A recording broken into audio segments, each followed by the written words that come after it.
a wonderful platform of thought leaders, policymakers, and innovators from various countries converge to shape this future of the global trade and innovation. We believe that the summit hosted by Shivnadar University and Institute for Competitiveness with GTIPA is a testament to the power of collaboration in addressing the most pressing challenges pertaining to global innovation. We look forward for a series of transformative conversation, thought-provoking, idea-generating, you can say, discussions, some networking sessions that will explore critical topics like India's rising semiconductor industry, equitable tech access, and a lot more. Setting the tone of the event on the global impact of collaborative policy frameworks for innovation and growth, we begin with a warm welcome and opening remarks by Stephen Ezel. Mr. Stephen Ezel, I would like to invite you. He's the man behind this GTIPA Summit 2024. Welcome, Stephen. I think the clapping should go on.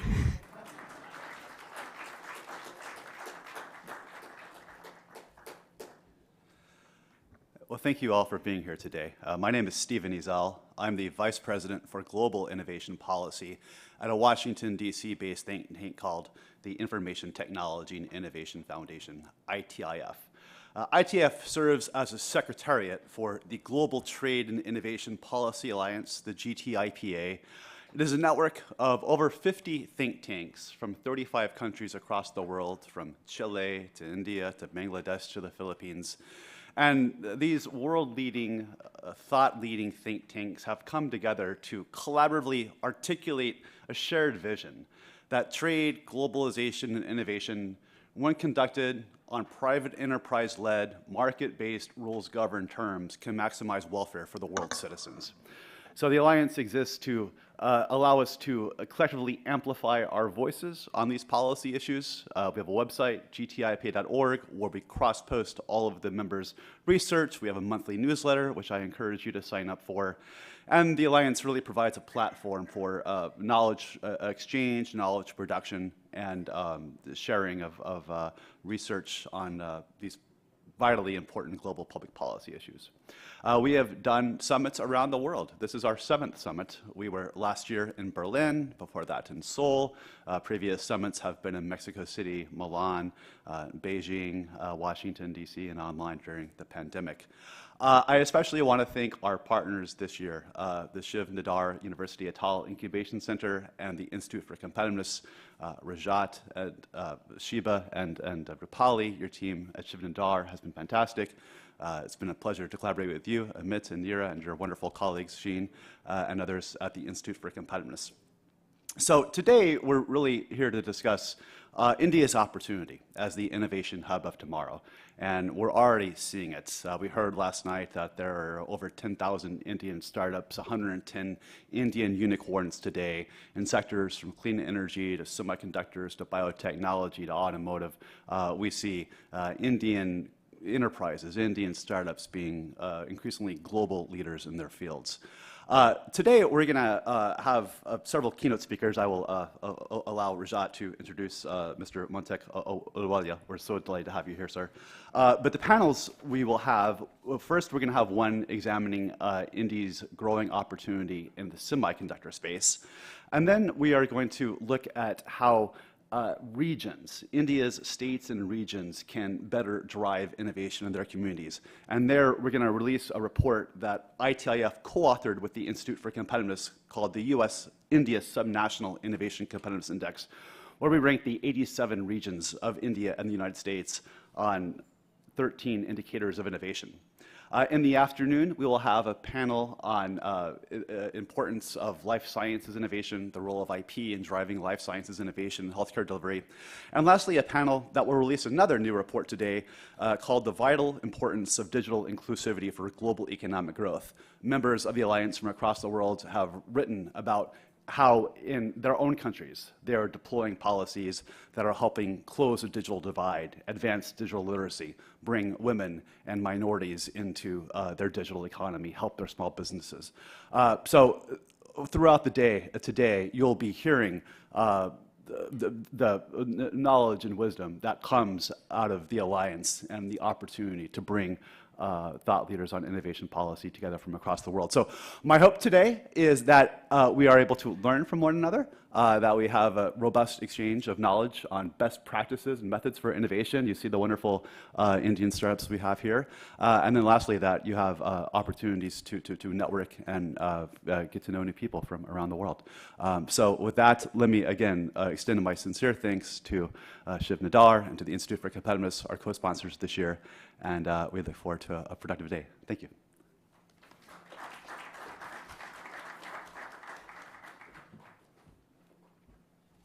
Thank you, Stephen. Before I introduce Montague, who's here, Stephen's remarks provide a perfect segue to say what I want to say. And let me just add my own very warm welcome to the GTIPA Summit. It's quite a mouthful, Stephen. Global Trade and Innovation Policy Alliance, and you've talked about the number of countries and scholars associated with it. We're really privileged that in Delhi, that this summit is being hosted by Shiv Nadar University and the Shiv Nadar Atal Incubation Center, and partnered by Institute for Competitiveness. And we are here, as you said, to discuss whether India will actually become an innovation hub for tomorrow. We heard from the Secretary yesterday about the number of opportunities, but also the challenges that lie ahead of us. I think, technology and innovation for India is both an opportunity, because without it, it'll be very difficult for us to aspire to the 7% plus growth that we do and become the $5 trillion economy or $7 trillion economy. I think the sheer numbers will ensure that we will become 5 trillion or 7 trillion at some point in time. The question is, when will we become the $10 trillion economy? And that's really the challenge. And I think technology has a huge role to play in India's rise. And, we hear, and sometimes it appears as if India is sort of, to use a term which may not go down very well with the media, often bragging rights we have in some sense, because we are often touted as the fastest growing emerging market in the world. And truly, we are. We're 7% growing. No other country is growing at this rate. And with the last 3 years of 7% and forecast to grow at 7%, India today is the 5th largest economy in the world, and projections are also very optimistic.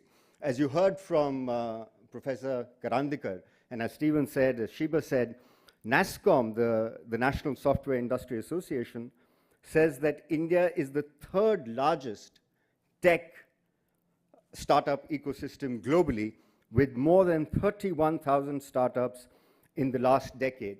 And importantly, I think it's important to share that 18% of them are led by women. And I think, we've heard from the IMF, we've heard from the World Bank that if there is greater gender balance, not only in India but across the world, our GDP will be much higher. Some say $2.7 trillion more than it actually is today. So it's good, it's sort of heartening to know that a lot of startups are led by women. And India today boasts of 111, the triple Nelson. If you hear cricket commentary, the word triple Nelson often comes up. 111 unicorns valued at over $350 billion. And according to the Hurun Rich List of 2024, India is also home to 334 billionaires.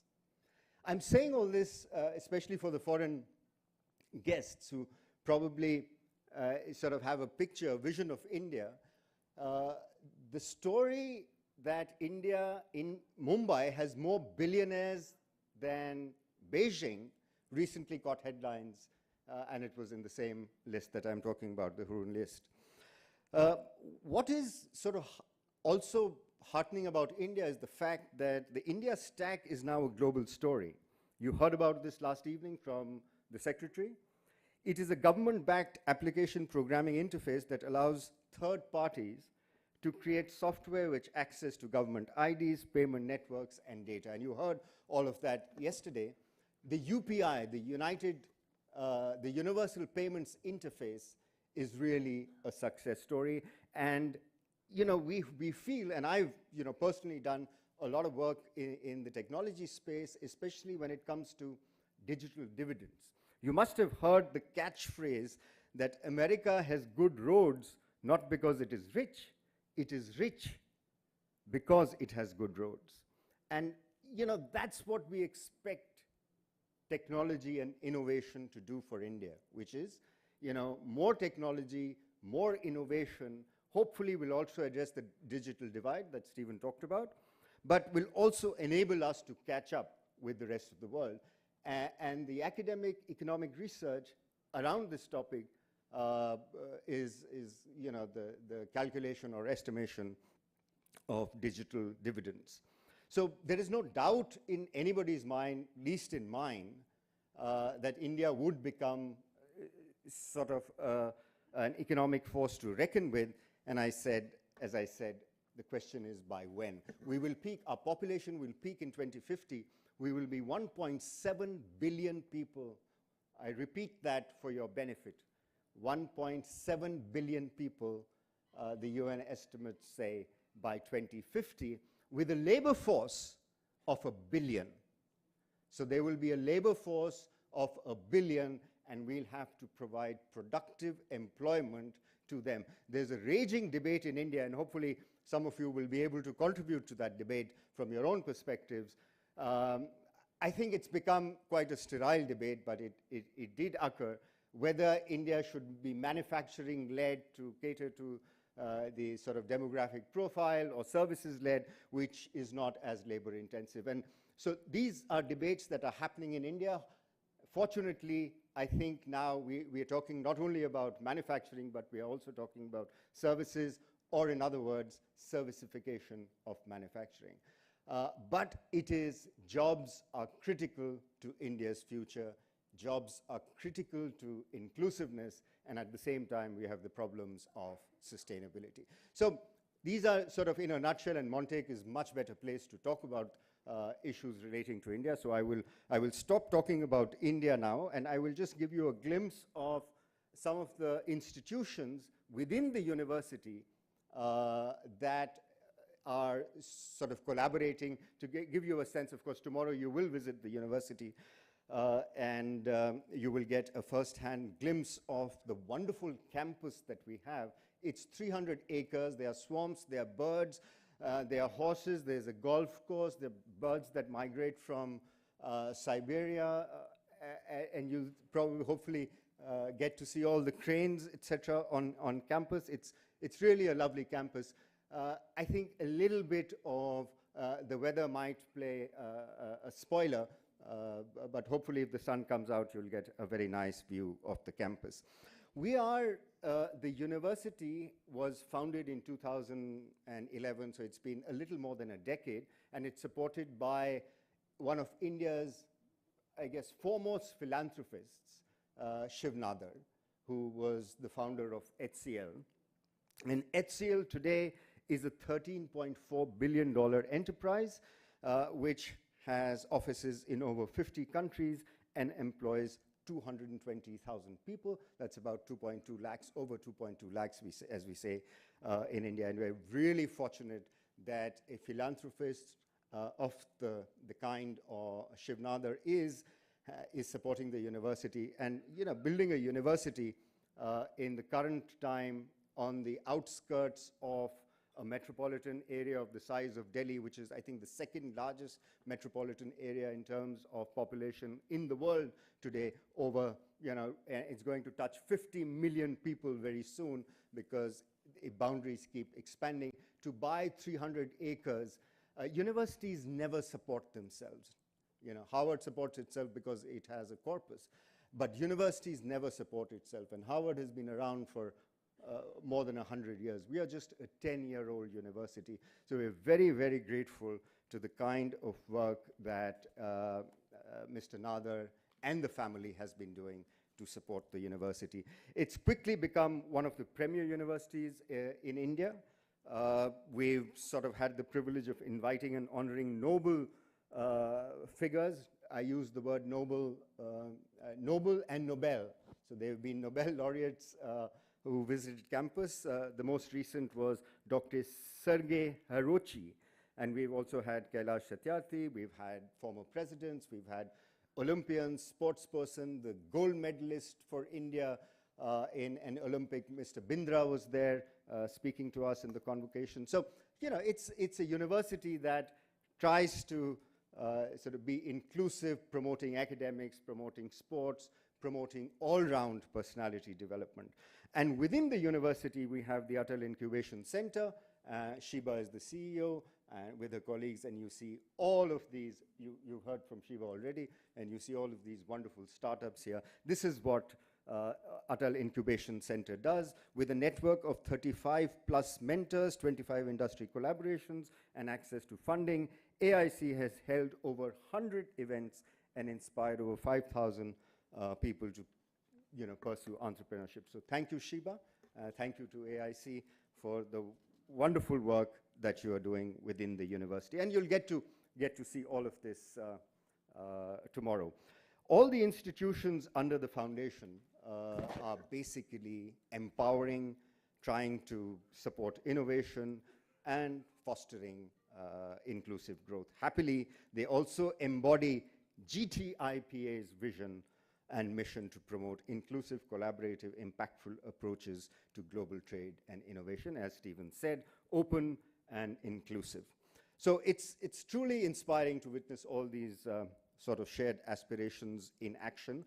And I'm honored once again to welcome all of you to this summit, and privileged, really privileged, not only I, but the partners in this, IFC, and of course GTIPA, to bring to you this summit and to try and make the world a better place to live in. And today, more than any time else in the post-World War era, post-World War II era, this is more important than ever before. So let us pledge to shape a world of shared prosperity, of meaningful and sustainable innovation that bring, as a champion of innovation and one of my favorite authors and economist, Joseph Schumpeter, said, we should bring silk stockings within the reach of factory girls, not just queens, but to factory girls as well. So warm welcome and to all of you, and it's now my privilege to invite Montek to speak, to share his remarks. I've known Montek for several years. He has a wonderful CV. You go to the web and you go to the net and you'll see. So I'm not going to read out Montek's CV, but I'll tell you a little bit about Montek not my intention to embarrass you, Montek, but truly a very inspiring personality in India, the man, the person, the personality behind, I think, India's reforms in 1991. Do you remember the reforms of 1991? I've had a very good personal relationship with him. It was here in this very room, and it was, I would say, a solemn occasion. I don't want to remind Montek of that, but last time I was introducing Montek, it was in this very room. Even as we speak, even as I speak, the year was, I think, 2020, if I'm not wrong, 4 years ago.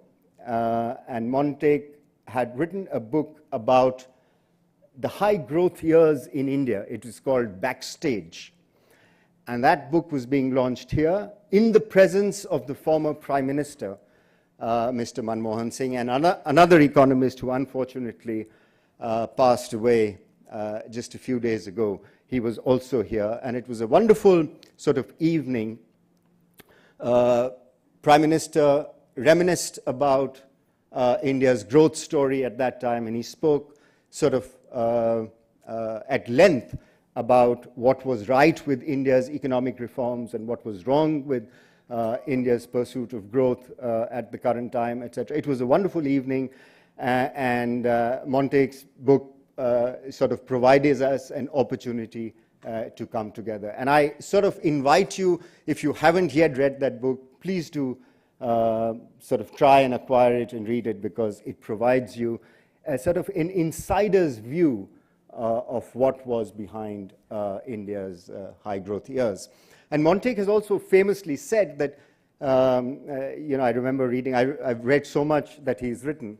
There was an article in the Journal of Economic Perspectives many years ago that Montague wrote. It was called Gradualism. And I remember the key message, Montague's key message might be different from the key message that I took away, but the title, as the title suggests, Gradualism. So why does India reform gradually? And sort of Montague argued in that article that, if you get it wrong, you can go back and try and redo it. And often, I wouldn't say there's been backsliding in India's economic reforms, but there have been, let's say, as stock market analysts often say, there have been corrections in the market. So, you incrementally reform, you gradually reform, save or except for 1991.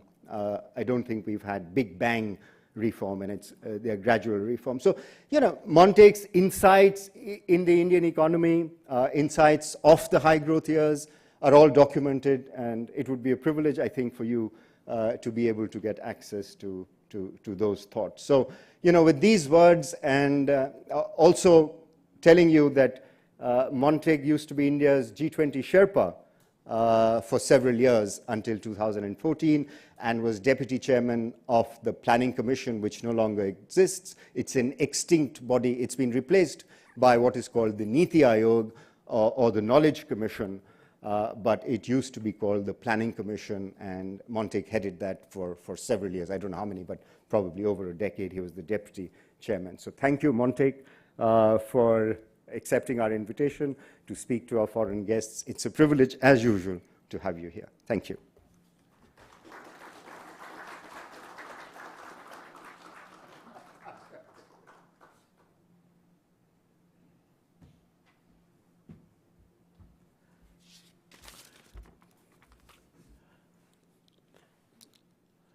Well, thank you very much, Sanjay, for those very excessively kind words, actually. But I think as you get older, you think they're quite reasonable. Anyway, I have known him for a very long time. And, when he invited me to give these remarks, I said, but, you need some young guys, some techie person who actually has a feel of the, what used to be called in Britain in the 60s, the white heat of the technological revolution. So, but he said, no, I think we want a little bit of perspective, and we know that you're not in this area, but you might be able to say something that will resonate perhaps with people. So here is in the, if you like, the set of reminiscences, here's a set of comments that an economist who's been very much involved and very much concerned with growth in India would like to put out as just giving a kickstart to what I'm sure is going to be a fascinating opportunity. I must say that let me join Rajat in what he said about Shivnada University. I think I missed earlier on referred to you by your brother's name, which is a mistake. But anyway, I think Shivnada has really done some remarkable work, not only in setting up the university, but also in setting up the schools that are associated with it. And I've very recently had the opportunity to visit some of the schools. And I mean, they're really first rate. I think I should go and visit the university and see all the wonderful things that are going on, especially if you have so many startups that you've incubated, and I've talked to each of the individuals there, and I mean, it does show it's a very different world from what it was when I was in university. Not only when I was in university, but even 10 years ago. I think 10 years ago, people had just begun to talk about the need for doing some of this stuff. I think the Atal labs were conceptualized around that time, but I think they didn't really get operating. So, what do I have to say on all of this for India? Well, first, let me just say that as a economist of a very different vintage, it's not that we didn't know about the importance of technology. We just never paid too much attention to it. I did my undergraduate work in the early 60s, first in Delhi University, and then went to Oxford. And quite honestly, if you went back to 1956, I think, others can probably tell me whether that's correct, Solo's article, right, on the role of growth. He pointed out, based on some empirical work, that 50% of the growth in the United States is not due to either the growth of labor or the growth or investment, i.e., the growth of capital. It's really due to technical progress.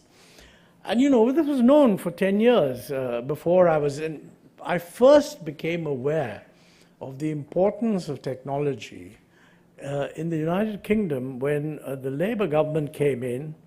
And Harold Wilson talked about, we must transform Britain through technology. And I think the phrase, the white heat of the technological revolution, came out of that period. But in India, we carried on thinking that, look, we're a poor country, we don't have enough capital, we must do more investment, very much influenced by Soviet-style planning.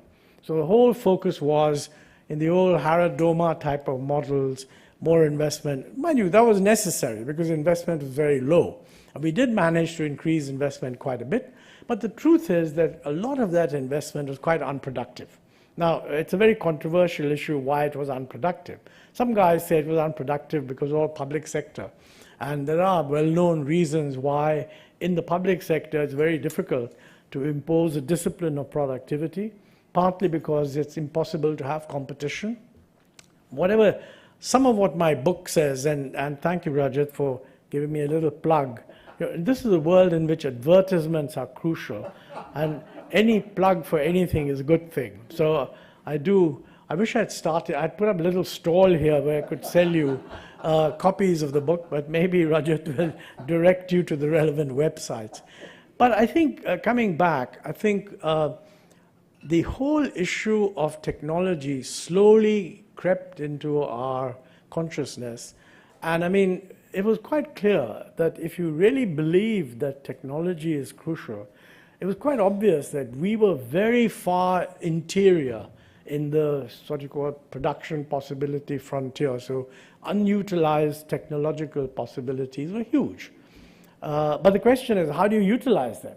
And then, many debates on, clearly one view was that get out of this public sector orientation and let the private sector rip, because they're driven to compete and they'll find ways of competing, find new technologies in a way in which the public sector won't. Now, mind you, the success of China through a largely public sector driven system in pushing technology argues against that. This was slightly, earlier the argument was that the Chinese have done so well because they've moved away from the state and are giving free rein to the private sector. But in the last 10 years, they've actually reversed direction. And the private sector has been brought under tighter control, and there's no evidence that the Chinese are slowing down on technology. In fact, the current assessment, certainly in the United States, is that all the critical technologies are all driven by the public sector, by the government, public sector, etc. They're catching up, and in some areas, maybe even marginally ahead of the US. So this raises one set of issues, that is that what is the relevant role of the government in pushing technological progress and absorption of technology, and what is the relevant role of the private sector? Now, I don't know what the Chinese do, and obviously what they do is very effective because until very recently, they had a very fast rate of growth. They seem to be continuing in critical areas that they are pushing in. For example, electronics, semiconductors, batteries, electric vehicles, artificial intelligence, and you name it. So what should we be doing? This is an issue. My feeling is that there's no question that we need, policy must ensure that there's a lot more that goes into research. I mean, I think any data that you look at will tell you, show you, that India is not investing nearly enough in research compared to other countries that we're trying to emulate or catch up with. Furthermore, that within this total, there is a huge distortion in the sense that a much larger proportion of our research is actually in the defense and security related areas, including atomic energy and space, okay? In the commercial area, if you look at the research as a percent of GDP, it's a fraction of what other successful countries, successful developing countries, advanced developing countries are doing. And that is actually, if you like, a fault of the corporate sector or the environment the corporate sector faces. I mean, obviously, if you give the corporate sector a completely protected environment, there is no reason for them to upgrade their technology, because whatever technology they've got, they can still flog to a market that doesn't have options. So there's that whole range of issues on, do we need to be more open in order to create an incentive in the private sector to bring in technology? I think we do. And this raises another issue, which is very controversial right now, because, you know, for a very long time, the United States was the leader, at least in the West and even more generally, the trendsetter on what constitutes good economic policy. And the United States' view was that, look, you need a global world, you need more interconnection, you need more interaction, more trade, et cetera, et cetera, et cetera. Now, unfortunately, that has changed for a multiplicity of reasons, but the current message that's coming out from the US in particular, but also from Europe, US and Europe taken together, is that really all this globalization, there's too much of it, and we need to move back. So you get words like friend-shoring and near-shoring and reverse-shoring or whatever, some mixture of it, but it's clearly a move back from the earlier concepts of globalization. And this is raising the issue in India, that what are the implications of all this for India? In my view, it would be a mistake for us to read from this that we should become more closed. And the reason is very simple. We are more closed than the rest of the world. So the rest of the world was very open in one region. We're much more open than we were. I mean, that is the 1991 reforms that Rajat talked about, which were pretty, they were slow, but they were quite definitive. And they did lead to opening up. As a result, we are more open now than we were 30 years ago. We're more closed than we were 3 or 4 years ago, because this is an area where there's been a reversal in the last 3 or 4 years, which many government economists also have noted. But still is broadly kind of open. But right now there's a debate raging that if the areas which have provided intellectual leadership in the world for so long are quite visibly changing their tone, what are the implications for India? It's a very relevant issue, and I'm sure that Shiv Nada University's economists should interact with technologists and so on to contribute to finding a solution. My view is that since we remain much more closed than anyone else, it makes sense for us to continue to be more open. And that's a complete contradiction of what a reasonable person might think if you were giving a lecture in Shiv Nada University, that look here, the world has changed. Earlier, everybody wanted to be open, so we were being open. Now everybody wants to be closed, so we should also close up. Wrong. And I do think that this is all very relevant even for some of the startup activity. Let me come to that a little bit. I'm making a set of scattered remarks because I don't have the time to, as it were, weave them into a unified fabric, but I hope they're kind of vaguely relevant as you discuss other more serious things later on. You know, one of the big developments in, at least on the economic side, was the concept of learning by doing. And I think in the early days when people talked about technical progress, was kind of it used to be, they used to use the phrase manna from heaven. I mean, technical progress happens in the form of manna from heaven. And everybody becomes more technologically efficient because technology is there. But I think increasingly people began to think that, look, actually technological progress, a lot of it happens through a kind of learning by doing. And you can't just sit around and not do anything and expect technology will change. Now, what permits or encourages learning by doing is also connected with economic policy. I mean, one view is that, look, learning by doing essentially means close yourself off and do it yourself. That's wrong in my view. And there's a big distinction between the infusion of technology and the advancement of technology. Now, certainly, if you want to advance technology, I mean, make some breakthroughs in quantum computing or some breakthroughs in artificial intelligence, you need to advance the frontier. And in a country like this one, which is actually large enough, we can afford a few research institutions that do that kind of work. Yes, there's a role for that in maybe the IITs or maybe the Indian Institutes of Science and so on. And some of them are doing that. But the dominant thing has to be infusion. I mean, the technology is there. The current technology that's being used here is much lower. And so let's kind of close the two up.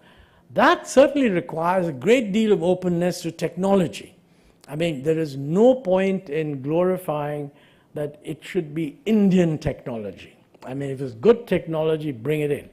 That actually is what happened in the case of, say, the automobile sector, where for a very long time, the attitude was that we should invent our own car until somebody worked out that, look, let's just get a good car, and we'll think about that later. And that's when Maruti came in with Japanese technology and huge controversy, some of which is documented in my book. But, you know, in order to bring in a known technology, you need to be open in many, many other things.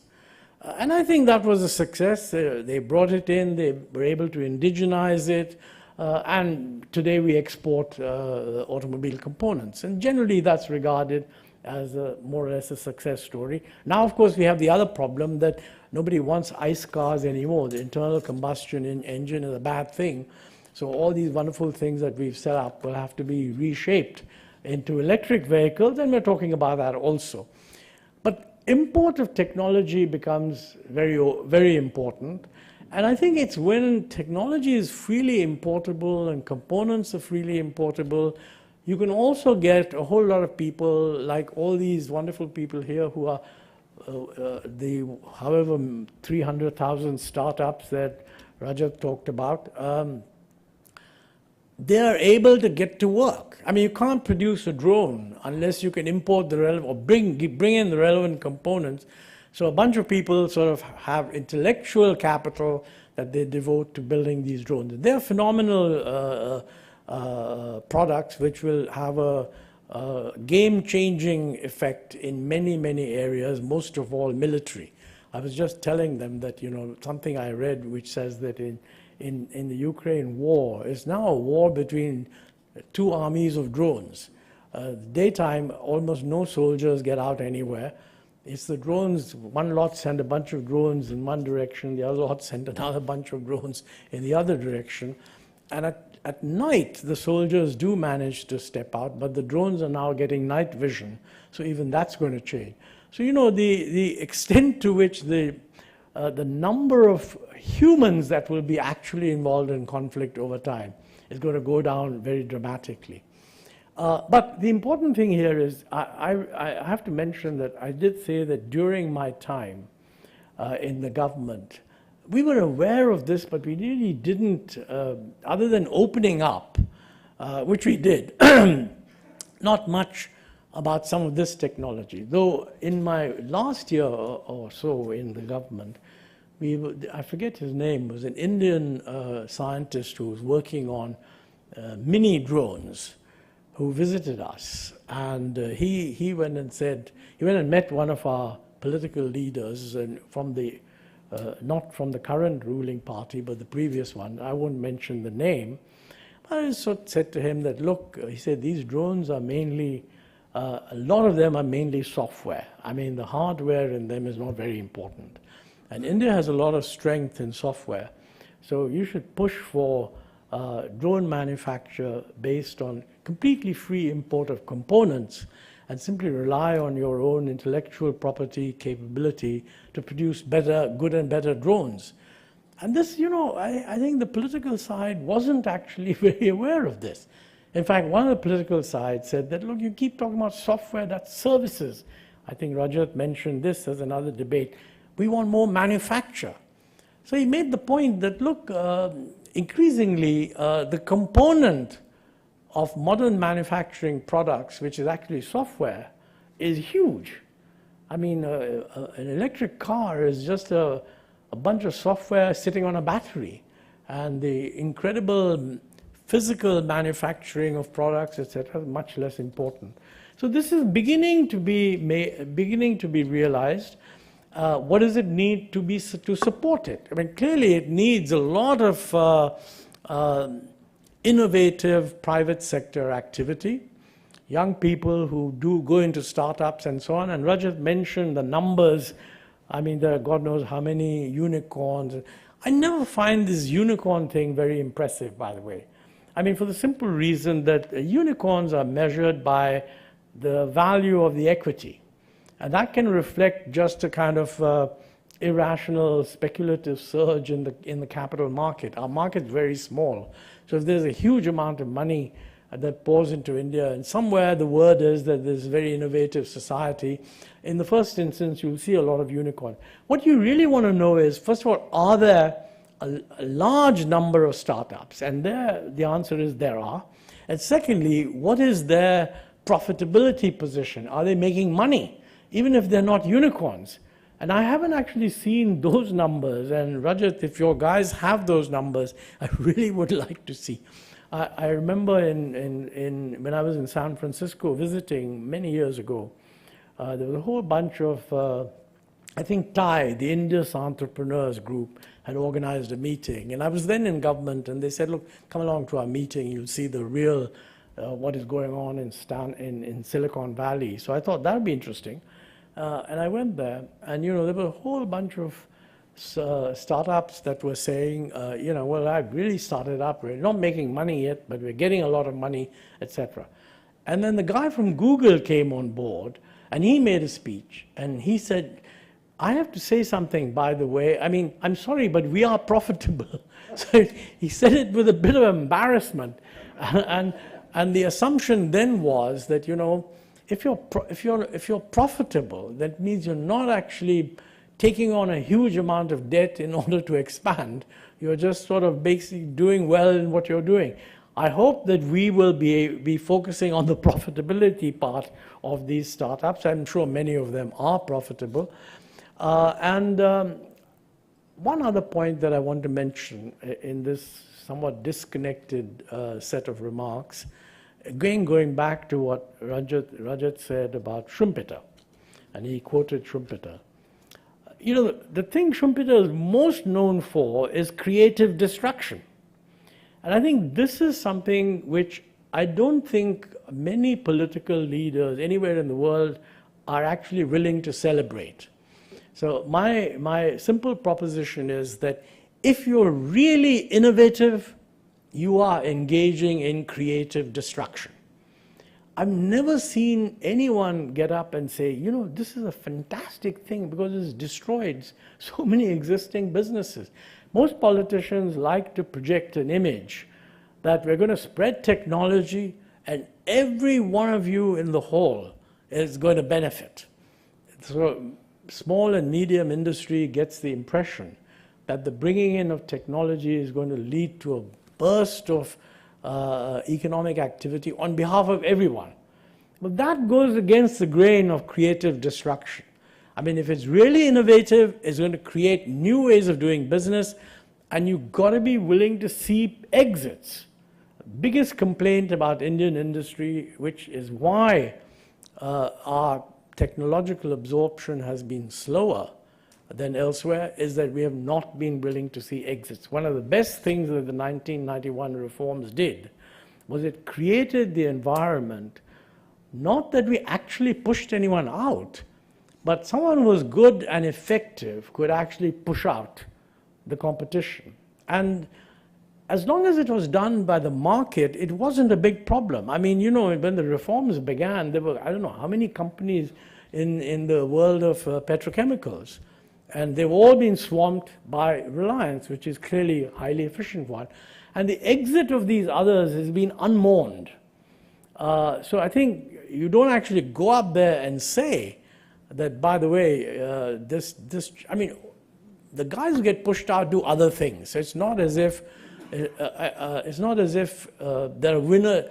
The proposition that are winners and losers always causes people to worry. But the point is, if you're running the system well enough, and if the system as a whole is expanding, then the losers should be able to find a foothold in the expanding part of the economy. This is the big difference between the United States and the Western world and India. Because there, nobody thinks that growth can be more. In Europe, nobody thinks growth can be more than 2%. So if you're going to have a lot of creative destruction within a world of 2% growth, it's not very clear what the guys are going to do.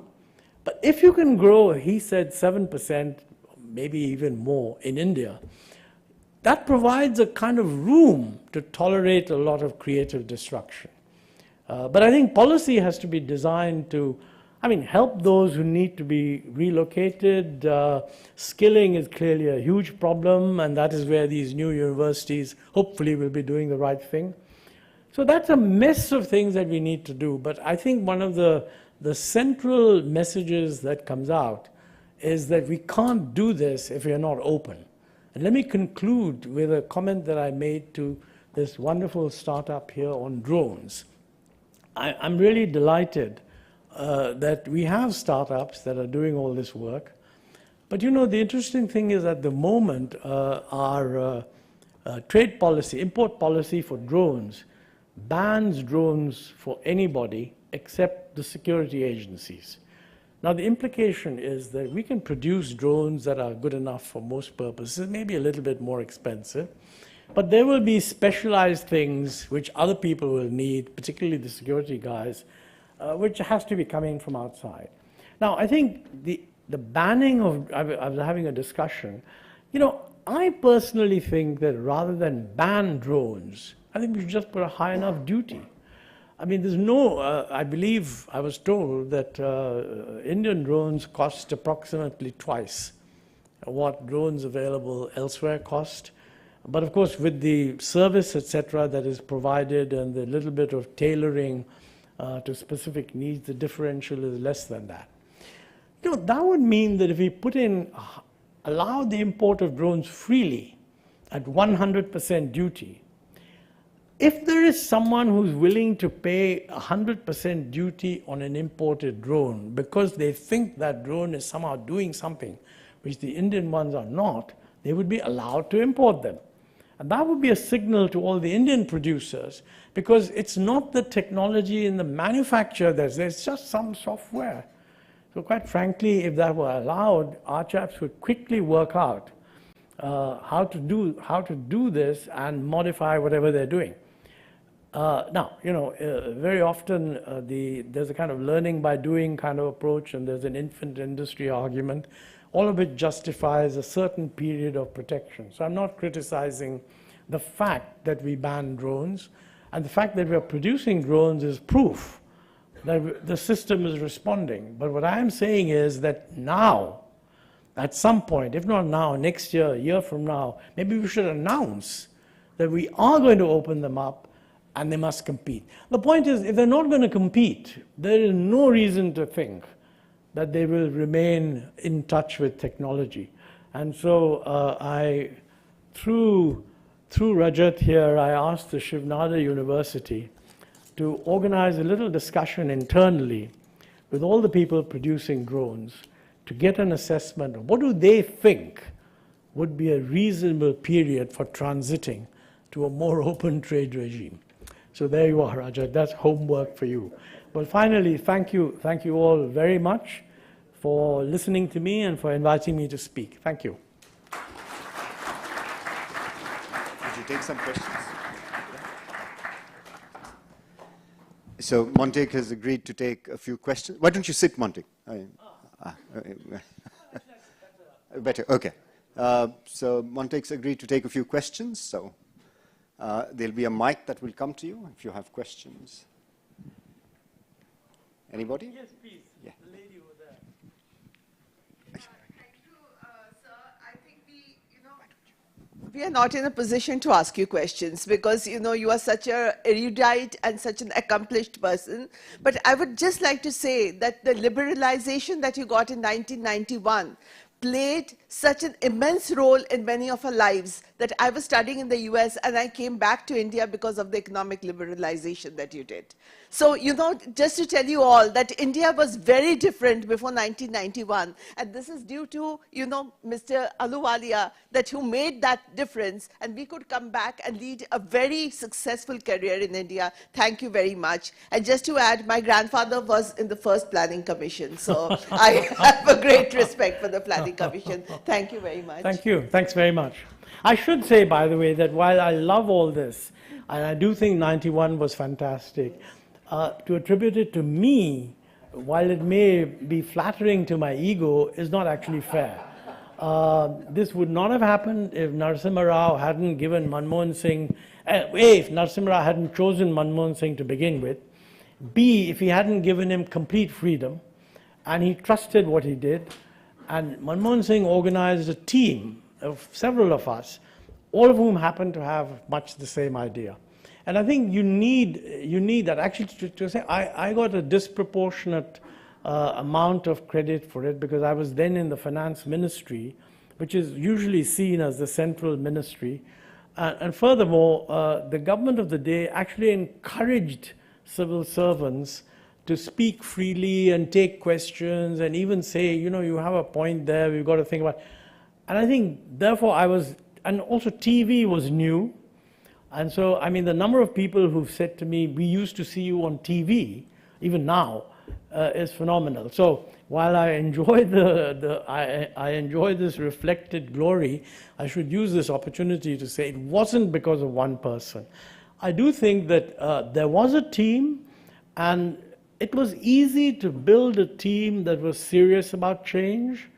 And the fact that there was a team meant that the very top guys knew that internally the pros and cons were all being thrashed out. You never get anything perfectly right. But anyway, thank you for your remarks. Yeah. Somebody better choose the question. I mean, this is a licensing function. Why don't you sit there, decide who you're going to ask? I've taken the... Okay. Is it working? Yeah.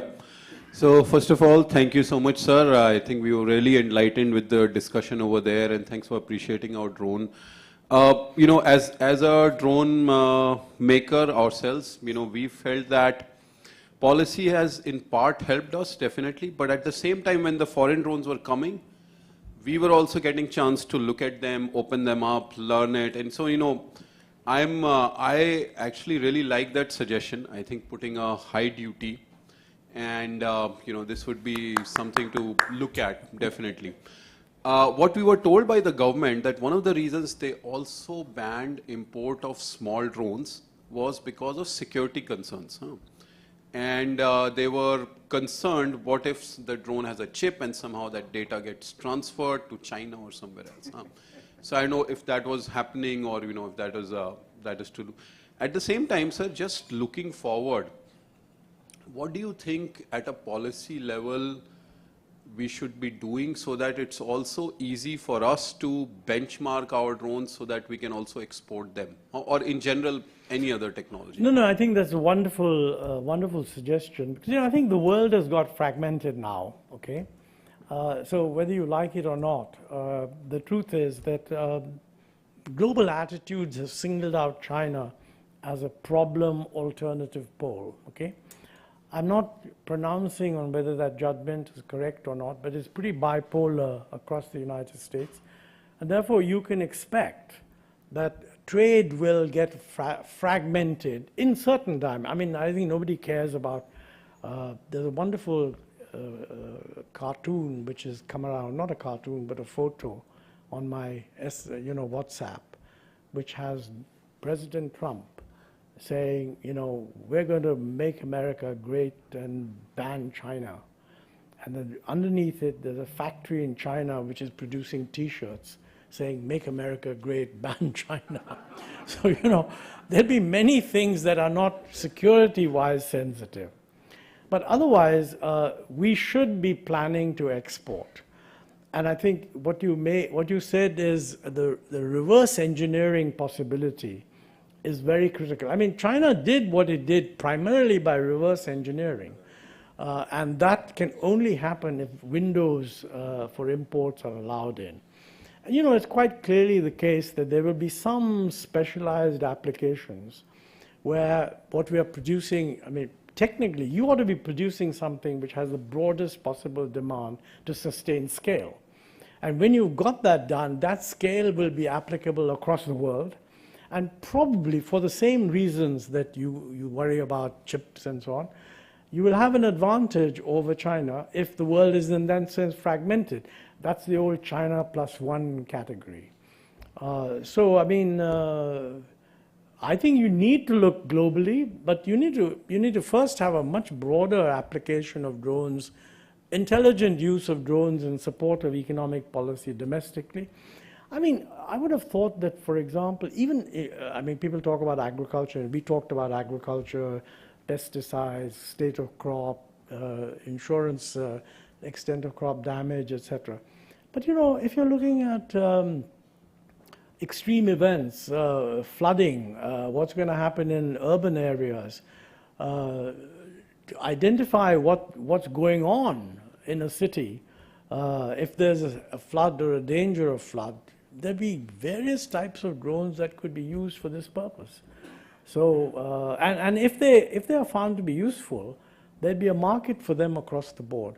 My own feeling, by the way, is that the Chinese competitiveness should not be assumed to be a permanent phenomenon. It is the result of very conscious development in China, for which the government deserves credit, of very high quality hardware, or, I mean, infrastructure, which can support production. Hopefully we're doing the same thing.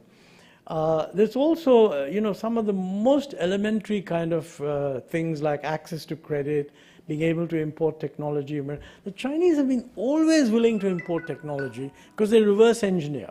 I mean, the Americans, I'm saying this because that's what the American intelligence people say. The Chinese will probably deny it and say, no, we're not reverse engineering, but whatever.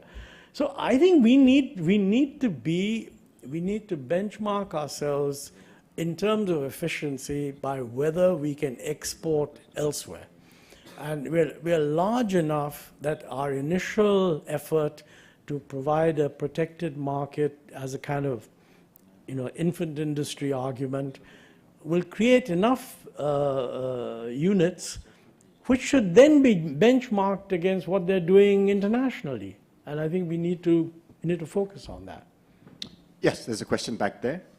And Good then morning, I'll come to you, Stephen, then you. Yes. Dr. Aluwale, great to hear you again after so many years.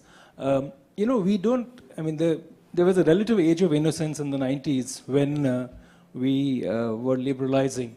Today, I think what we notice is that nearly everything is being weaponized. You see finance being weaponized. You see climate change being weaponized with CBAM. You've seen electric vehicles and the crisis in European Union with the 35% duty on electric vehicles.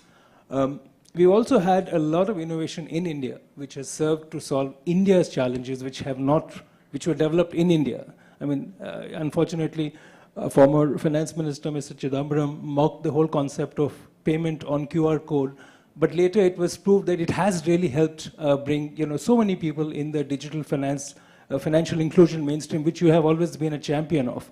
So isn't there now a cause and a reason for every country to now have strong capabilities, not to be completely denying imports, but develop enough competitiveness and ability in each of these sectors to be able to stand up on their own and not be overly reliant on other countries? Now that's it's a complex question, so let me take a few minutes to answer it, okay? First point is that there are two reasons why there's been a backing off three reasons actually why there's been a backing off from the globalization front by the West. Okay, when I say the West, let's say the United States, because Europe just follows what the US does. One reason is simply the hollowing out. I mean, everything worked well, they were getting cheaper supplies from outside, that's what trade's supposed to do, and parts of the United States got hollowed out, the Rust Belt and what have you. Now, frankly, I think they should have thought about that, and they should have made sure that these areas get developed in other ways. I'm not an expert, but I think it's fair to say that these problems were neglected by the US policymakers. But that's a pure trade problem, okay? Second is that the incredible move to a sort of just-in-time system with the distributed supply chains became vulnerable to the just-in-case problem, because you have these very complicated supply chains, but then if something goes wrong somewhere, you suffer. So that's a case for risk mitigation, and that's a case not for reducing trade, but for diversifying your trades. I mean, if there's a problem in one country, it won't be a problem in every country.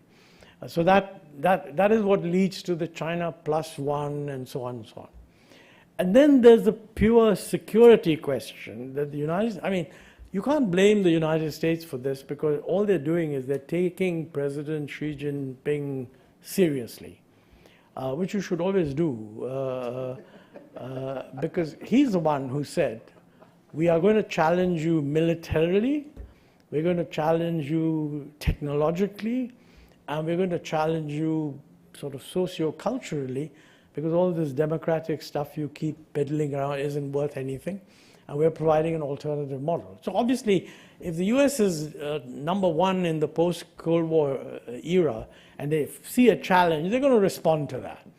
And I think the perception that technological leadership is very crucial, and the US perception that the Chinese are benefiting disproportionately from actually stealing, this is a US term, not mine, stealing US IPR was bound to lead to an effort to seal off China, which is what they're doing on things like chips and this kind of stuff. Now, mind you, earlier, that is the Biden administration theory, you know, of high fences with a small yard. So there's certain areas we're going to shut off China, but not in other areas. Now, what those areas are is an open question. The current policy seems to be much more openly protectionist, and I don't know what the economic logic of that is, and I don't know how it's going to move in future. We have to wait and see when the new president is in office, what does he do? But I feel that, you know, for us, it makes sense to do the following. Number one, we should certainly worry about an excessive dependence on imports in critical areas. I mean, for example, in active pharmaceutical ingredients, and we're a major producer of formulations and generic medicines and what have you, and have a certain standing. But for active pharmaceutical ingredients, we're relying on China.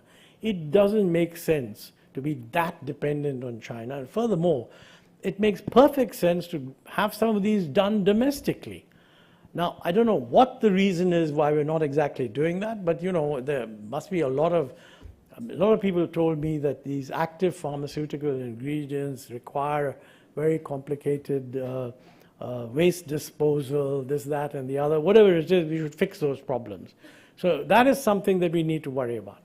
But you know, when it comes to risk, I mean, it's in our step back a little and look at renewable energy. The Chinese have developed, because of their very quantitative sort of approach, a domestic capacity in producing solar cells, which is about 2 to 3 times the likely global need by 2030. So China has already built up this capacity. So actually what's happening is they've subsidized this capital, and now they're selling it very cheap. So if they have any kind of economics going on in there, they're ostensibly gaining market share, but they must be losing money on the chips they're selling. Now, what should we do? And these are not sensitive chips. It's not the NVIDIA kind of stuff where, somebody could grab hold of your entire, whatever, banking system or your energy system, whatever. They're just solar cells, right? Now, it makes a lot of sense for us also to develop solar cell manufacturing capacity, but we have exactly the same problem. If we want to develop the solar cells domestically, it's going to cost twice what they are in the world markets, okay? And what we've done is for solar cell manufacturers, if you're selling to the discoms, with a government-organized bidding process and an assurance of payments, then you can only source your solar cells from an approved list of 6 domestic manufacturers. Now, the efficiency level of those manufacturers' solar cells is about 20% or so, 19 to 20%. Many of the Chinese cells are already at 21%. And lots of these scientific guys tell me that they're going to go to 23, 24, etc. So I'm in favor of building a solar cell manufacturing capacity, but I think we need to do it in an environment where the domestic producer has a very clear signal that this is an area where technology is rapidly changing, and unless you meet the new levels of technology, you won't have a sheltered market. Now, it would be much more sensible, therefore, to again use tariffs rather than, ineffective licensing control. Now, the reason people don't want to use tariffs is that actually they feel this will raise the cost of solar cell production. But as far as electricity is concerned, we are, in fact, the fact that you're buying domestic cells raises the cost. You are making sure that that electricity gets sold by specifying a percentage of domestic RE that the discoms have to buy. So in effect, you're building the higher cost into the price of electricity. So why not do it through tariffs? The great advantage of doing it through tariffs is in fact, we should clearly state that, look, this is the tariff that will work for now. I don't believe, by the way, the Chinese will keep lowering prices. So this is the tariffs that are going to work for now, and it's going to be lowered over time. That gives a very clear signal to the domestic cell manufacturers to look out for better technology and get it. And if they can buy the technology, let them buy the technology. You don't have to say, develop the technology yourself. The latest World Development Report has a very interesting discussion between infusion and innovation. And what they do say is that in the first stages, you need to upgrade your technology through more infusion. And when you reach close to the frontier, then you've got to push the frontier forward, which is much, much, much more expensive. So I think in this new area, we need to use those kinds of considerations to see what should be the right policy. And I'm not giving the answer, but I'm posing the problem. And that's what universities are for. And Shivnada University will work on it, I think. Yes. So there are more questions, and we'll take 3 of them together. Montague, we're running out of time, so I'll sort of you bunch can kick the me out. No. We'll bunch the questions, so we don't want to lose this opportunity of our foreign guests also asking you questions. So Kunjan, Stephen, a gentleman here, and you. Yes? So we'll take 4 questions and then we'll stop. Yes, Kunjan? Can we have a mic there, please? Yeah, okay. Mine is very short. Add on to your reference to the World Bank Development Report. That report says, 3 eyes, which country has done it the best? Korea. Korea. Investment, infusion, and innovation. I recommend everyone to have a look at that report. It's very interesting. And having said that, I think Korea needs to upgrade to the next level in its development of technologies and its collaboration with especially India in the areas of semiconductors and shipbuilding and SMRs. That's my comment. Stephen.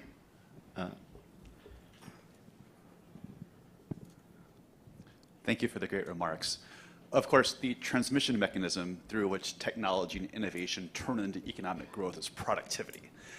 We've done research showing that the difference in America's ability to leverage information technologies to drive productivity growth essentially explains most of the GDP differential between the US and Europe over the past 3 decades.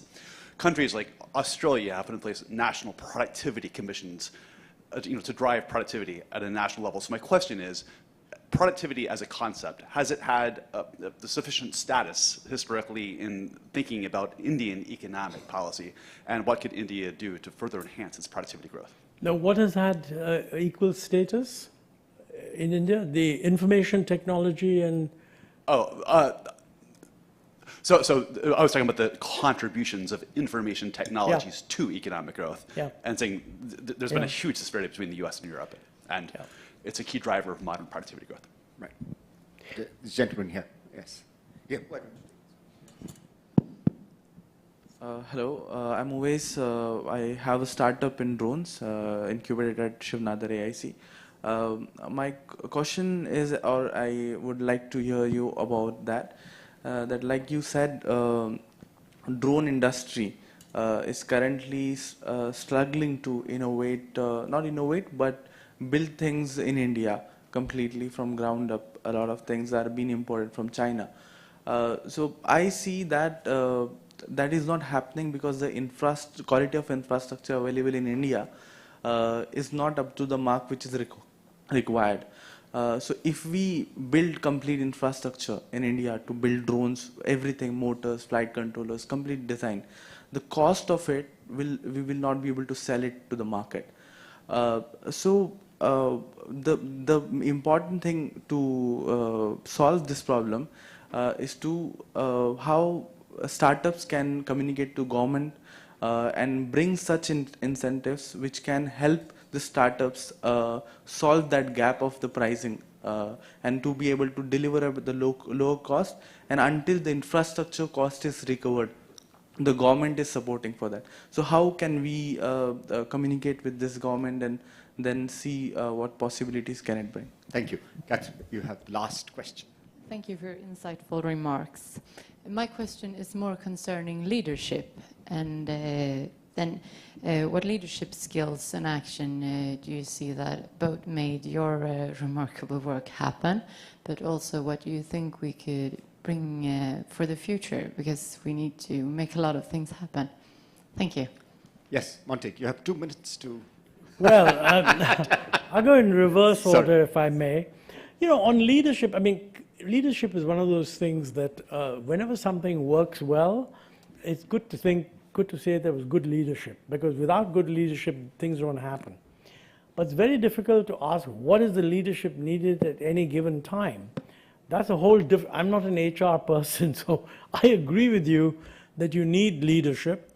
But maybe most of all, I would say in India's case, and this is reflected in some of the other questions, you know, the problems as you go up the level of development. We were, in 1991, we were what the World Bank calls a low-income country. We got over the low-income, middle-income range, and are now somewhere in the bottom of the middle-income range. So we've gone through the first stage of the transformation where things were relatively easy. I think things are now much, much more complicated. A, because the economy is more complicated, and B, because whoever's running the economy has to navigate a much more difficult global situation. I mean, between 1990 and let's say 2000 something, before the Lehman Brothers crisis, global growth was pretty good.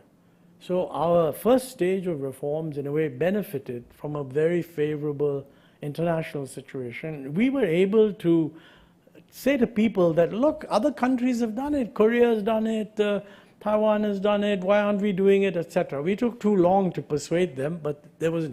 Today, nobody quite knows what's going to work in a situation that has become completely fragmented, and where I mean, my assumption is that the present degree of fragmentation and also protectionism, I hope, doesn't continue in the future.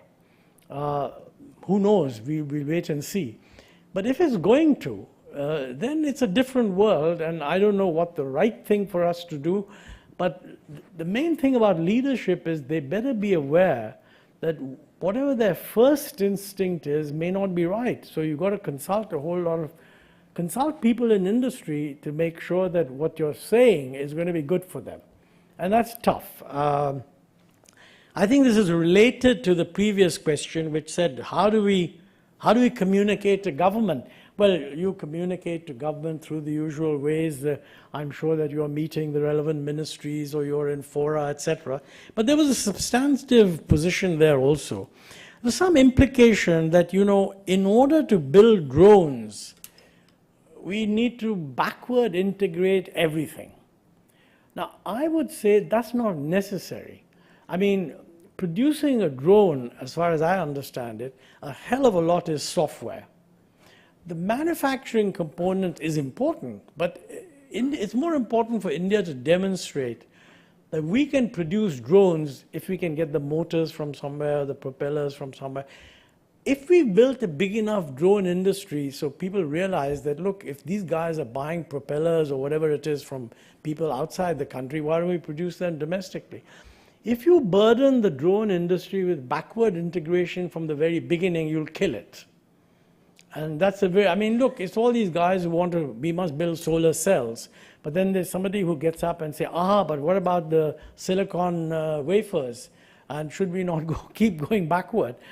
I think let's demonstrate that India produces some excellent drones. After all, the Germans produce excellent cars, or used to, but they imported various components from various places.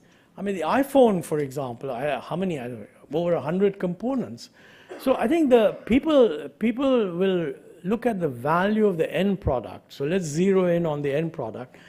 And I think they should be allowed to freely import with reasonable duty. Duty just means that the point about an import component which has a duty is that for exports, that duty is rebated. But for the domestic consumer, he pays a little bit more. Licensing restrictions which ban the import of any product are a bad idea. So I would, for example, if somebody says, you know, we can produce motors for drone, let's just ban the import of motors below a certain level, that would be a really bad idea. Now, you need to discuss that. You may disagree with that, but that's again something that Shiv Nada University will help you with. Now, information technology. Look, I think we are very gung-ho on information technology, so you should have no doubt whatsoever that the word information technology is generates positive vibes. And so anything which, if you go to any minister and says, here's a world expert on information technology, he'll probably say, I'd like to listen to him. But I have to mention to you also, by the way, that you mentioned that information technology is the source of a lot of growth. But, you know, people have differed on that. I mean, none other than, I think it was Bob Solow, who said, you can see computers everywhere except in the productivity numbers. So that's an open question. I mean, they've been hugely, hugely beneficial to individual consumers. But whether it's got reflected into total factor productivity, the jury is a bit out on that one. Nevertheless, I think, at least in India's context, the consumer advantages, the facilitation, the bringing in of people into the modern economy, just the knowledge transmission is quite fantastic. And I think, therefore, there's no difference of opinion on that. And now, our Korean friend, I'm glad you felt that my lecture was not just promoting my book, but promoting the World Development Report, which is written by my good friend Indermeet Gill. And you're right. I mean, it's absolutely true. And I think in India, this is believed also, that the transformation of Korea is perhaps the one thing that we should learn from. I mean, Japan is an early East Asian transformer, but they were pretty developed even before then. So a lot of their recovery was a post-war recovery. Korea was really different, and we should learn. Everyone I know, by the way, wants to learn from Korea, and everyone I know has a very high opinion of Korea. So the rest is up to you to promote those learnings in an otherwise willing audience. But yes, investment, infusion, and innovation. Investment, of course, I think we are not doing badly on. We have a lot of investment. Although really, in more recent times, private investment has been low, and we're making it up with public investment, which in the short run is not a bad idea, because we need a lot of infrastructure which calls for public investment. But we want to avoid the situation where if private investment in critical industries is low, somebody says, let's do public investment in those industries. That would be an unmitigated disaster. I'm not sure, by the way, that everyone agrees with me on that. So that's an issue that you have to look at. Well, thank you. Thank you. Thank you, Monte. So we overshot by several minutes. Several. Probably half an hour or 45 minutes, yes. Why don't you do that? We should felicitate Monte. You know, I've done this so many times, so while the presentation is happening, I must share this with you before closing. I've done this so many times, you know, propose a vote of thanks for Monte. And, you know, what often happens is that when you've done it so many times, you say, gee, I have to do it again. Diminishing returns would have set in. But Monte's talks always are on the increasing returns part of the curve, still, even to this day. So thank you very much, Monte. It's been a pleasure, as usual, listening to you. Please give Monte a big round of applause. Shiba.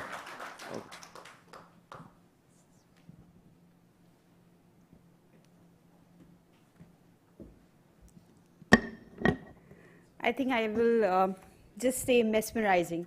So just coming after him and talking about innovation again, I was to speak, but I'll prefer to run a video. I made some notes about university, what I'll relate.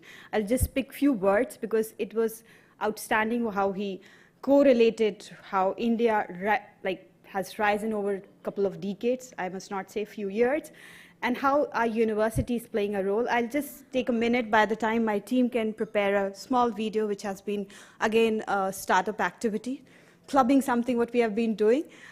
So what Sir said right now, the openness and how we are building innovation, the university itself is breaking the norms. We have restructured things. We have done disruptive curriculum, which have been followed later by people. We have made some innovations. This is part of the university, which is sitting here and being displayed. So most of the things will definitely be come out like once you visit the university, amazing labs, amazing setup, and amazing knowledge sharing and with amazing faculty. So nothing beyond people. Everything is being driven by people, the students, the faculty, and the founder's vision. So Utkarsh, can we have that video, please?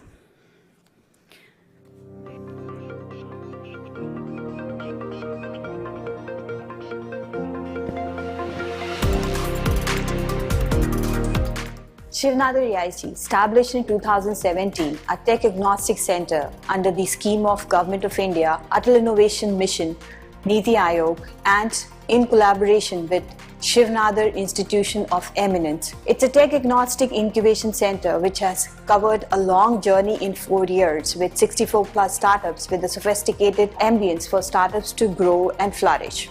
The incubation center, which is based out of a unique place, the Shivnadar Institution of Eminence, which itself is a research center, is looking forward to build value proposition in the areas of research commercialization. We are also looking to tap areas of unique technologies like space tech and rising areas in life sciences with the rich infrastructure which the campus holds right now.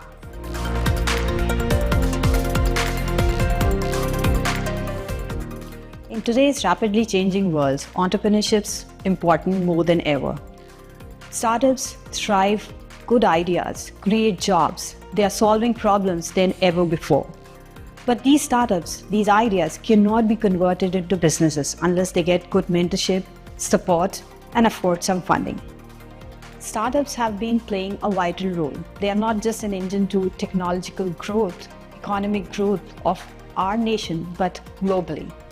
If you witness the Indian growth over the last few years, that has been tremendous. If you can see, India has risen in the past few years, going to a third position in the startup ecosystem. India has established itself as a rising innovation hub for the world.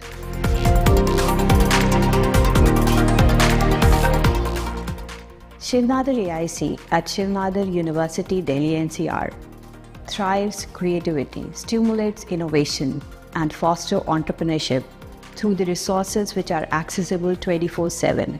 At Shivnadar University, we are building more than an educational institution.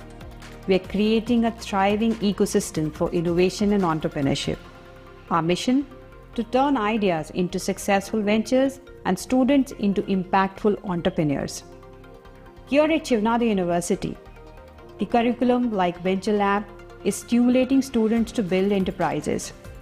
Our Tech Agnostic Center, the Atal Incubation Center, is designed to empower students, alumni, and innovators to at every stage of their entrepreneurial journey.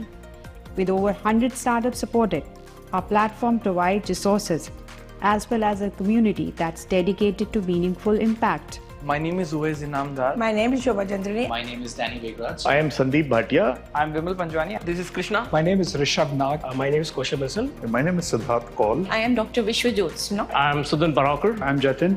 I am Ashish. I am Danish.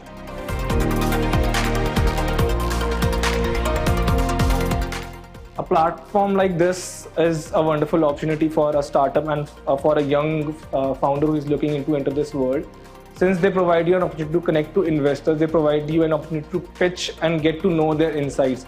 The organization, the way they have groomed us all, right from understanding how we need to present, how we need to understand our business, the way we need to talk to the investor have been amazing all throughout the last few weeks. We are proud to offer access to more than 35 investment partners, 25 collaborations, and 30 mentors who guide our startups.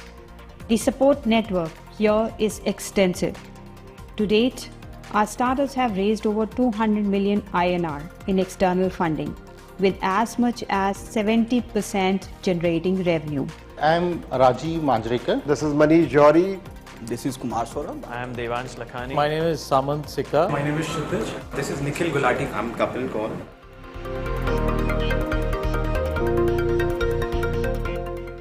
The events from such institutions go a long way in bridging the gap between startups, the founders, and investors like us.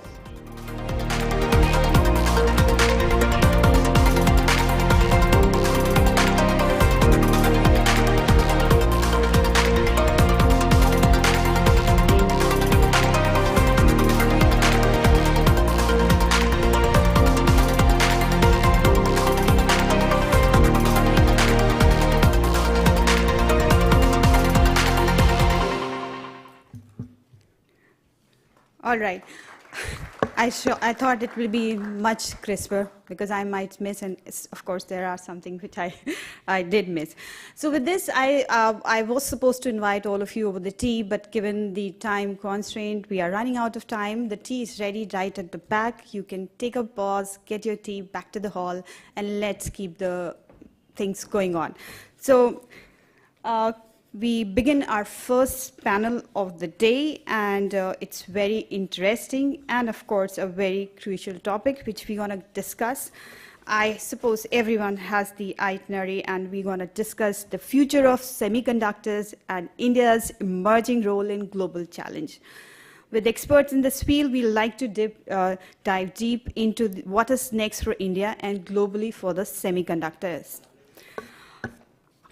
The panelists, we would like to invite Mr. Ashok Chandak, the President of India Electronics and Semiconductor Association. Mr. Chandak, we would like to have you on the dais. Mr. Himang Shah, Senior Director, Government Affairs, Applied Materials, India. Mr. Shah, please join us on the dais. Mr. Rajiv Khushu, Director, Corporate Affairs and Government Relations, Texas Instruments. Can we have Mr. Khushu? And the moderator, our own Stephen.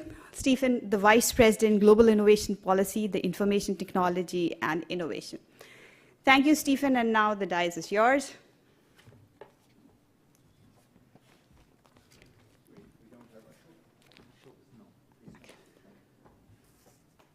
Thank you, Shiva. Thank you. We got word this morning that Ashok was going to be able to join us, but that's okay because we have Rajiv and Hemang. So in February of 2024, the United States and India, the Biden and Modi administrations, announced the Joint Initiative on Critical and Emerging Technologies, the ICET. The ICET committed the two countries to expand strategic technology partnerships and defense industrial cooperation between their nations' business, academic institutions, and government agencies. As part of the ICET, it was agreed that an a readiness assessment of India's semiconductor industry to assume a greater role in global semiconductor value chains would be undertaken. And somehow that task actually failed to me to write this report titled Assessing India's Readiness to Assume a Greater Role in Global Semi-Value Chains. And we'll talk about that today.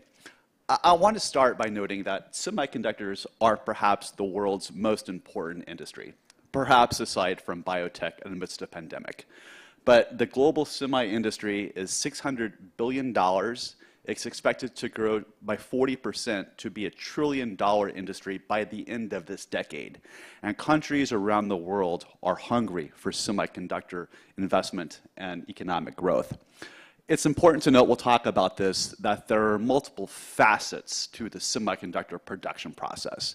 It goes all the way on the front end from the wafers that underlie the chips to the R&D to design the chip to the machine tooling that companies like Applied make to the fabs and then to assembly, test, and packaging in the aftermarket. And I say this because companies consider as many as 500 different factors when they're deciding where to locate a semiconductor fab. And that means that any country or any state, region, or city that wants to get in this game has to not only get a positive check on each one of those 500 factors, the strength of your check mark has got to be stronger than everybody else's in the world. And when you think about how complex the manufacturing process behind making semiconductors is, there's probably not anything in the world that requires more complex engineering. So complex is it that on the latest like TSMC sub 2 nanometer fabs, they're considering the gravitational impact of the moon on Earth by the hour as chips are moving down the production line. And I say that because what it means is that for nations like India that want to get into the semiconductor game, it's almost a moonshot. The quality of the policy and environment to attract this sector has to be every bit as sophisticated as the engineering processes that underlie making the semiconductors.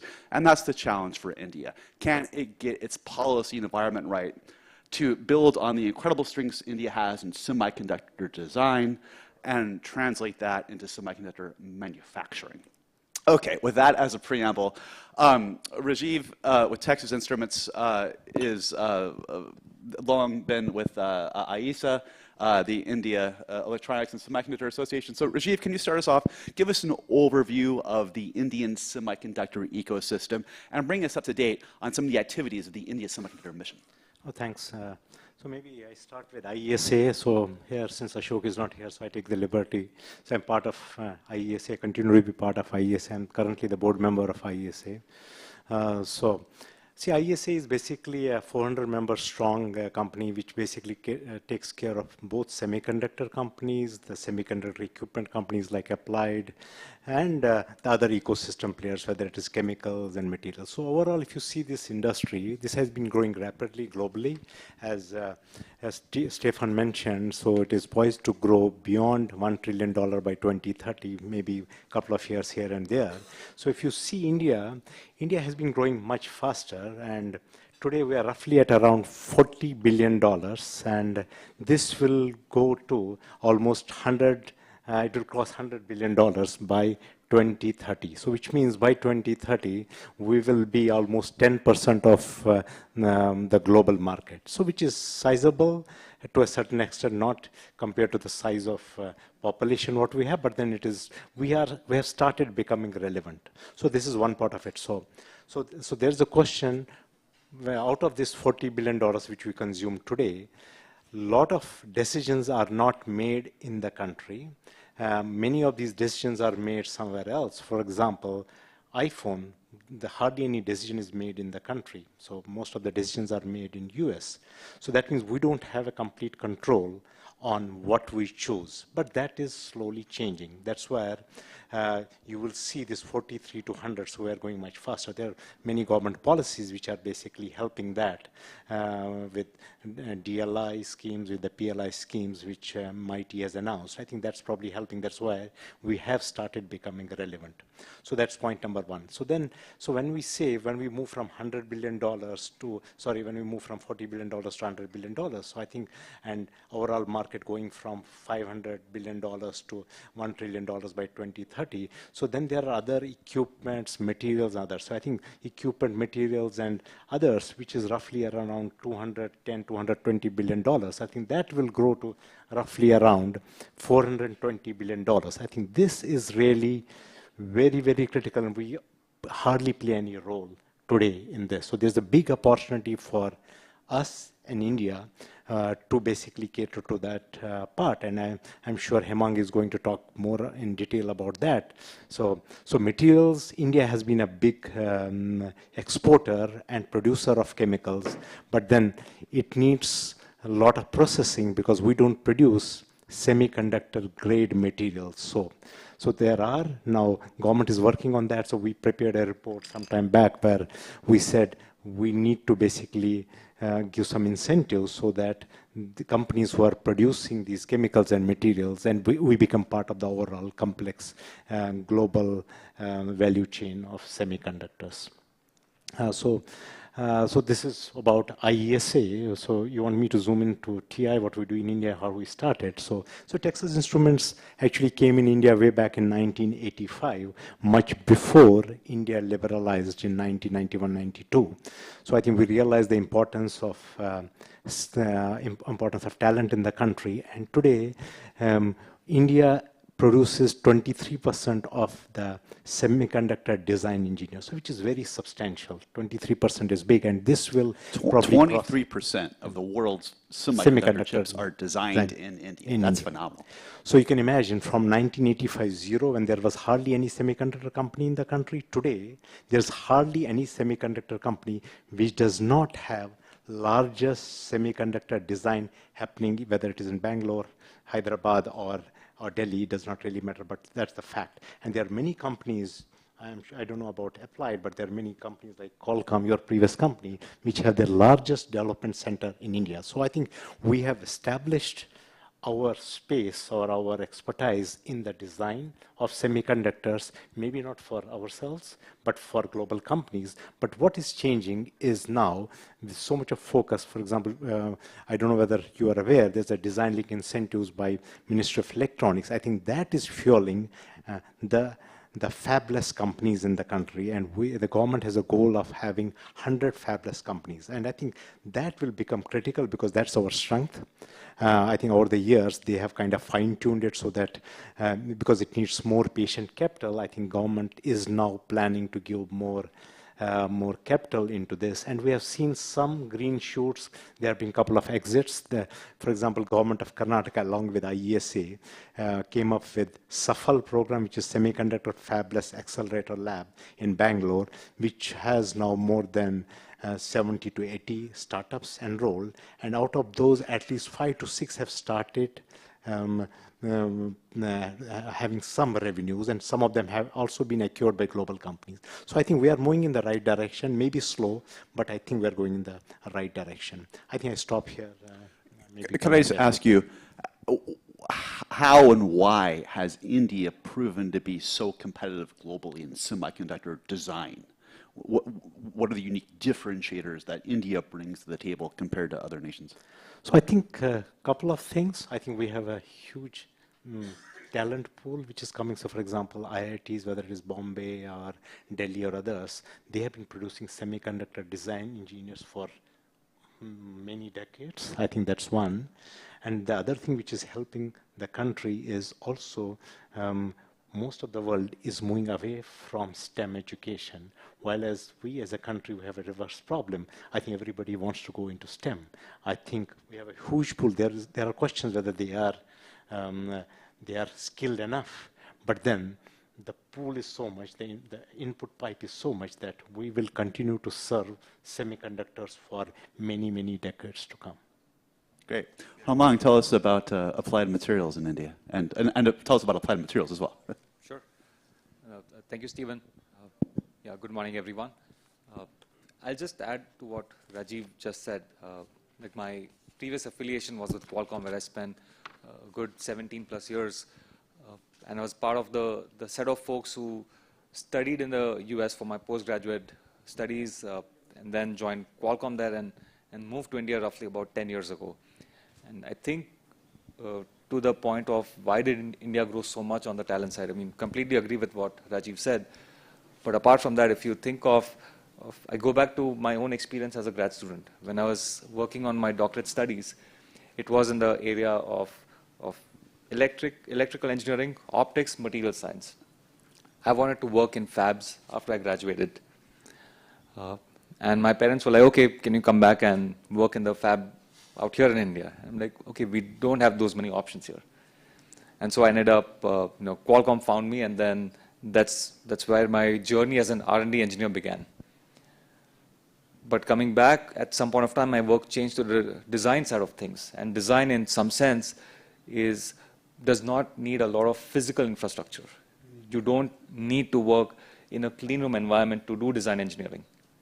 And so that kind of work, that kind of access, I think the access to computers, being computer savvy, having the STEM education background, and the love for electronics and engineering, I think that set India on this path. And apart from that, I would also add a lot of things with regards to work ethic. I think even despite a number of these companies tend to be housed on the West Coast, and the collaboration between the teams in India versus, let's say, an American counterparts or even European counterparts happens in the late evenings for most of us in India. And people were like, no, hey, this is great work, we are getting this opportunity. So they grabbed it with both hands and more. So I think that overall has led to a good design-led system. I think the growth of pretty much every company I can think of started off with a small project that, hey, prove it that this could work, and then that grew over time. And also an influx of fellow Indians who were based globally were like, hey, I think we can do more here. We can get back to our roots and grow things out here. So I think it's a combination of factors like that. Now, coming to, I guess, what Applied does, and maybe I'll again, before talking specifics, I could not help but look at all of our tables, and on every table you'll see multiple devices. We all have multiple phones, multiple laptops, tablets. Some of us are wearing them. You look at the cameras in this room, you have them, and one thing is common is chips. And in the past few years, if you've struggled to, let's say, book a car, it's not because the engine was waiting to be made. It's because that infotainment system was not ready to be installed. It's because that ADAS system, which depends on chips, was having a big pipeline. And whoever you talk of, they always, again, come up with the latest buzzword, which is AI. And I'd argue it's not just a buzzword in a number of areas. It has made us a lot more productive. We are doing a lot more use cases on that, and there's going to be another major tectonic shift, which is the pervasiveness of that, and how that is going to influence how our devices work.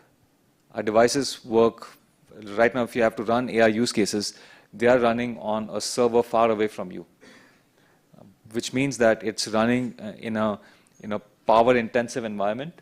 It's consuming a fair amount of heat, and all our companies have a responsibility towards reducing that. We also want to make it run so seamless on the device that you no longer care about, hey, am I connected to the internet for my AI use case or not? And the common denominator across all these things are going to be the chips that need to push the envelope. And that's where Applied Materials comes into the picture, which is we work with fabs. Our direct customers are companies like TSMC, which run various fabs. And the beating heart of every fab is the equipment, is the materials modification and the materials magic that enables the functioning of these chips. Like even as we go down further, like to Moore's law and even beyond. what Applied Materials saw back then, and I think coming to the India context, is that in 2002, Applied Materials saw the potential that the country presented. And so it's been roughly about 23 years that Applied Materials has been in the country. We have roughly about 8,000 plus engineers, mostly in an R&D capacity.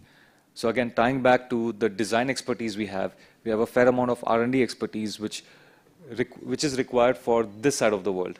And the skill sets are different. The skill sets are more on mechanical engineering, on material science, on chemical engineering. And so that talent pool in the country is also fairly strong. And we've been able to demonstrate a lot of the development of the tools. What changed in the past few years particularly, and maybe we can dive on the India government policies, is the introduction of the India Semiconductor Mission. And I think that's where we also saw the ability to say that, hey, we can, I think, take the next leap forward. And earlier this year, in March 2024. Let me just briefly stop you there. I'm going to come back to that, but I want to just level set so everybody in the audience understands kind of about the semiconductor industry and what we're talking about. So there are two real dominant business models in the industry.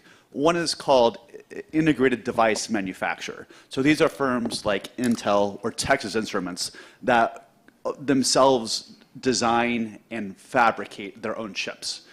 But what we have seen evolve over time is the fabless foundry business model. That's what Rajiv's talking about. Companies like Apple or NVIDIA or Broadcom that design their own chips and then contract those out to be fabricated at places like TSMC or Global Foundries. And India's challenge historically has been that while it's been extraordinarily strong on the design side, India has had virtually no semiconductor manufacturing activity, no foundries, and no aftermarket assembly, test, and packaging. So one of the core initiatives of the India Semiconductor Mission was to help India close this gap. So pick it up from there on the state of the ISM. No, thanks, Stephen. So with that, we've seen fab announcements in the country, and they are being built. What Applied also saw is that, hey, there's a good potential to work on the beating heart of the fab, which is let us first start with the validation of equipment. Because what Applied does is we work with a variety of suppliers that provide different components that get into a really precise manufacturing environment.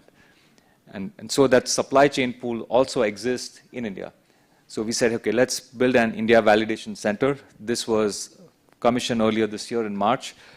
And now we are making our progress towards a collaborative center called as ICSM, which is the Innovation Center for Semiconductor Manufacturing. And this is our vision, to set up an environment where the supply chain ecosystem, people that provide various parts that get into an equipment, can work together with Applied India engineers and alongside academia. And I'm not talking of just pure early stage R&D projects in academia, but even some of the later stage ones that can get into production. So I think the vision for that is that we're in the design stages of that one right now. We've publicly announced that this is a $400 million investment that will come to life like in terms of operational sense over the next couple of years. So this is our vision and growth for the country, because we see the building blocks are there in place. You have the fabs which will be built, the packaging and the testing houses. So I think from a manufacturing view of things, I think the country has a great potential to really become a trusted supply chain partner in the next 3 to 5 years. So if I have to add, I think we have seen already the result of this. There have been a couple of announcements. For example, India will have first fab done by Tatas in Gujarat. So I think that's a great step forward. And they have made really good news. They made good progress with signing up some MOUs with different companies, including Tesla's and with Singapore government of late. So I think that will be a great progress. And what sets India apart is that we are focusing on 28 nanometer and above, which makes us, because most of the world is basically going to sub 7 nanometer, 2 nanometer, but then we are focusing on the other side. So I think the advantage with that kind of an approach is that the products, for example, the power supplies, the automotive, they don't require the 7 nanometer or 5 nanometer or 2 nanometer parts. They need ruggedized 28 nanometer and others, and that's where we will be able to serve not only the India needs, where automotive has a bigger strength in terms of building the complete parts of the ecosystem of the automotive. So we'll be able to produce those chips.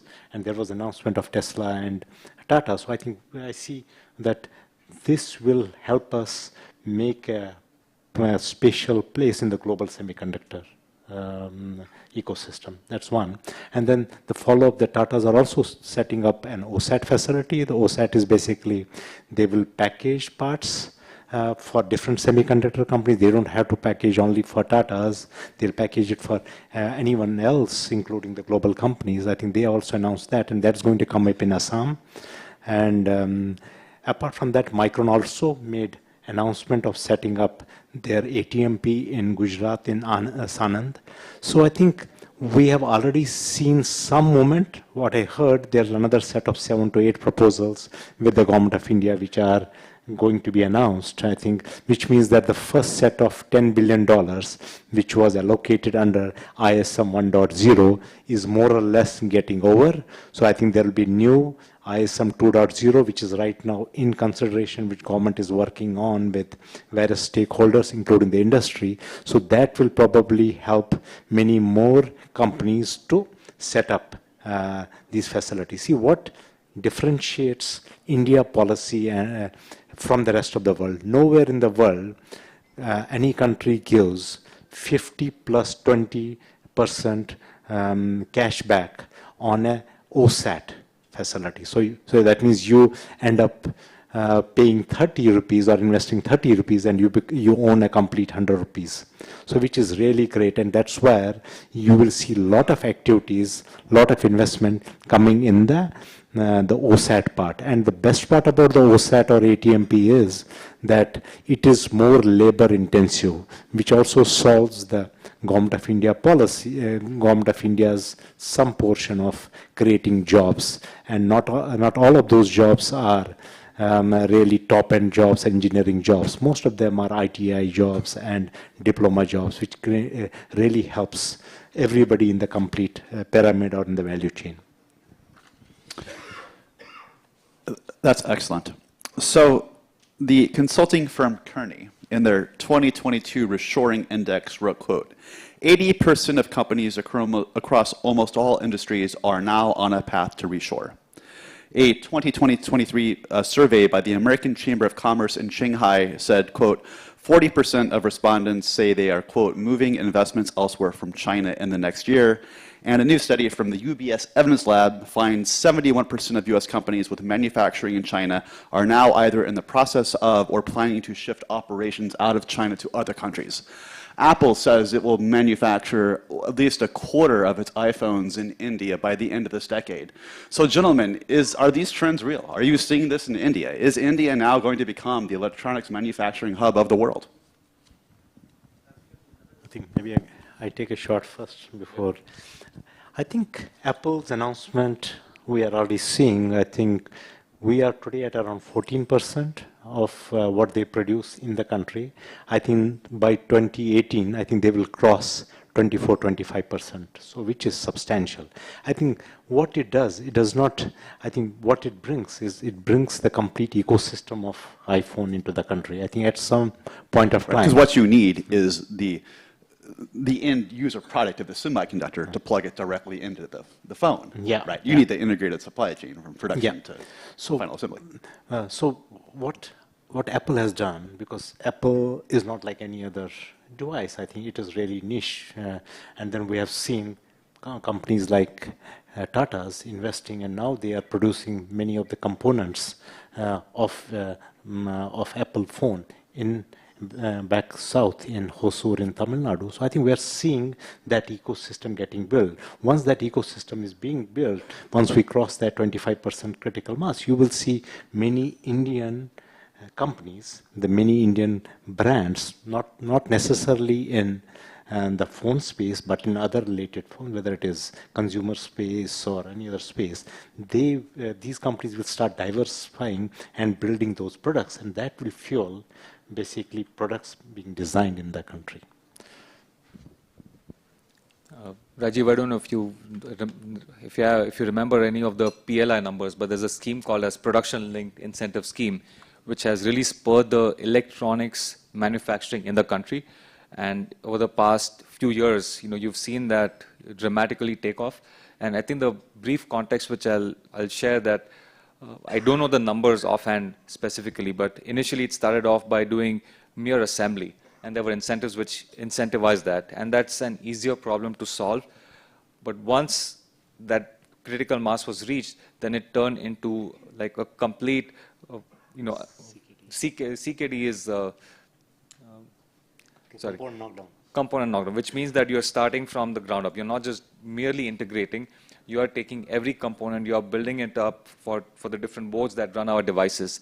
And then you start manufacturing those. So the PLI scheme has given a good boost to that. It has worked wonders for the electronics manufacturing. The government has also announced schemes which are there for the design link incentive schemes, which is that, hey, we'll fund you to do your design.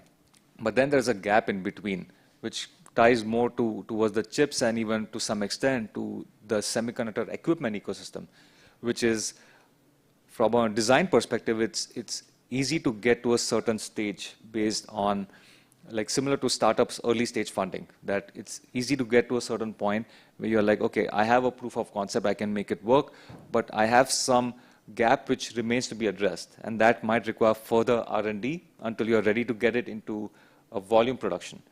Why do you need that R&D? Because at that point you're trying to differentiate yourself. And so I think that gap still exists, which I believe Montek sir also mentioned that, hey, there is some gap which incentivizes research at this stage. But after that, when you're talking of pure manufacturing, once your designs are locked in, once you know what you're going to be manufacturing at scale, there are incentives over there. So I think this in-between gap, which is what you fund in terms of advancing that design into further R&D to develop that differentiation, to develop a talent pool, I think that's one gap that we really need to address. And the positive part is the government is receptive to this input. I think the pain point has been, for example, in the cell phone market, we don't have any local brand. So we used to have at some point of time, they call it Milk brand, which was I stands for Intex, M for Microtech, L for Lava, and K for Carbon. So they used to have more than 50% of the market share. But then what happened, they did not sufficiently invest in the R&D. And the result is that today they are not relevant anymore. So I think it's very important for these companies to actually invest in the R&D. And what happened was they relied on getting the products or the PCBA from across the borders, just assemble it here and then print it here. I think that is what is the biggest danger, but I think government has learned, and that's where the PLI actually came in. So now you have different categories where you get incentives. So if you are designed in the country, if you do PCB assembly here, so you get different percentages of incentives. I think we're going on the right path, but what is still missing is we don't have our own brand of phone today in the country. I hope in the next 5 to 10 years we will have at least one. Thank you. It's a compelling vision, fastest growing economy in the world. We're going to have the largest, middle-class consumer market. Everybody's going to want phones and cars, and you're going to build out the smart grid. So especially at this 28 nanometer kind of legacy chip level, India can be highly competitive. But I want to talk about for a second just what are the challenges to realizing this vision. Look at the workforce, and there are 125,000 Indians now designing semiconductors. That's fantastic. You graduate 800,000 scientists and engineers a year. However, as we wrote in this report, only 6% of the people coming out of your university or your schools are ready to go work at day one in the semiconductor industry. So on the skills and the workforce side, what more needs to be done? And then what other policy issues have to be addressed to realize this great vision? See, I think You're right. We have a problem in terms of, for example, for manufacturing, we don't have people, we don't have experience. So as of now, we have to rely on people who are the experts who are coming in. So for example, Tata's, most of the people who are running the show today are people who have worked in US for many decades and have come back. But then that's not a sustainable model. But at the same time... And to your credit, several of your IITs are now building out semiconductor manufacturing engineering programs, which you have not had before in India. So. Yeah, so I think that's the positive. For example, if you see IITs, several of them, whether it is IIT Bombay, Mandi, of late, and there are a couple of others which have the semiconductor device manufacturing happen inside. See, but the biggest problem what we have today is that most of the people who take electronics or semiconductors as an undergrad, the moment they reach 7th semester or 6th semester, they gravitate towards computer science. And the reason is simple, it is very easy for them to get a better job. So if you ask them, they say there's no ROI, at least till a few years back, because they pick up some courses and software is probably in our blood, and they are able to quickly become expert in software, and it's very easy for them to become software engineers and start being part of it. I think that has to stop to a certain extent, because particularly in the top-notch colleges, and I think we are seeing that change now with so much of announcements coming in. People are moving. I've seen people in the last couple of years taking electronics despite having very high JE ranks or those ranks, which traditionally was not the case. So I'm seeing the change. I think that change should continue, and because if we're able to keep that critical mass in electronics, so we'll be having sufficient good quality people going into the semiconductors. I think maybe. Yeah. So Stephen, it's an important question. I'll share my perspective from the fabrication side of things, or this industry side of things. And I don't think it is an India problem only.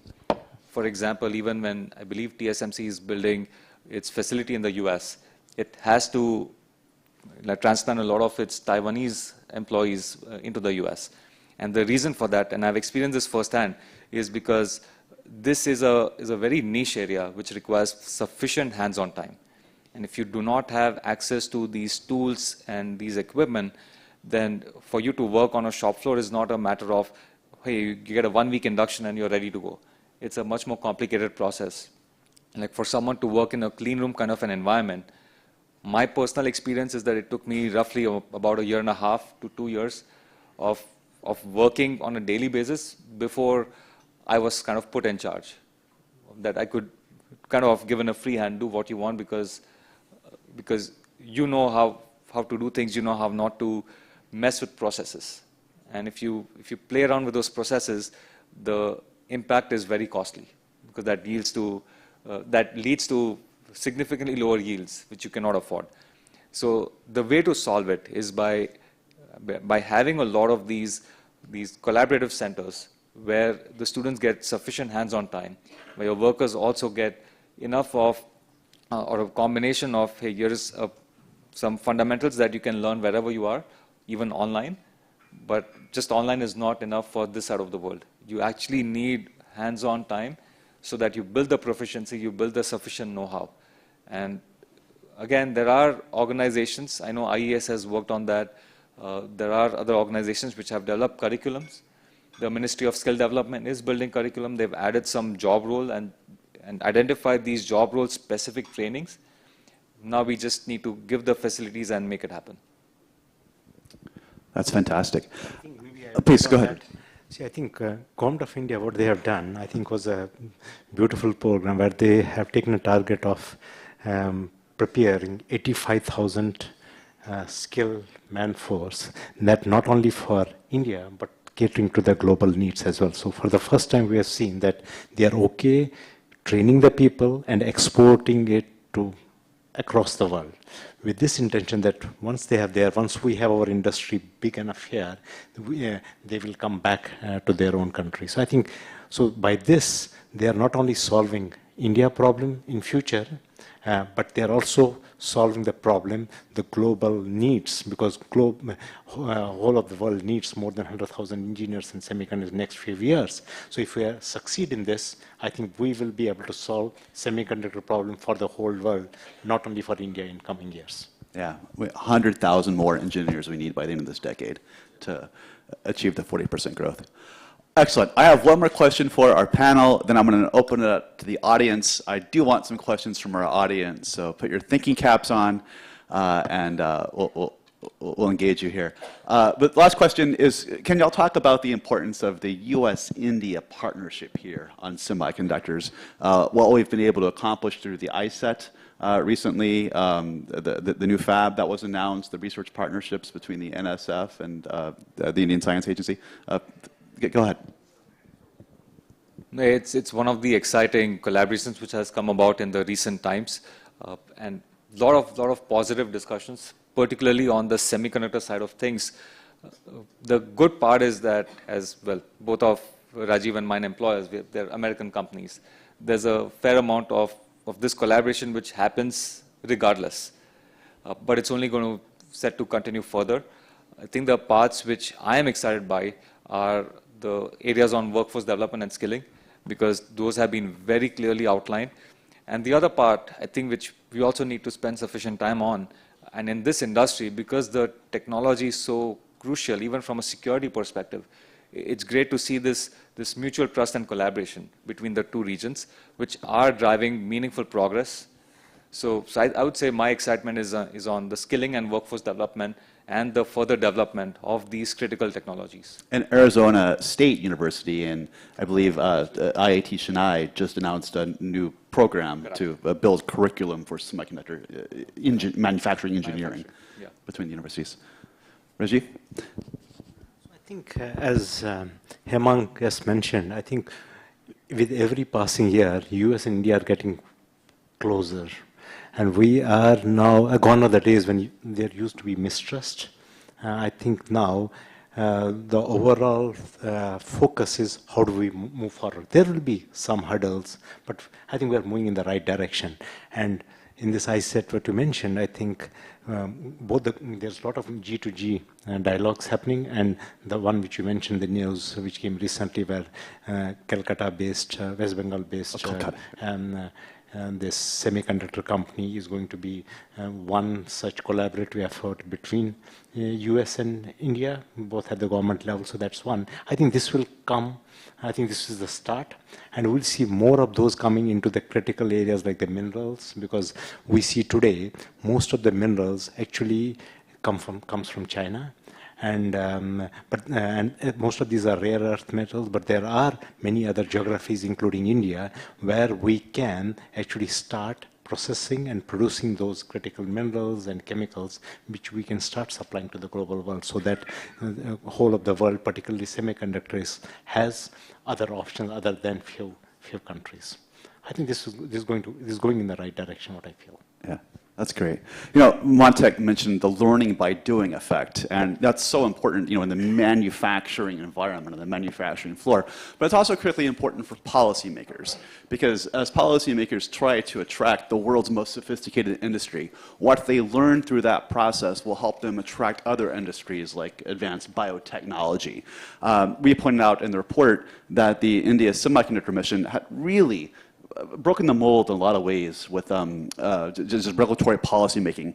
With Micron, when Micron was building their ATP facility here, they were able to complete an advanced pricing agreement, which deals with taxation issues in 6 months. This was, you know, unheard of. Learning skills like that at the policy making level, I think, will have tremendous spillover effects to the rest of India's economy. And lastly, I'll just mention specifically on this partnership side, our CHIPS Act included $500 million for what's now called the ITSI Fund, the Information Technology Security and Innovation Fund. And India is one of 7 nations to be designated a recipient, and this is funding a lot of this capacity building work, but really important partnership. And hopefully we can expand it with our Quad members. And then others like Korea as well. Okay, great. Thank you, Rajiv and Hemang. Questions from our audience, please. Excellent. Oh, fantastic. Let's see. I will just start with you, sir, here. Yes, and I believe we're going to have a microphone to be able to bring you a microphone. Oh, you have it. Okay, yes, go. Please succinct your question, please. Yeah. So my question is that this particular industry is so growing and the demand is also skyrocketing. So from the point of view of a startup, that if what kind of opportunity a startup can adopt with the limited resources they have in this particular field?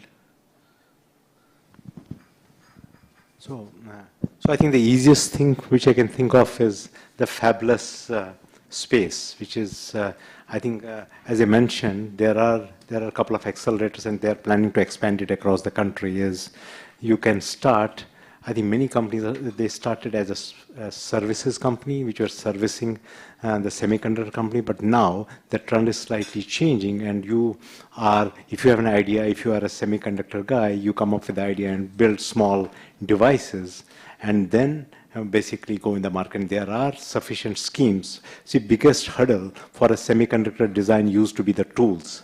But then what Government of India has done through ISM policy is that tool is no longer a barrier. Anybody, and they used to cost millions of dollars, and for a startup to invest that kind of money was impossible. But then by democratizing that, I think now anybody who has an interest in building a semiconductor device can do that. There are fundings available, there are fundings available for manufacturing. I think the Government of India is actually hand-holding many of those startups right from the idea all the way up to manufacturing. So, thank you. In my prior role, I used to incubate startups. So this space is something which is very close to my heart. If you're a startup which has limited means and resources, I mean, I agree with what Rajiv said, but because building a chip, even if you have access to these tools, is a fairly involved effort. And you don't need to build a full chip.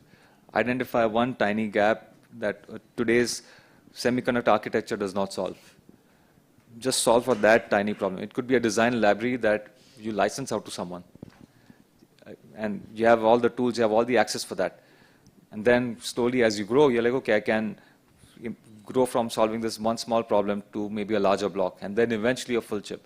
That's a journey which I've seen very sensible startups take, and it pays off. So that would be my advice. I'd also add, my report highlighted several new Indian startup companies like Mangrove Technologies in Chennai. But their CEO had a great point. He said, historically, India's semiconductor designers have been great at receiving a specification and designing it. But historically, they haven't been great at conceptualizing that specialization themselves because they don't understand fully the needs of the end users. So what's required for India to get competitive in building its own nascent domestic semi-sector is kind of that change in mindset about finding unmet customer needs, right, and then addressing them through innovative technologies.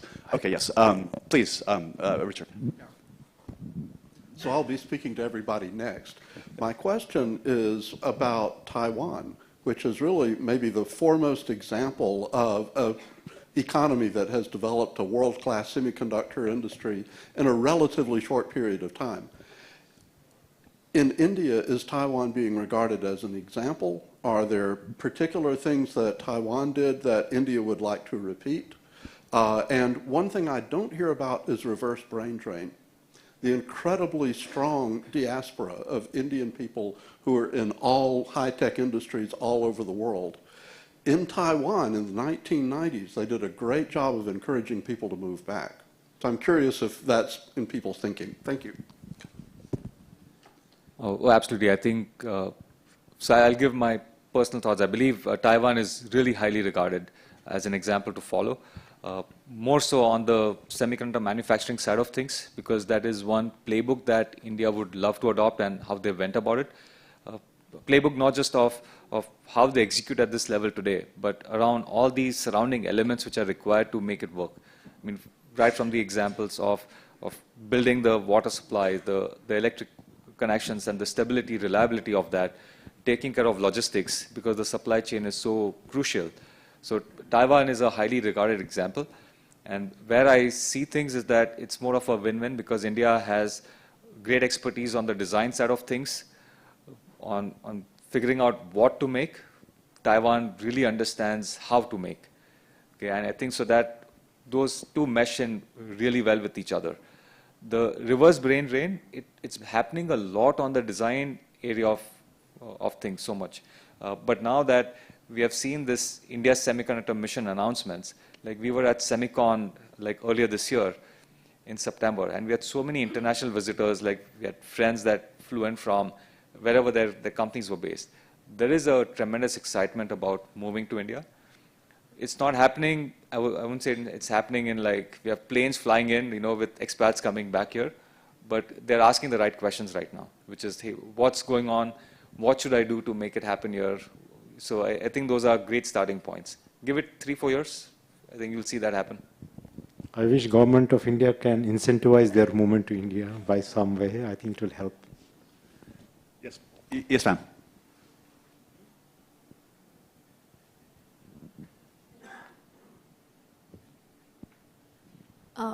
So my question is regarding and the inclusion of quantum computing when we talk about semiconductor industry.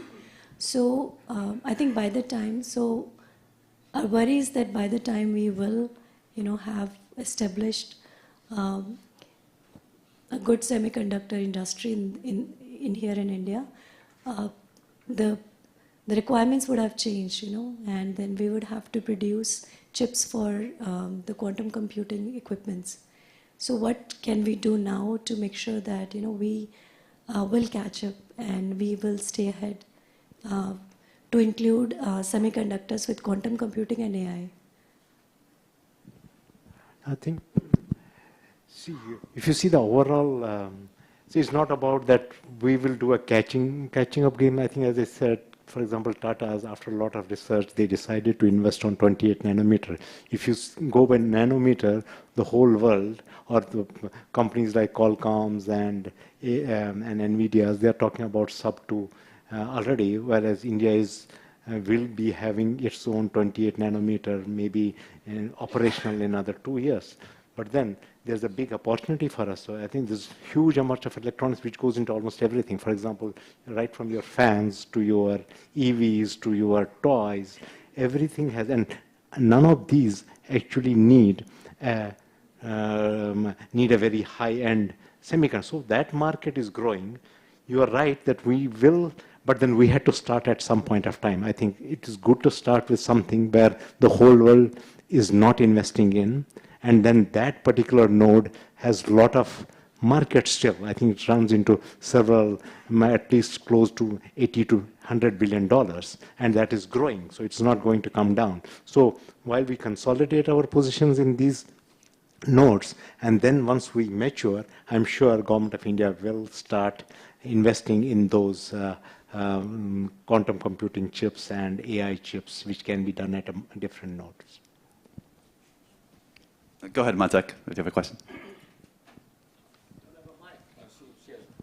Right here.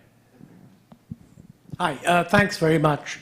This question of, you made the point very eloquently that what we're doing on the production side of the fab is really a very low end of the spectrum, which has some use. The question that arises now is that once we start producing these chips, will people be allowed to import them against a reasonable duty? Or will the manufacturers want the same treatment that are being given to solar cell manufacturers? That is, you have to buy it from the Tatas. So what do you think is going to happen? And what do you think should happen?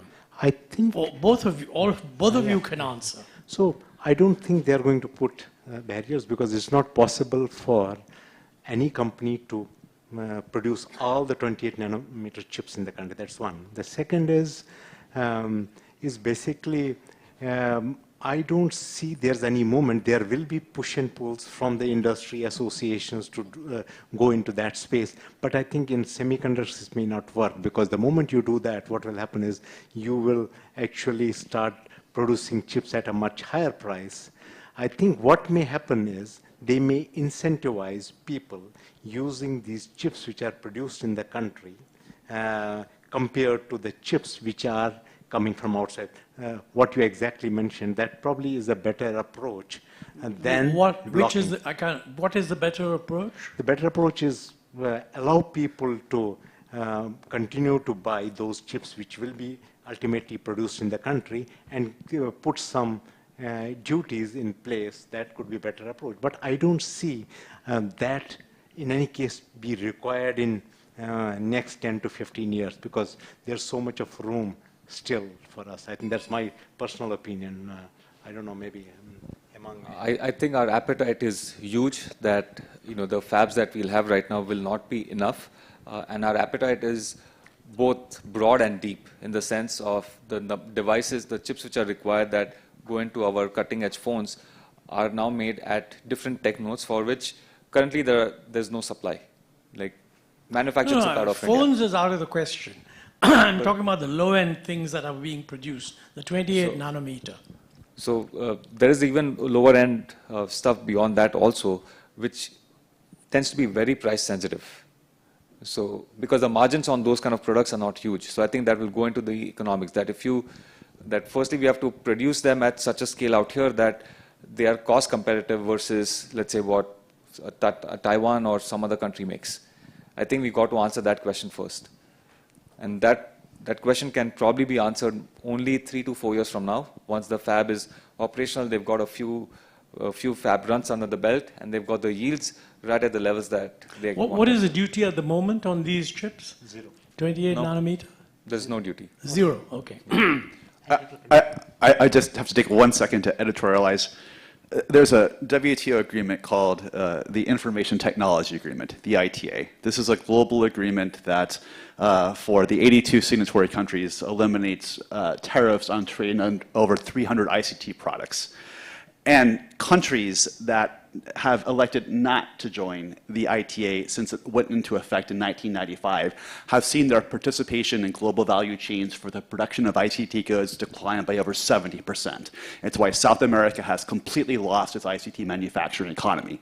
Because if a nation does not provide a zero-in, zero-out tariff environment for all the components and inputs that have to go into making a final semiconductor or consumer product, they simply get circumvented in global value chains. So from ITF's point of view, and we've written a number of reports on India's engagement with the ITA, nothing better that countries could do than to eliminate their tariffs on ICT products. And I'll be communicating that message to Donald Trump for sure. We're on time almost. I want to just, Kaimjung and then the gentleman in the back, we'll take your questions at once and we'll wrap this up. Quickly, please. Yes, 2 very practical questions.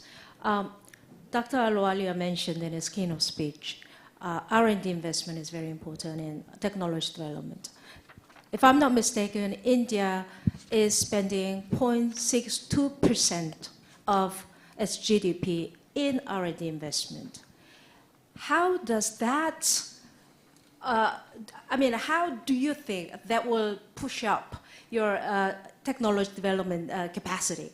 And what's the Indian government's picture in terms of R&D investment down the road? Number 2, in developing semiconductor manufacturing,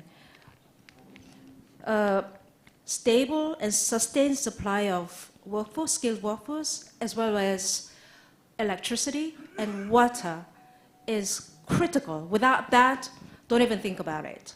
Are you ready? Okay, and then lastly, gentleman in the back. Yes, quickly, please. Thank you. Very quickly. So since you mentioned that there's a huge investment coming up in semiconductor sector, 1,100 engineers are required in next decade. So what would be your word of wisdom for educational institutions like Shiv Nadar, and how industry is open to make it happen in terms of collaboration, setting up fab labs like you mentioned at IIT Mandi? I'll probably start with this question. I think your first question was on workforce development and the talent pool which is available for this industry. India has a lot of ancillary industries such as automotive. We have a thriving supplier base for defense as well. So getting the workforce for semiconductor manufacturing is more of of changing the mindset from, hey, here's how you know how machining works in this industry, and here's how you train it to be semiconductor grade. We are seeing it firsthand, so that talent pool exists, but yes, we need to have some workforce development programs for them. I think with regards to the infrastructure readiness and the availability with regards to the basic building blocks, we have first-hand information that hey, this thing is working. We are operational in one of our sites, so we get that. And I've also visited a lot of the government land parcels where they are building up semiconductor parks, and the development planning information that they are providing. So they are very cognizant of the water supply requirements, of the electricity requirements for them, and they are putting them very seriously in place. So this, from a government incentive side of things, they're incentivizing not just the private companies which are doing it, but also on the government departmental side, they're trying to make sure that that infrastructure is ready to execute. I believe your question was on the research funding. So yes, that is a gap right now, which is again, I don't think it can grow by leaps and bounds. But yesterday we heard from Professor Karandikar that one of India's primary sources of funding research, it's called ANRF. They have allocated a budget of $12 billion to fund research. So I think that's from the government side of things. Even in the government policy, we are seeing, like for the other departments, we are seeing incentives come through that fund research. But this goes hand in hand, because we also need enough of people on the private player side of things, because R&D takes a fair amount of gestation time to deliver value. So we need two to tango. So I think the government is offering, but we need other players to play And 2.5% of the 10 billion Semicon India program is dedicated to R&D. Yeah. I think coming to the infrastructure which you mentioned, I think many of you may not be knowing, we have a fab which is in Mohali, not very far from here, which has not had a power cut or a water shortage for the last 3 decades. So I mean, there have been perceptions whether India has that kind of a power. You are right in some places, because India does not have a planned growth like many other countries where you can plan. But then there are many places in the country where you have abundance of power and abundance of water, but there are some places where you have scarcity. The fact is that you need to build these facilities where you have adequate water supply and adequate power. For example, the Tata's facility in Gujarat is coming up where the whole of the power is coming from solar. And so you don't need any, it's all green. And there's a water which is being treated from the, and we had an opportunity to see that the whole of the water is being treated from the sea and being pumped into these facilities which will be used by Tatas. So same thing for the OSAT which is coming in, is near to Brahmaputra Valley, where there is so much of water that you go 1 feet down, you will have water coming in. So there are places where you have problems like Bangalore, where I live in, or Delhi, but then there are places where there is abundance of everything. Thank you. Actually, Kanjing, all these details are on my report, so just read that. Okay, with that, I want to thank Rajiv and Hemang, Dr. Shah, thank you for being our panelists today. Give them a hearty round of applause. Thank you.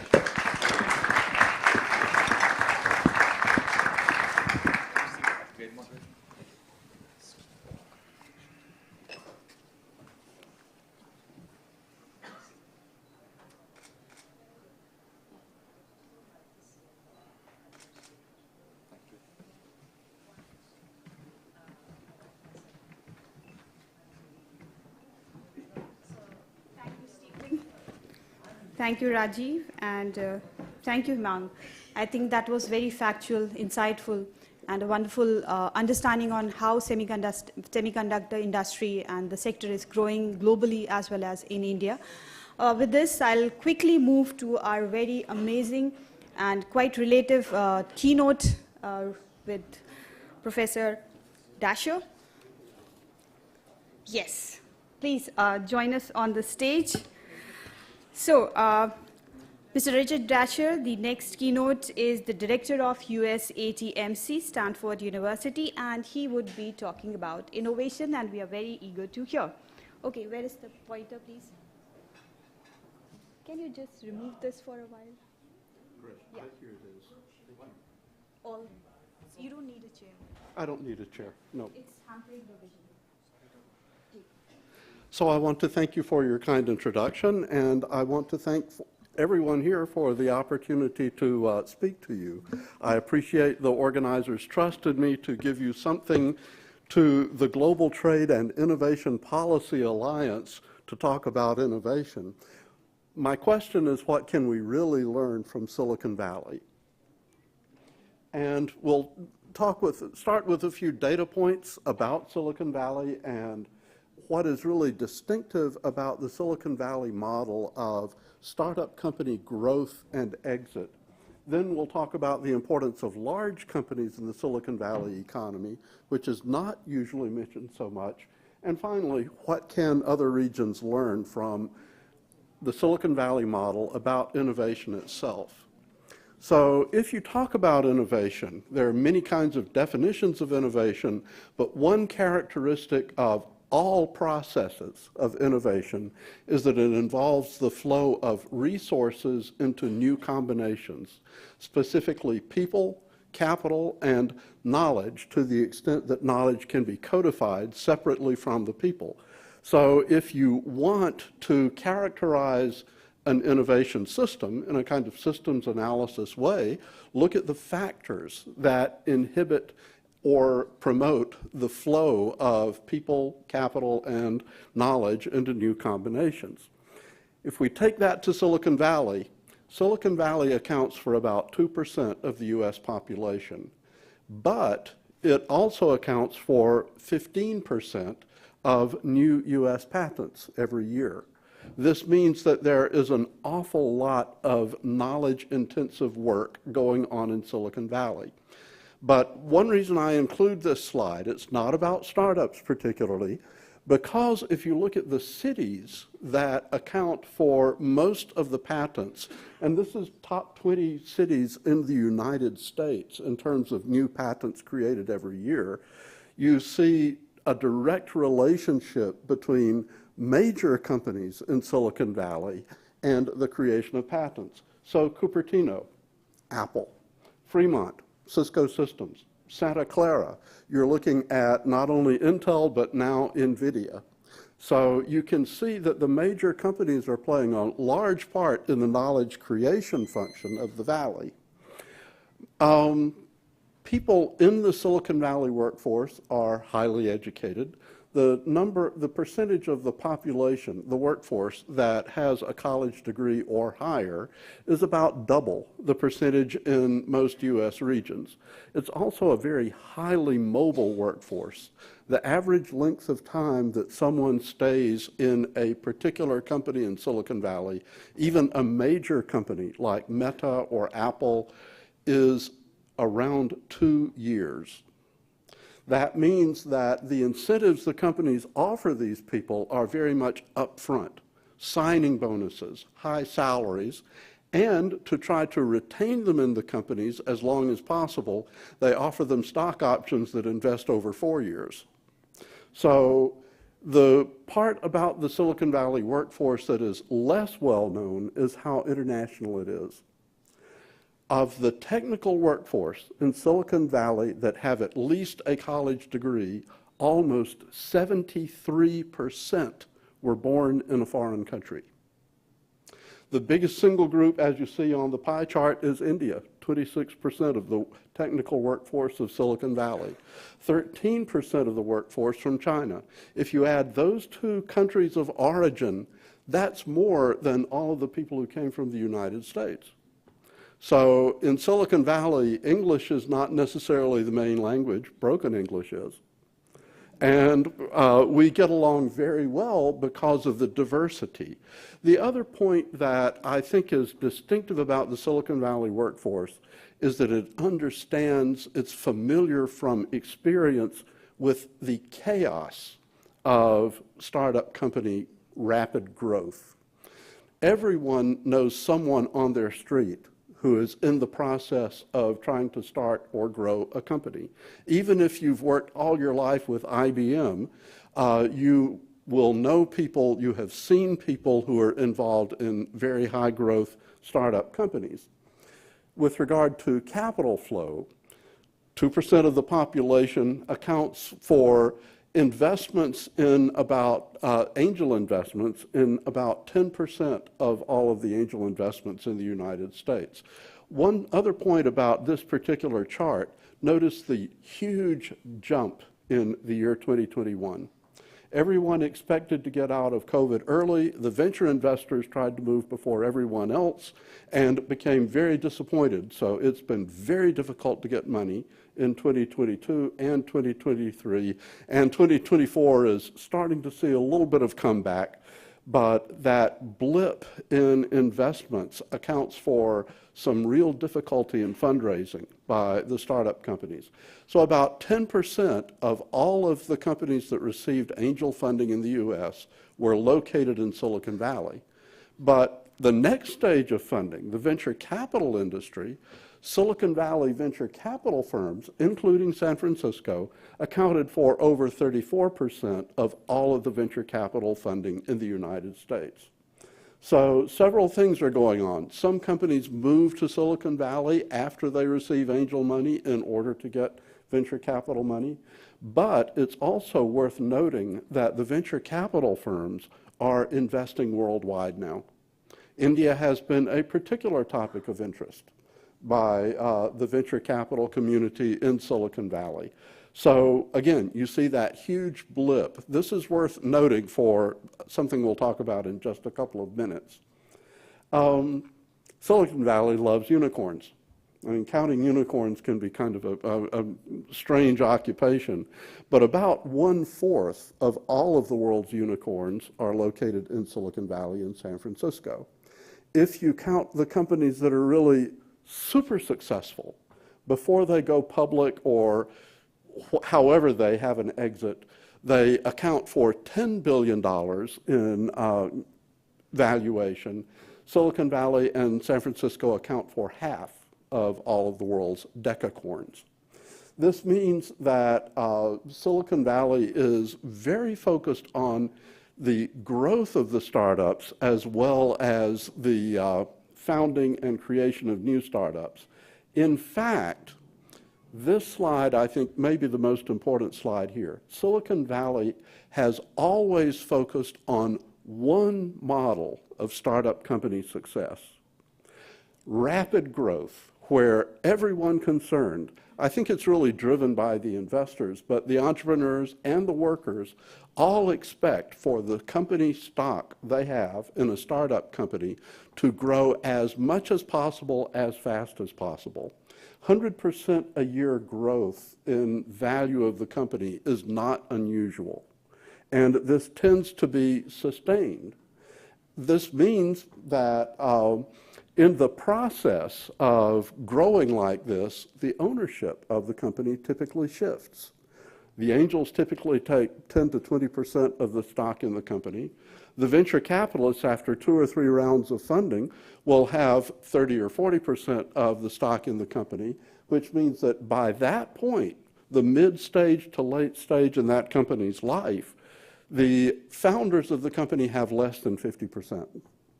The investors own it. This means that you have to be very careful who you allow to invest in your startup company because you want them to buy your vision. By the time a company goes public, usually the founders of the company have around 10%, maybe as much as 20%. When Facebook went public, Zuckerberg had 25%. So he was a very good negotiator. This means that everyone from the earliest stages of the company are thinking about exit. Think how distinctive a model that is. It's quite different from the more longer term, more sort of slower paced organic growth that you see in Northern Europe. It's something that is appropriate for some kinds of industries, but actually maybe not so easy for other kinds. What happens, though, is this becomes Silicon Valley culture. The growth of companies really continues after they go public. In fact, if it weren't for new public companies, Silicon Valley would not be famous at all. Look at some of the superstars of Silicon Valley and the market cap of the company on the first day that they went public and the most recent information that I had a chance to put together. You have the most valuable company in the world, NVIDIA, in this list.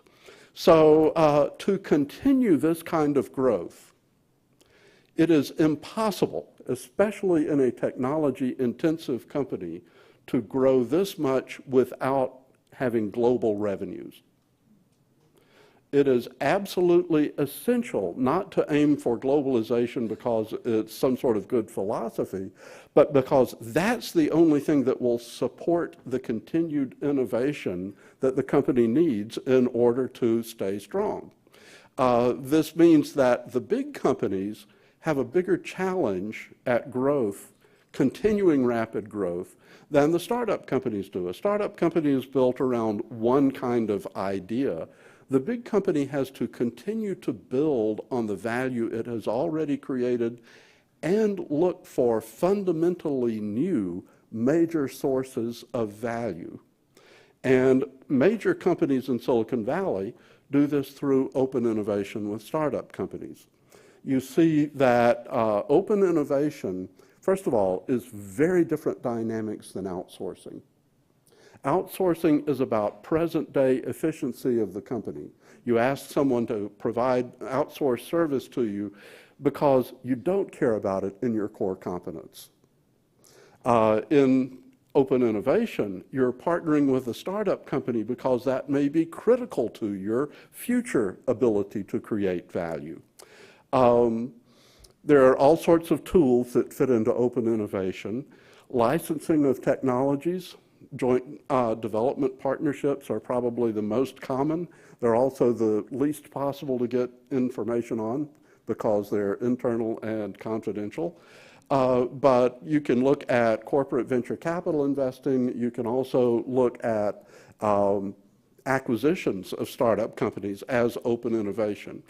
There are also, open innovation roles for partnering with universities precisely because the university has a different point of view. The companies want to partner with the professors who are after solving big problems, who are not constrained by the economics of business yet. And so precisely because they have a different point of view, the companies are interested in partnering. They also use this external exposure in order to stimulate their internal innovation. How do you keep your workforce fresh? How do you keep them entrepreneurial? Well, it helps to have relationships with startup companies so that they can actually talk to entrepreneurs. This is the classic open innovation funnel that was first drawn by Professor Chesbrough over at University of California, Berkeley. But if you notice, there are different kinds of relationships the further away you are from the market. When you have two large companies that merge or one acquires the other, you're really not talking about future. You're talking about immediate strategic readjustment of the company's business line. Google bought Fitbit in order to get into the wearable health device business immediately rather than spend 3 years developing one in-house. Most of the open innovation relationships with startups are at the development stage, and they are supported by relationships at the corporate venture capital stage. At the development stage, proofs of concept, that kind of relationship is when the big company wants to own the output or the rights to use the output in some way. Corporate venture capital is buy to watch. You pay money to see how the new market will develop. And of course, the university is even further out. This is a very busy slide. I'm happy to send these slides to anyone who would like them. My email is on the last one that we'll get to when we do Q&A. Basically, it's about the scale of open innovation activities in Silicon Valley and also using Alphabet as a case study. So every regional economy has different dynamics. And if you just try to imitate Silicon Valley, it probably won't work, partly because of the characteristics of the Silicon Valley labor force, partly because of the expectations of entrepreneurs and investors about exit. So what are the real lessons we can learn from Silicon Valley? Most of what I have on the following slides are aimed at large companies.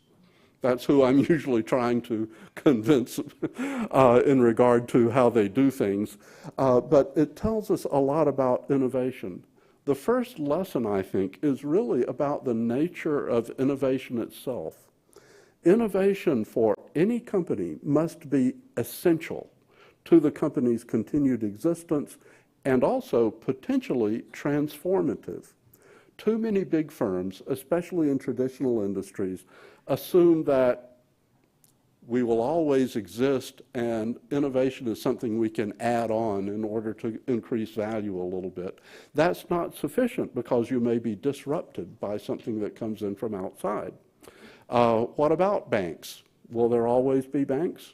They're certainly doing things very differently thanks to things like the UPI system here in India. Most of the real disruptive innovations come from outside an existing industry. Tesla was a new company that the big car companies didn't think much of, and Waymo, the self-driving car, did not come from an automobile industry company, it came from Google. So transformation, if you are talking about transformation at a strategic management level, you must be prepared to abandon some of the things that you're doing now in order to seize new value. The second lesson about innovation is that you cannot innovate at my pace. You cannot completely control the pace of what's happening outside your company. I see companies relying too much on midterm plans and roadmaps. In some ways, the semiconductor industry was a bad model because it was so predictable what technologies you would need in equipment and material in order to predict what you would need in order to manufacture next generation chips. Instead, it's much more important to think of if-then strategies, to let your technology watchers, your watchers for new things, have an impact on corporate strategy. This means that the role of the people at the top, the board director level, the CEO, the CTO, the chief strategy officer, and so forth, must include flexibility and readiness for sudden change. Think how the world changed after the release of ChatGPT.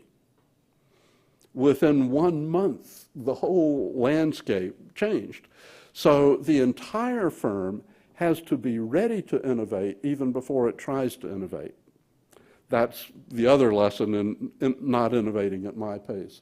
The third lesson is that company external networking is absolutely fundamental to allow for every person in the organization. This has been one of the features of Silicon Valley that's been written about a lot ever since Professor Saxenian's book back in 1994. It's highly polished in Silicon Valley because of the unstable, uncertain, high mobility labor market. People want to keep meeting people in other companies in case they need to ask for a job. And it's also a high degree of sophistication in very litigious United States. How much can you talk about your current job, your current company, is something that is unwritten but quite well known. But one reason it's no bigger problem than it is because when people get together, they're usually talking about what's new. What's the next way we can create value? That becomes a cultural factor. If you can get people looking for new value in their informal business communications, that will be very powerful. I think that this is how you have bottom-up as well as top-down innovation supported in a company. The last one is really incentivizing innovation, recognizing that all innovation is a change. So all the literature on change management applies directly to innovation. Basically, your people must feel a need to innovate. Your people also must come to own the innovation. You cannot innovate top-down unless your people buy into it. That's why the bottom-up is so important as well. And most of what companies learn as they grow is about tightening down business processes. How do you manage global scale operations? You have excellent processes. You take very close care of reporting. And in some ways, that kills innovation. So the lessons you learn from globalization can be the wrong lessons. That's my talk for this morning. The dynamics of Silicon Valley as really a system of open innovation, not just entrepreneurship.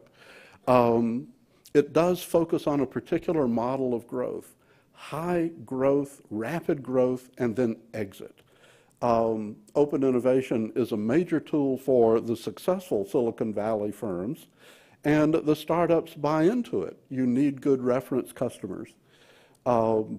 And the four fundamental lessons I think you can learn are here, right? It's essential and transformative. It is something you can't do at my pace. External networking is absolutely fundamental, and you must incentivize it. It doesn't happen without being encouraged. So I would be very happy to take a few questions if we have time. I realize that we're running a little behind this morning. And if you would like a copy of the slides, contact the organizers or send me a direct email. Very happy to talk some more. Thank you.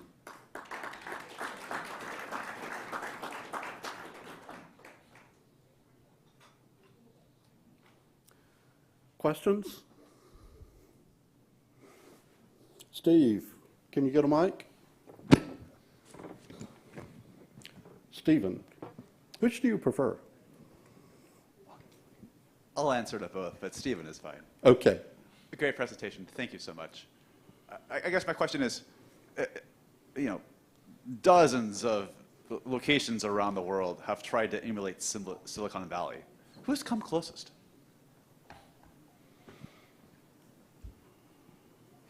That's a really good question. I mean, you have different flavors of Silicon Valley. I would say that 25 years ago, it was Silicon Valley and Boston that had kind of two different models.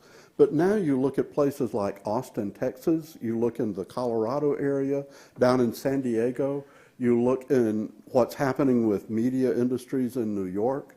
I think that there's nothing in this kind of dynamics of innovation that you can't have in another kind of economy. Inside the US, I'd say those places. There are elements of Silicon Valley you see in all places, and I'm very excited to see the growth of the startup ecosystem here and the opportunities for participating in the value creation that's happening here. This is an aspect of globalization we must protect. Back in the very back. Morning, Richard. Great to hear you again. I'm Pranjal Sharma. One question, you very, very interesting profile of Silicon Valley, but the foundation of Silicon Valley was also about patent waivers, where patents were made public so that the innovation ecosystem would be encouraged, and it was not about holding it on so tightly that you could not grow. And of course, baby bells, etc., that were created. It's very interesting that today we are back in a similar situation where you see Elon Musk giving away most of his patents for the electric vehicle industry, and that actually allowed Europe to develop its own technologies, especially wireless charging, etc. So my question, therefore, is how do you see this very interesting evolution of protecting innovation with patents versus also making it open for a larger industry growth? Well, and this is one of the challenges of AI. What do you patent? If you have a large language model and you're always acquiring new training data and so forth, then the value in what you have may not necessarily be the algorithms, only the algorithms anyway. I think that when Musk decided to give away the electric car technologies, that indicates he's going to look for value in other places. He sees that giving it to others is a way that will feed back into his ability to create unique value on top of what everybody else is doing. I think that the system is pretty good in the United States, but we are in this huge challenge of AI where we really don't know what are the right kind of regulations to put out, because the regulators are at least a year behind the people doing the research, the development in the companies. Thank you. Quick question. You spoke about outsourcing and you said that, the core competencies are not outsourced. But as we saw later, maybe 25, 30 years back, yes, it was just the outsourcing for labor arbitrage to other countries. But as it evolved, we saw that even a lot of core competencies were being outsourced and have been in that journey. So do you agree that it's still being done, or? So actually, it's not just labor cost arbitrage. Think about the semiconductor industry. Why did the fabless model develop? It developed because people saw the focus of value being the design of the chip rather than the manufacturing. Let the chip be manufactured according to a standard process. Someone else has that expertise, use them. And yet, as the technologies have developed, now you're seeing a much closer relationship to manufacturing technologies and design technologies. So the companies that completely gave up their manufacturing capacity for 20 years are now in the situation of having to restore that know-how quickly. So that's the eternal management question, and the question where if you make purely economic judgment, one of the challenges is making a decision like that purely on economic grounds, and the other would be where you look at competitiveness and what your present and future competitiveness is likely to require. Great question. Thank you. Okay, thanks everybody. I think probably we should move. Oh, there is one more back. Go ahead.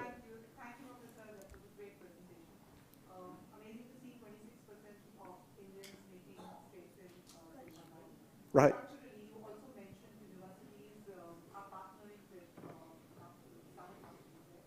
What would your input be for universities in India, and what are the 3-4 key steps universities can take to see the growth which Silicon Valley is seeing? So first of all, startup companies are not very good partners for universities. They don't have the time or the bandwidth to support university research. And the universities don't have extra money. So the main relationships are with the large companies that want to have fundamental new ways of looking at technical problems, or that really want to have better access to a labor force. Every university in the world is the source of labor, which is the most important knowledge exchange mechanism into the industrial world. So not just students who are good students, but students whose knowledge is relevant to what's going to be important 5 years and 10 years into the future. Much beyond that, and they need to learn on the job anyway. But that's one thing. And then I think that the research programs need to stay independent. I'm a firm believer in academic freedom, but the good professors will always be looking for the success of their students. And so they will be looking at things that will help their students be successful in their careers. 70% of Stanford electrical engineering PhDs go to work in industry labs, not in universities. So, what's going to make a student extremely marketable 5 years later, after they start their PhD, is something that the professors probably have in the back of their minds. Great question. Thanks, everybody. I really do. I'll be around. We'll talk in lunch and whatever. Thanks.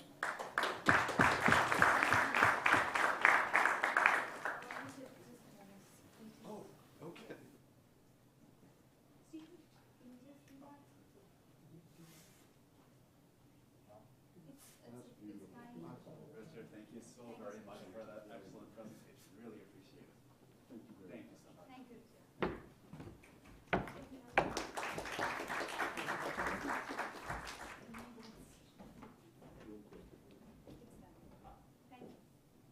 Thank you, sir. Thank you.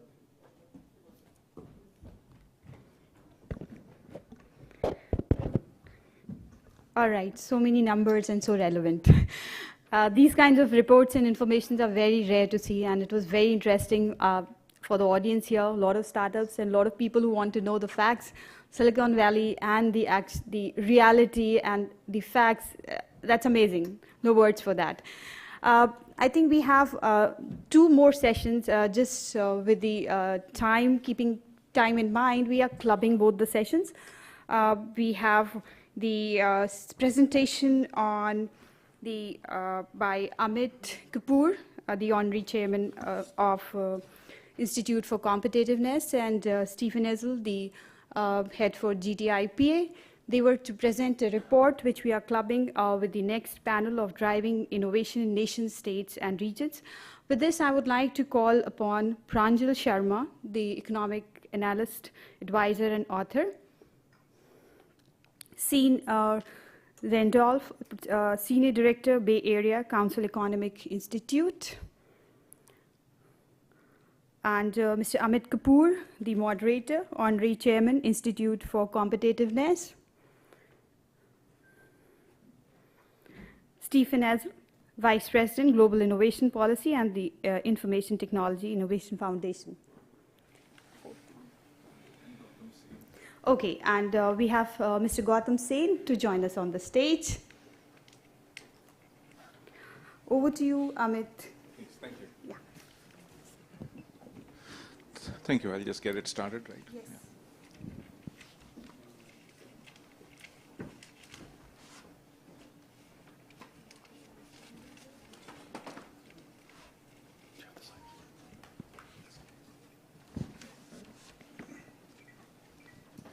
Hi, good morning all. It's absolutely a pleasure to be here, and we are starting with something very interesting, and we'll dive directly into the presentation. So following up from what Richard had actually said, in terms of like how locations really progress over a period of time, we are doing this, or we are just releasing this body of work, which is a comparison between the Indian states and the US states.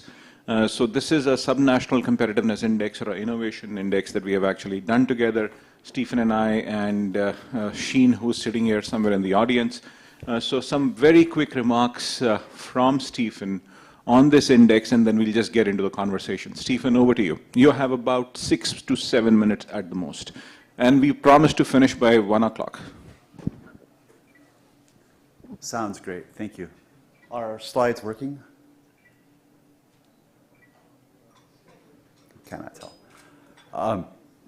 So let me start by saying that this is the 4th in a series of subnational innovation competitiveness reports that we have produced among members of the GTIPA. The first 3, I should just briefly note, were one called the North American Subnational Innovation Competitiveness Index, where we ranked the 87 states of the US, Canada, and Mexico. We followed that up with the Transatlantic Index, which looked at the 121 states and provinces across Brazil, Poland, Austria, Germany, Hungary, Sweden, and the United States. And then last year we did a Latin American one. So it's phenomenal to now collaborate with you, Amit, on a US-India Subnational Innovation Competitiveness Index. And the conceit of doing so is we produce these reports first, of course, so that we can allow policymakers at the state and regional level to benchmark how well their states are performing on innovation relative to their global peers. But also so they can learn from best practices that our reports reveal about what states across the world are doing to try to drive innovation-based economic growth. So the reports leverage 13 commonly available indicators of innovation capacity grouped into 3 categories: knowledge economy, globalization, and innovation capacity. The knowledge economy category includes indicators such as the share of the population with STEM degrees, the quality of universities in a state, females enrolled in higher education. The globalization indicator looks at factors like inbound foreign direct investment flows, states' levels of high-tech exports, and the innovation capacity looks at things like startups, new businesses, patent applications, and expenditures in R&D. So we put these indicators in the hopper and rank the states against one another. And the core results from the report were that India's top 5 performing states were, in fact, Delhi, Chandigarh, Tamil Nadu, Maharashtra, and Karnataka.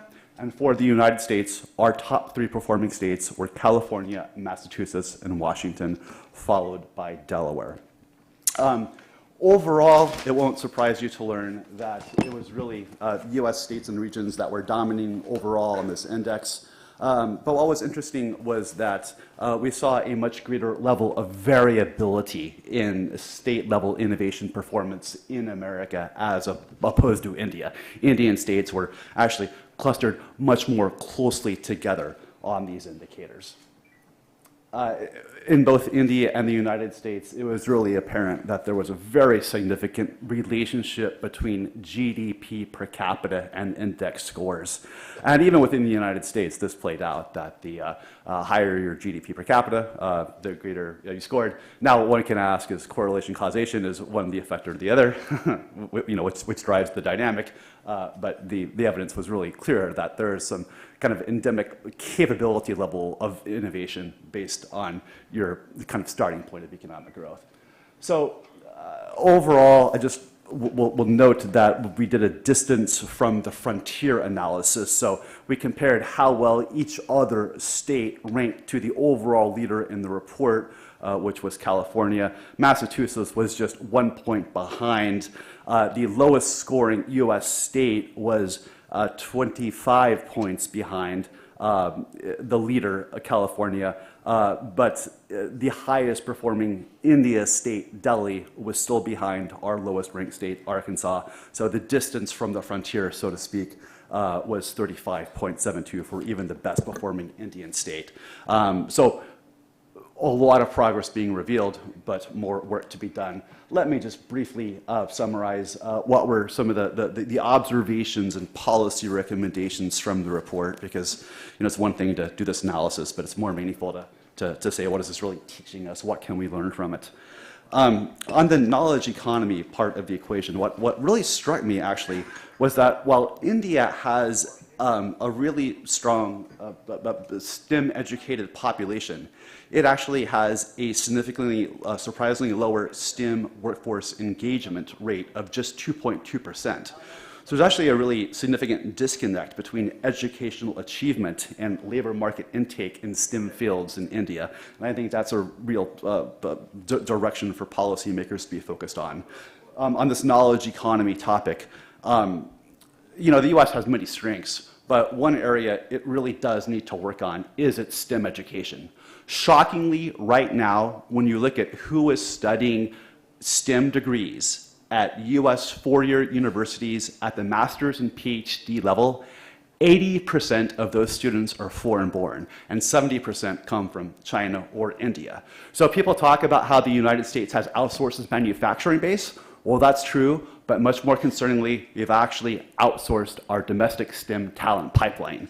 And you know what? That is America's most significant national security vulnerability, not Chinese hypersonic weapons. Briefly on globalization. These were the indicators that looked at levels of FDI and high-tech exports. And kudos to India. Indian states blew away overall the American ones on their ability to attract inbound foreign direct investments. So really great performance. However, your 5 best performing states here, Maharashtra, Karnataka, Delhi, Gujarat, and Haryana accounted for 87% of your FDI inflows. So good performance, but not a great level of balance there. And then just briefly on innovative capacity. And we can dive into more of what we learned from the study on the panel. But Kyounjin raised the point earlier. When we look at the BRICS, and how much the BRIC countries invest in R&D as a share of GDP. For Brazil, it's 1.1%. For Russia, it's 1.1%. For China, it's 2.4%. And for India, it's 0.7 or 62%. So really, India investing more in the research that is the seed corn of innovation is what the country has to do to reach its innovation potential. And I will just close by saying then that for India, really the priority lies in strengthening the innovative ecosystem at the subnational level by increasing these R&D expenditures, especially by the private sector, increasing your patent intensity, and getting these great STEM students actually into your workforce. For the United States, it's really about continuing to leverage our strengths and to not let our chaotic policy making environment undermine the great things we've achieved in the past. I'll just lastly note that one great thing in this report, thank you, Amit, is he did a great analysis of how California has really turbocharged its innovation ecosystem by developing tech-specific clusters like what Richard talked about, the Silicon Valley, but also biotech in San Diego, aerospace in Los Angeles. So there's great research in here for state-level policymakers on how to drive your economies forward. Thank you, and let's have a discussion. Thank you. Thank you, Stephen. And in case if you want to actually have a look at the report, there is a stack of reports lying at the back, just in front of this bald man who's sitting there. Yes, so... So perfect. So thank you. Thank you, Stephen. This is a very fascinating body of work, but let's quickly get into a discussion. And the first person I would like to get in is Pranjal, who can be insightful and quite controversial together. So Pranjal, I have to ask you, what we see within this is that there is this huge disparity that exists in performance of US states and the Indian states.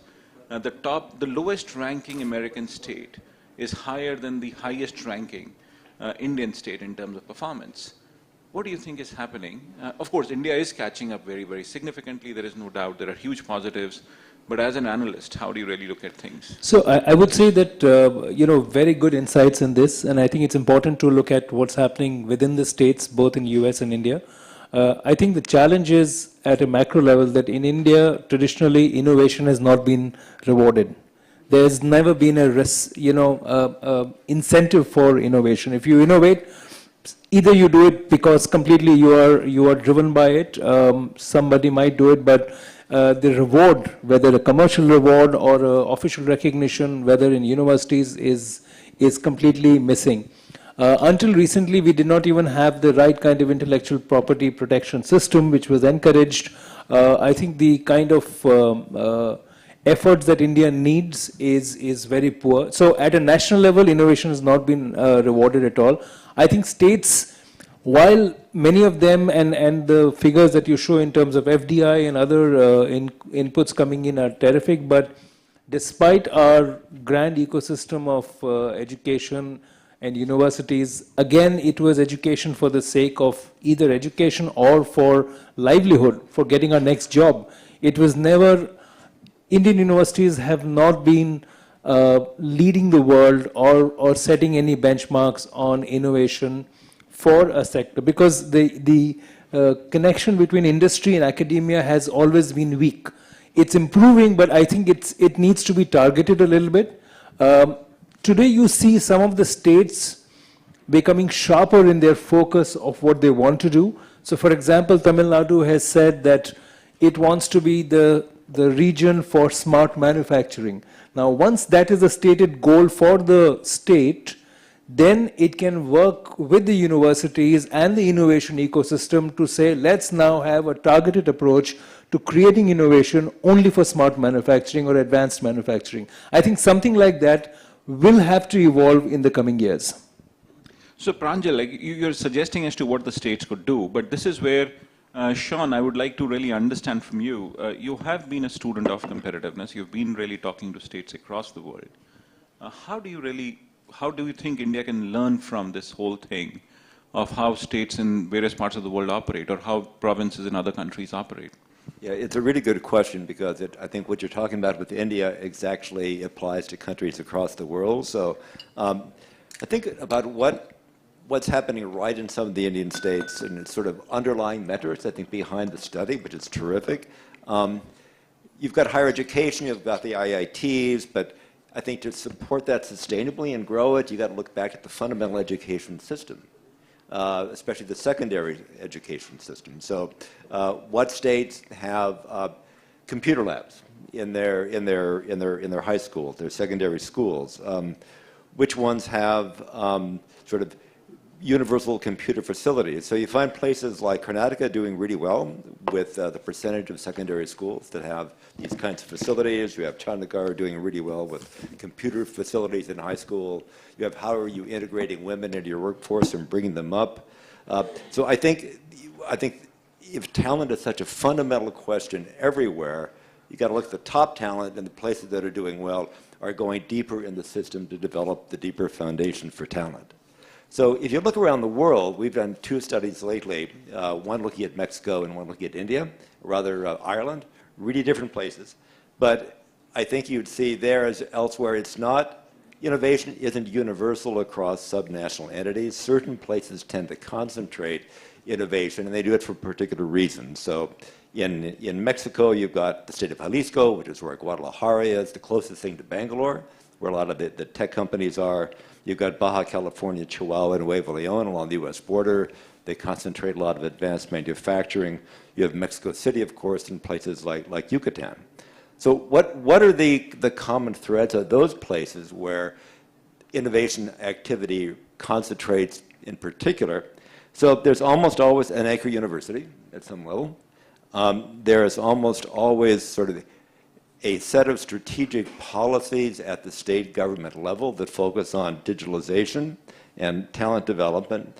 And there's almost always a functioning positive relationship between the state government, often with city government, and industry and universities about what does that state or jurisdiction need and how do you actually leverage the different capacities in support of a strategy going forward. So I think those things are really, really important. If we look at Ireland, and also I should say there's local strength. So Mérida, beautiful city in Yucatan, not an industrial place, not a tech place, but they think it through. They've been investing in their universities, doing it really, really well. And they say, what can we do well here? Well, we're a beautiful place. People like to live here. They come here. So we're going to focus on creative media. People want to live here. That's going to be our game. And maybe on ICT offshoring. So again, there's a leveraging on local capabilities. And then I think Ireland, we see something similar. It's certain cities, Dublin, Cork, Galway, and Limerick, where the action is. Some focus on particular strengths based on departments in their universities. So great life sciences at Cork, great life science industry in places like Cork, but they've got the same thing. It's the anchor universities that are being leveraged. But it's not just the universities, it's down to the technical colleges. And the relationship, the coordination of the technical colleges, the universities with industry to develop the skills that the industry is going to need. I think the weak point we see almost everywhere is around science and research, that aside from certain economies, there is an underinvestment in scientific capacity. I think Ireland's doing a pretty good job, actually a very good job, investing in scientific capacity that can be leveraged with and support business development and growth. But that's an issue across the board, and R&D is an issue across the board, whether it's in Ireland or in Mexico or other places, ramping up the value added locally through deeper investment in more advanced R&D, and that's, I think, a universal issue. So I won't say anything about California. Richard covered it really, really well, except the one thing I would take away from all those moving parts, it's the relationship of the moving parts. It's the open innovation theme. It's the networks. It's not the units, it's how they interact and work together. And so lowering the barriers to that kind of interaction, we find is really, really important in the places that are doing well.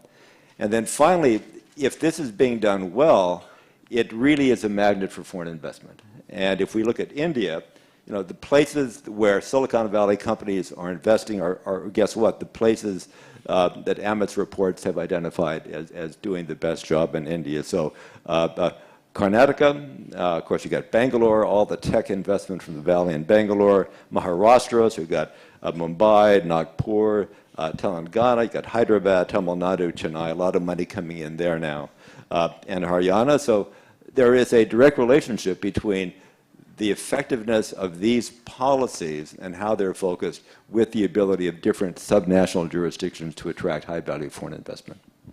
Thank you, Sean. Like, this is fascinating, but like Gautam, I would like to get you here in to the conversation. Sean makes a very important point, and that's about fundamental educational system. And if you have been a very keen student of India, you have really worked with the states as well.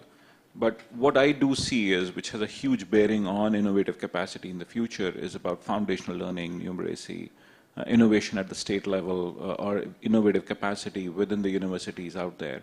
What do you think is happening, and how do you think we can set things right, possibly, if you agree with me that there are issues to it, and possibly cover that distance from the frontier and really move up the scale in terms of performance and much closer to the US states?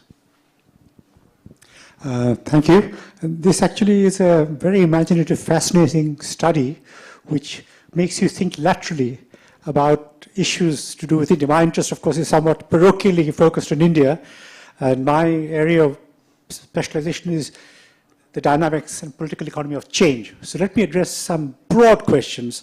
Just as an aside, I was reading a report published by Marcellus of Saurabh Mukherjee, whose name many of you will know, and actually I was fascinated to see that in the last decade and more, Indian companies, the top companies, have given a better rate of return and more equity and more profitability than the top 10 Chinese companies. Now that was a surprise to me. So this actually, in a way, is a background variable. Now, as far as I can see, we had reached about 8,000 feet on Mount Everest, and in the last decade, we've managed to climb another 4,000. Now, to get to the Californian level, we have to do another 18,000. So that's a very long way to go. But I think we're on the right track. But I want to raise some very generic issues. Many years ago, when I came back to live and work in India, having resigned my 10-year job in LSE, I was put on a committee by the redoubtable L.K. Advani on how to improve governance in BJP-ruled states. And my argument then, with people like Arun Shourie, Arun Jaitley, Governor Jagmohan, was let's copy best practice. Let's not try to reinvent the wheel. Just identify best practice. For example, Assam had something which was very good. So let's do best practice, which is why, when you talk about California, Washington, and Massachusetts, I kind of get a bit disappointed that really that is aiming too high, though we learn a lot. So best practice in India. My worry about India is, the divergence in economic performance is going to be politically very problematic. Already we are hearing voices from places like Tamil Nadu about their contribution to the exchequer. So all of these things are extremely worrying. What Amit just said is absolutely a critical problem, and this is actually not rocket science. It requires money and some attention. How to fix our schooling system, particularly across the so-called Bimaru. And a lot of effort is being made, and to make a real effort in vocational training, which is now happening. And I was involved in a program where somebody wanted to invest 1,000 crore in vocational training. And I said to him, let's start in the most difficult tribal area of Madhya Pradesh. And we were about to get going, but what he didn't want to do is to pay for the running costs. He wanted to pay for the initial capital investment. And I said the economics are not in your favor. You will have to fund it. So vocational training to me is a very critical issue because our big problem is low productivity, not just employment. So this is where we really need to put our money.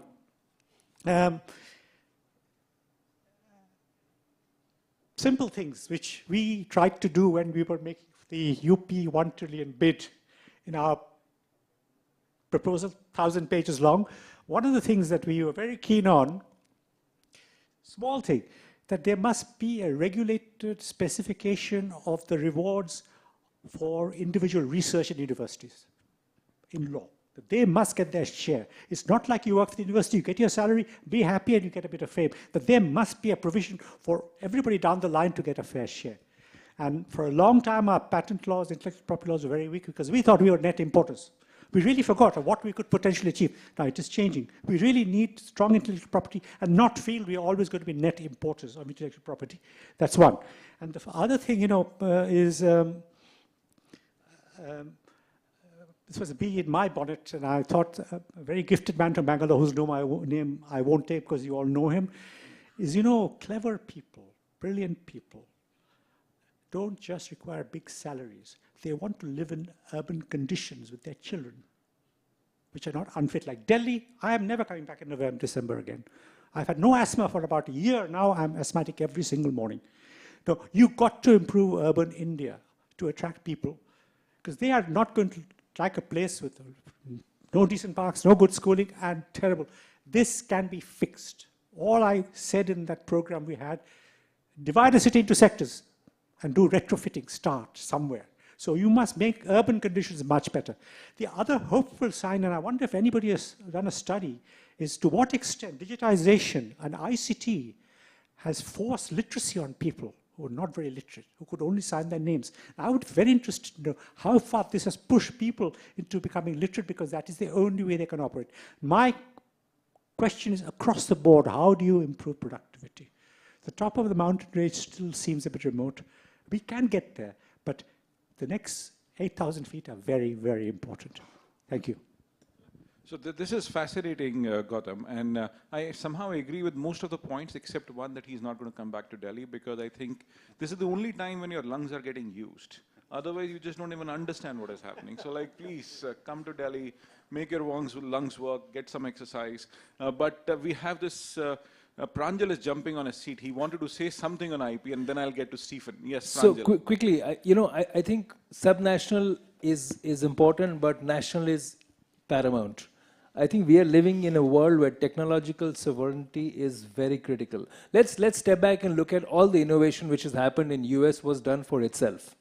Whether funded by the government, DOE, DOD, are giving fantastic grants, and they give a great support to anybody who can innovate, which improves the economic, energy, or defense security of the country. We don't have those policies in India. I think there's much that India has to learn on that front, because today, whether you see the entrepreneurs in US or entrepreneurs in India, most of the entrepreneurship in US was solving for its own society. I mean, very obviously, examples of Facebook and Google was meant for what was happening in the US context. The rest of the world benefited, but it was not meant for the rest of the world.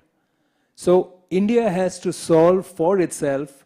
India has to develop innovation and technology for its own challenges, which may be common with other countries like US, but are very unique to a country, which is, India is the world's largest free market democracy in a federal structure. I don't think any other country in the world can solve for India. India has to solve for itself. And therefore, Amit, I think what would really help if IFC and ITIF can work on is what kind of efforts is required for Indian entrepreneurial and academic ecosystem to find the solutions which can be then rewarded, A, by the national or the regional government, and B, by the market. So, Stephen, from that, I would like to segue into a question. Like what he's suggesting is that how do we really create that R&D or create that innovation? And you have been a very keen student of innovation in India. You've recently done the semiconductor report, and I would just like to understand as to why do you think is that serious lack of R&D investment from Indian enterprises? US, like there was a point of point when suddenly the R&D investments from enterprises rose. Because we can always blame the governments for lack of innovative capacity, but I think a lot of us don't even talk about enterprises, and I think we are lacking those out here in this country. Thank you for the question. First, I want to say thank you, Amit, to you and Neera and Sheen for your wonderful contribution and collaboration on this report. It was great to work with IFC on this work. If I can just come back briefly to the point about technological sovereignty, because with respect, I think this is a really dangerous conceptualization that we're hearing more about across the world, particularly in Europe. It's important for policymakers to understand that over 80% of the value of information and communications technologies, ICTs, comes from their use and adoption by firms and society to drive productivity growth. Less than 15% comes from countries' ICT services or ICT goods industries driving growth. And so if you look at Europe, they've been fixated just that they don't have an ICT industry. And this fixation of trying to compete with the GAFAs has blinded them to the fact that they haven't helped their companies like VW build digital skills. In fact, VW just contracted out its entire digital division to China. So they've just had the wrong conceptualization of ICTs for economic growth. And so I would frame it for policymakers not as technological sovereignty, but technological capability. Not data protection, data enablement, data empowerment. That's how we should think. Sorry, can I just respond to that? Yes, please. There is the same fear in US as well, vis-a-vis China, because if you look at most of the innovation in China was by stealing the IPs of companies from America who were in China. I mean, that's well established. So there is that element that creates a fear even in US about your innovation being taken away by somebody else, and therefore to protect it. Right, which is the bridge to Rajat's question.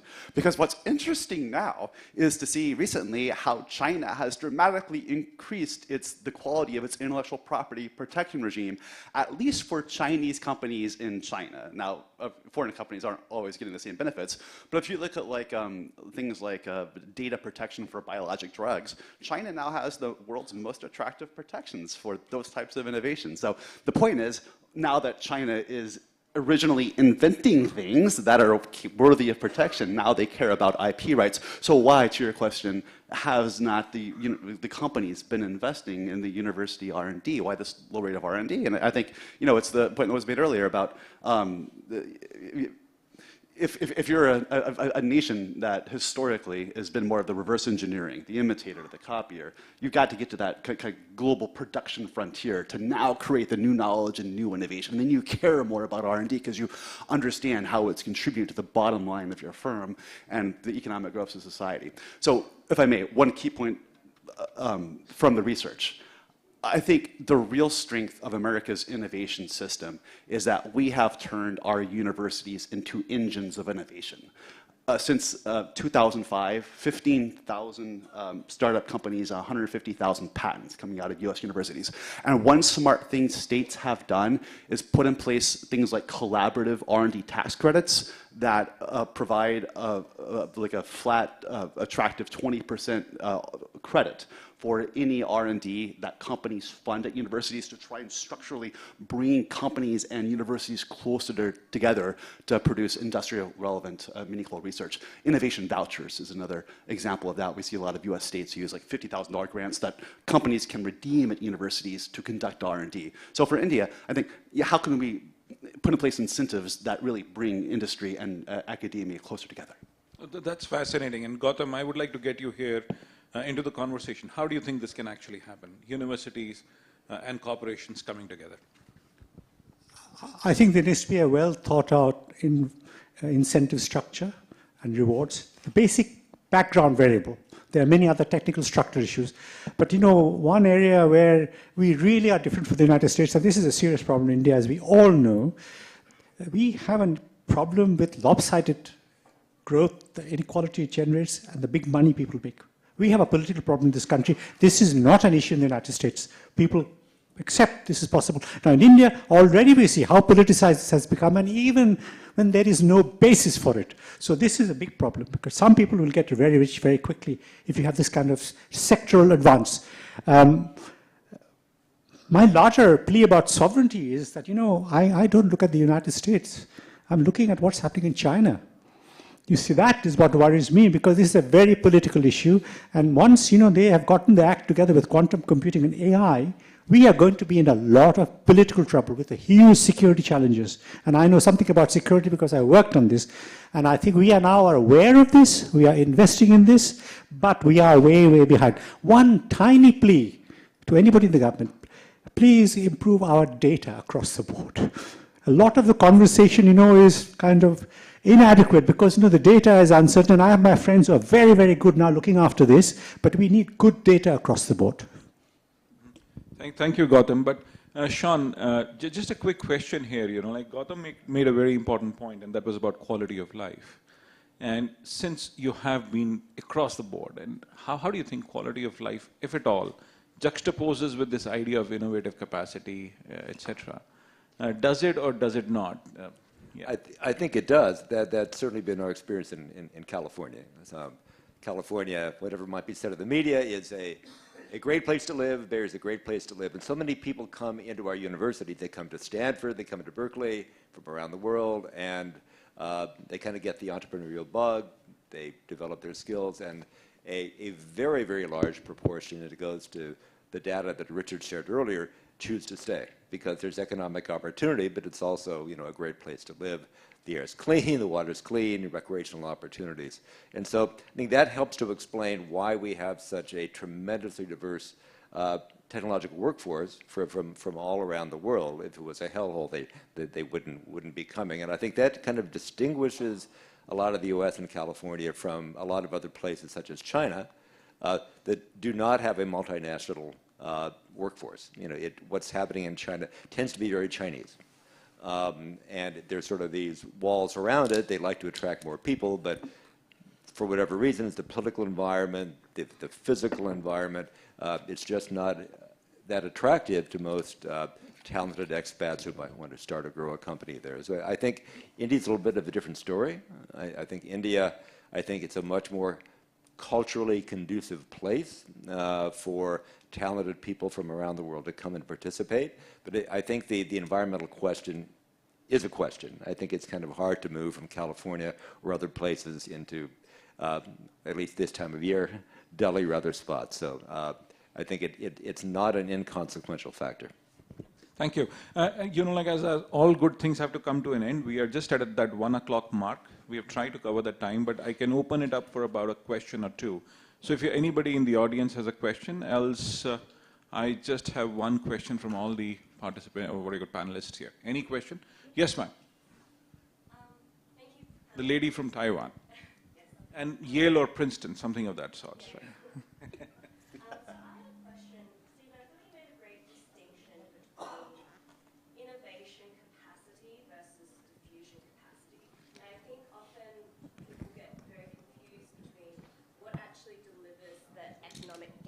And there's a professor in DC that makes this argument that economic gains are more realized not from the countries that are most strongest in innovation, but have the best diffusion capacity, so they can adopt the technology and spread it really fast.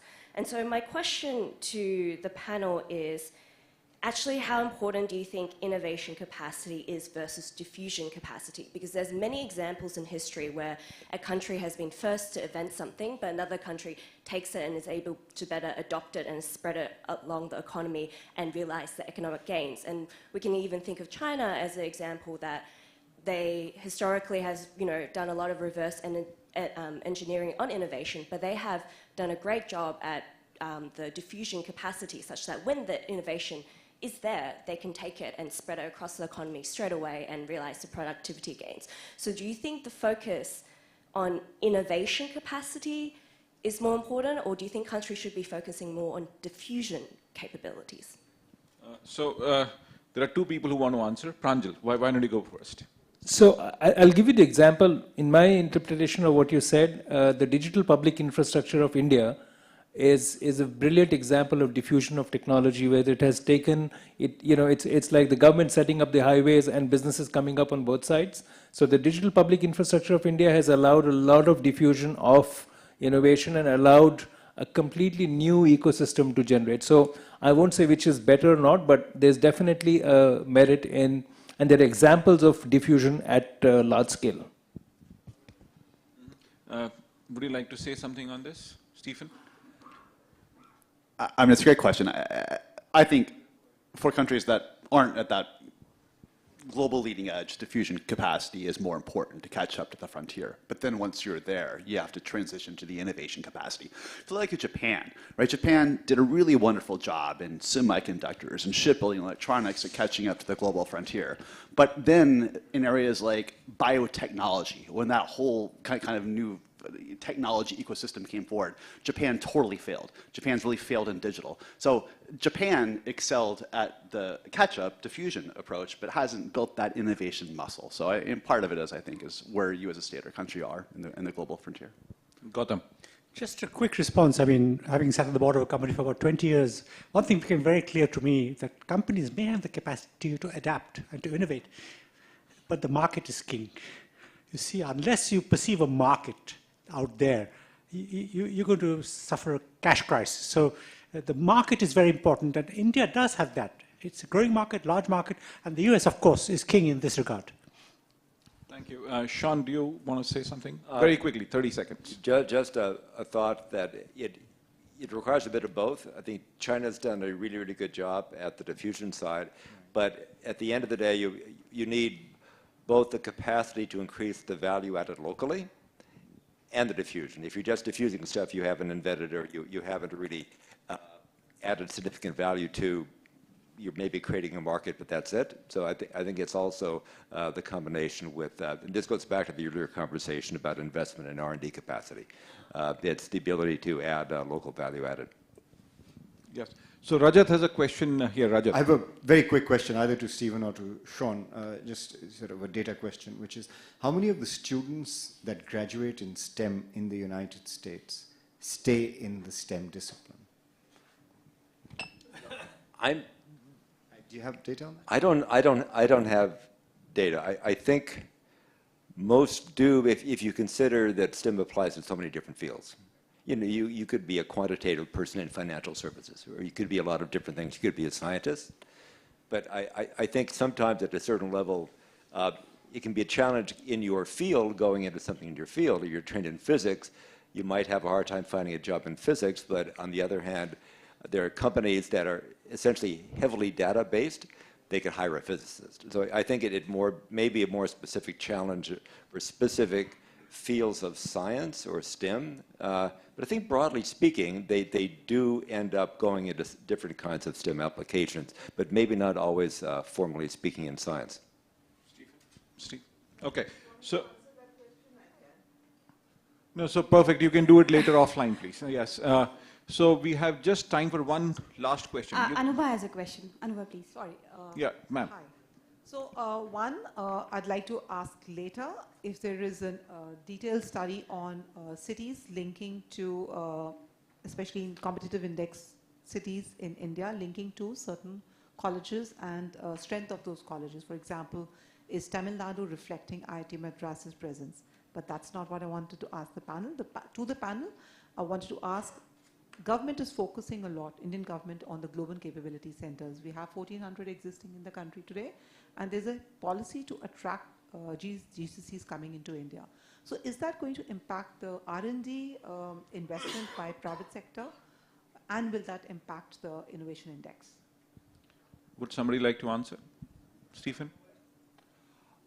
I will just say that the Brookings Institution, their Metropolitan Studies group in Washington, they have done a phenomenal job of developing a municipality level innovation index for the United States. So I don't know if India has done something like that, but if that work has not been done, then it's worth looking at what Brookings has done, because that study can be replicated. India has done a lot of work on that, please. So I think you might not have seen it. We do this competitiveness index for Indian cities. Institute for Competitiveness does it. Incidentally, we do the quality of life index for Ministry for Housing as well, which is for close to about 100 cities.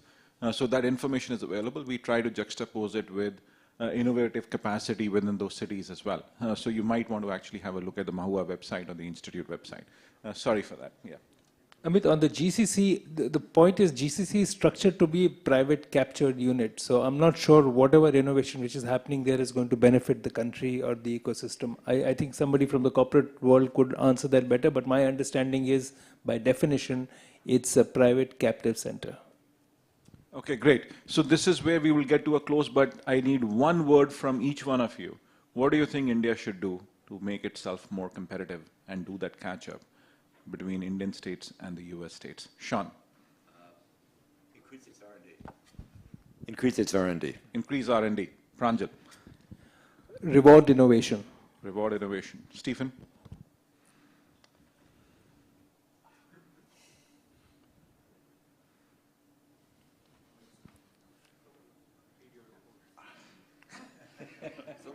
As long as too many. This is true. Gautam. I think we need much better political consensus among the elite political class. Okay. And now, Stephen, you have to answer. I think what really struck me in this report was that there was this gap between STEM education and the ability to get educated people into your STEM industries and workforce. So figuring out the pathways to get your talented people productively engaged in innovative enterprises, that seems like the structural challenge for India. Thank you. And if I have to answer this question, we need to improve, we need to become absolutely tolerant to ideas in this country. We seem to be severely lacking in the idea of tolerance in this country. We need to do that. So that would be my thing. And the second thing would be improve your education system. Our foundational learning and literacy levels suck. Our universities underperform. And in fact, if you really talk about it, our universities are the biggest non-performing assets in many, many ways. We need to really set that right as well. So thanks a lot. This has just been a fascinating conversation. And let's get back at 2 o'clock after lunch, and we're going to have a very special friend of mine, John Quebeca, who's sitting there. And do come in and listen to him. And after that, you can vanish if you want to, but that's okay. Look forward to seeing you at 2 o'clock. Yes, sir.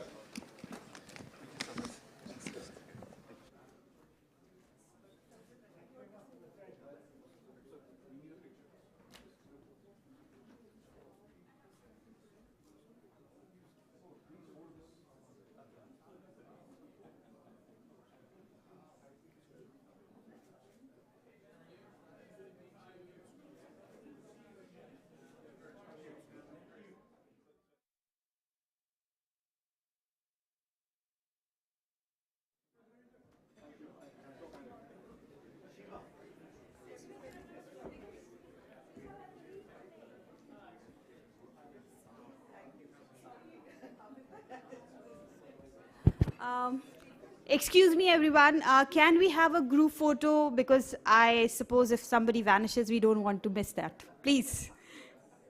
Please, let's have a group photo quickly. Just a moment, please.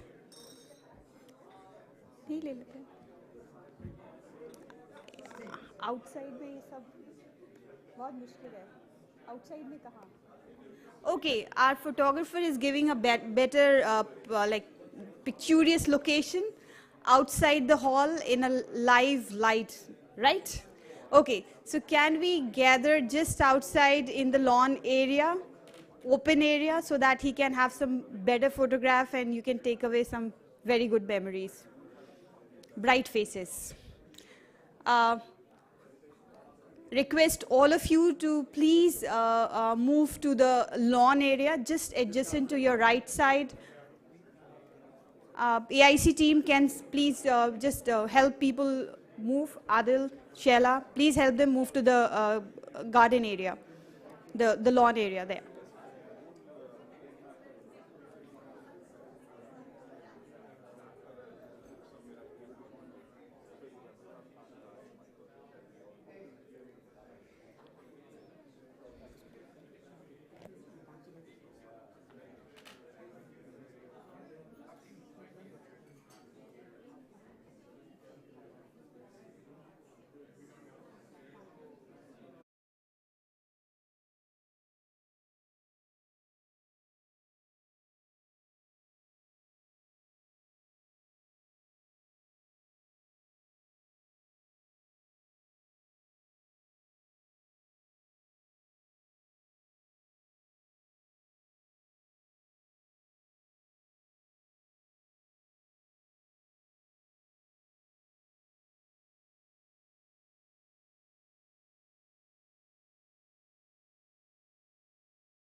And I hope everyone is back from the lunch. Your experience with the lunch was delightful, and I'm sure every one of you have had the lunch. That's again my question. If any one of you are still waiting, please don't do so. Just grab your plate and come inside. I think we should quickly begin because we have to wrap it up before, like, we have a time limit to finish it up as per the itinerary. May I just check if the panel is around, and of course, Mr. John is here, but I'll just take a moment, let everyone come in.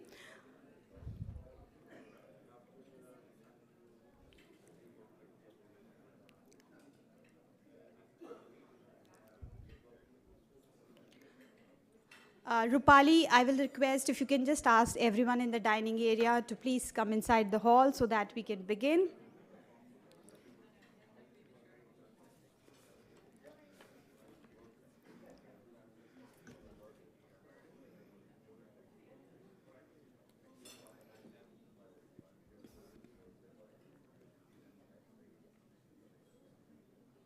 Okay, I think we are good to go. So, we can begin our first keynote after the lunch. I'm happy to invite Mr. John Quebeca, U.S. Intellectual Property Counselor for South Asia, U.S. Patent and Trademark Office, American Embassy, New Delhi. Mr. Quebeca, please, can you join us on the stage? Can you just, all of you, welcome him with a round of applause? I can see the louder clapping. The food works. Okay, so Mr. Quebeca, over to you. Thank you, and good afternoon, everyone. So I have the great pleasure of being your post-lunchtime speaker, and I had about 6 pages of a written speech that I was going to read, and then I realized after lunch that probably would not be a very good idea. So I'm going to try to wing it, and hopefully it'll be much more exciting and try to keep all of you more awake post a delicious meal.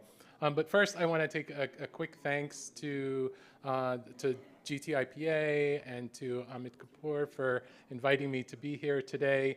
It was actually, they're sitting next to each other, Sean and Amit, and we had met over 7 or 8 years ago now when I was the regional director for the U.S. Patent and Trademark Office in Silicon Valley, covering the west coast of our country. And there was a program where Amit was speaking at the Bay Area Council, and also someone from the Consul General, the Indian Consulate, was there as well. And that event actually solidified what I had known in my several years being out in California as the head of the U.S. Patent and Trademark Office there. And that was the very strong ties between our innovative sectors in the U.S. and especially on the west coast of our country and India were tremendously strong. And it was that momentum that actually drew me to take on this role now several years ago. So I've been here now almost 5 years. I'm towards the end of my term. And so maybe what I could do is share a little bit about what an intellectual property counselor for the U.S. mission does in India. And so I've been with the U.S. Patent and Trademark Office now over 35 years. And as the IP counselor, I cover 8 countries throughout South Asia. There's basically 3 aspects to the work that I do. The first and probably most important is the government-to-government work that I do every day, that my team and I work on, not just with the IP office, not just with DPIIT and the Ministry of Commerce, but with every aspect of the central government, state and local governments that are working on either laws, regulations, or procedures that implicate intellectual property in some way. A lot of times what we would do is share international best practices and try to identify, a lot of times it's talking about what we did wrong, mistakes we've made in our own development in the decades that I've been working on our IP system in the US, and to try to help share those experiences, so as India seeks to advance its own IP system, they're not also falling victim to the same mistakes we made along the way. But I do that throughout South Asia. And a lot of times I also work with government agencies to provide education on intellectual property, working with police and customs and trying to educate officials that despite the tremendously important work that they do, tackling criminals and arresting criminals, that intellectual property still plays a role and is something that's very important to the work that they do every day. So that's kind of bucket one. And then bucket two is working on behalf of stakeholders, primarily from the US, that have either already entered the IP landscape in India or throughout South Asia, or are seeking to do so, and interact with me on either questions they might have, on an understanding of the differences in our IP systems, or trying to figure out the best approach to take with respect to an enforcement or infringement action with someone they've had a partnership with here, or with someone that is infringing their intellectual property. So we work with industries very closely. And then the third bucket is one of outreach and education and public awareness, where we work typically hand in hand with the IP office in India and the other countries to raise intellectual property awareness, to stress the importance of intellectual property for entrepreneurs, but also the need to respect intellectual property. So, and one of the things that has occurred to me, and we'll talk a little bit about some of the bilateral and multilateral initiatives that the US and India have embarked on, but the word innovation, and I think it's even in the title of this today's program, gets tossed around quite a bit. And what does the word innovation mean to you? And for me, especially after 35 years, and I'm very narrowly focused government bureaucrat, it's all about intellectual property. When I hear, initiatives taking place to promote innovation, to promote technology transfer, increase licensing, that bring more semiconductor technologies to India, all of that, I think about the intellectual property landscape that is needed to support and foster those initiatives to be successful. And so that's what I think about when I think about innovation. But I thought, there's a lot of startups in the room today. Maybe I can just take a quick moment to tell a story, not about two startups, but about two of the largest companies in the world and I won't say which one, but I had the privilege of meeting a former CEO of a major company. And I asked her, what did you need to hear in your boardroom from your executives that made the topic of intellectual property relevant and meaningful to you? And she told me this great story. And she said the first day that she became CEO, her legal team came in and dropped all these papers on her desk and said, this is nearly $1 billion lawsuit that we have been battling with our biggest competitor for nearly 10 years. We need to file these documents in court today, and you have to sign all these papers. And she just, it blew her mind, and she's like, this doesn't make any sense to me. She picks up the phone, and she calls the CEO of the other company, and she's like, why are we doing this to ourselves? I'm seeing how much we're spending on legal fees, and how much time we're wasting, and all of this money can go back into their research-based organizations, go back into creating new technologies and bringing more innovations to our companies. And this particular case had kind of gone too far down the line, and they made this agreement that will continue on its path. But going forward, neither company would sue each other unless they talked to each other first. The two CEOs picked up the phone and had a conversation. And sure enough, it was just a few months later that her legal team comes running in again and says they need to file this injunction and to sign all these documents. And she goes, hold on, I made an agreement. So she picks up the phone, calls the CEO of the other company. And as they were talking through it, they realized that she realized her company was at fault. And so they had decided what steps they were going to take to remedy the situation without going to court, and settled right then and there. And over her tenure as CEO, she had ultimately reduced the litigation between these two companies, which were very litigious, by over 85%. And they had made an agreement, the two CEOs, that they ended up, I love this part of the story because you don't realize that these are two CEOs flying around the world in their private jets all over, but they would meet in each other, like when one of them are overlapping in one city somewhere around the world, they would meet up and they would talk about the legal issues between their two companies, and actually forged paths forward. Sometimes they agreed, sometimes they didn't, and they took cases forward into the courts. But I tell this story to startups for one particular reason.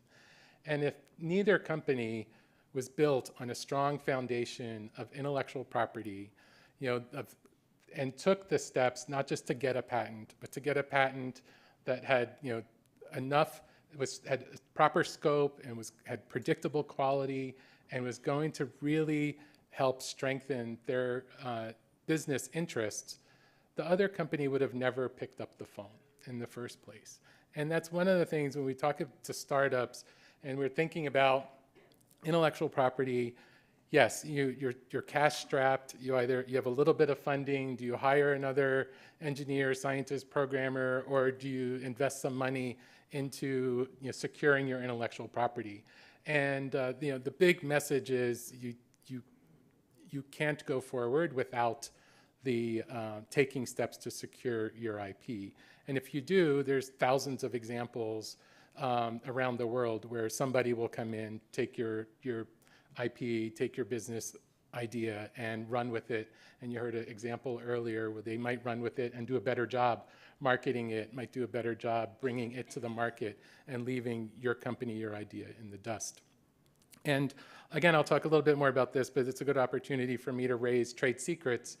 This has been one of the issues that in my discussions with not just Indian government, but with every country throughout South Asia, is all of the countries lack a single law to protect trade secrets.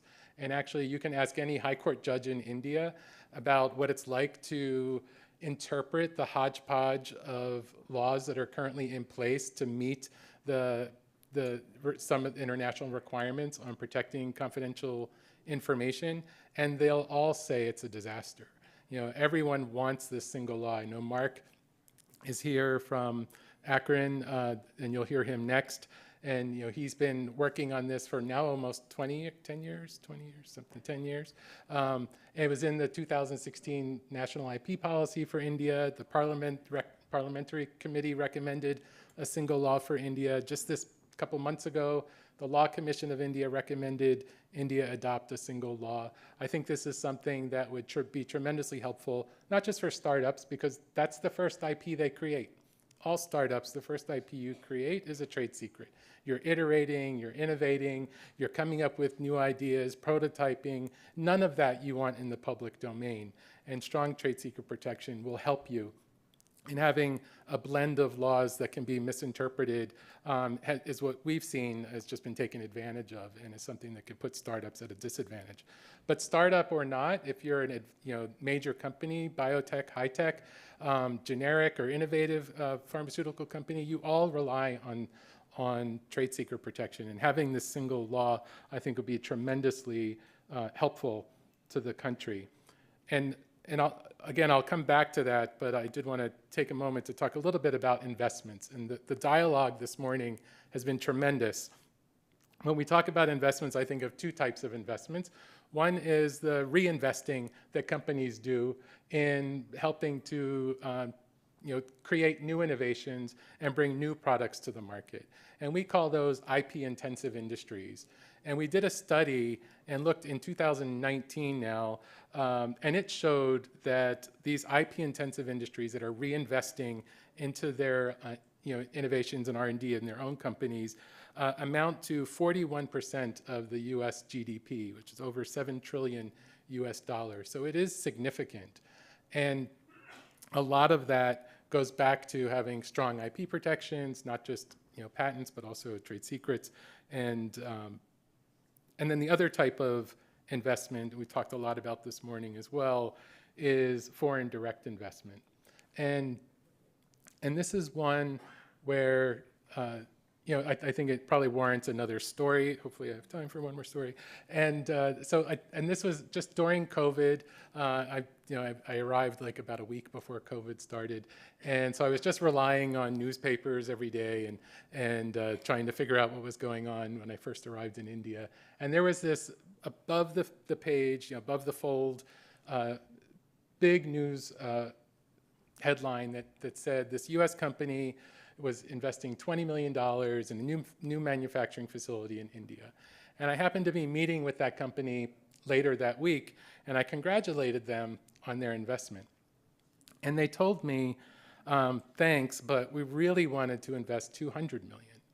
And the reason they didn't is because of one of the major contributing factors is because of the IP landscape and the risks that enforcing your IP, the risks are very high. So they weren't willing to kind of come in with both feet forward, and they ended up pulling back at the end to just kind of test the waters and see how things are.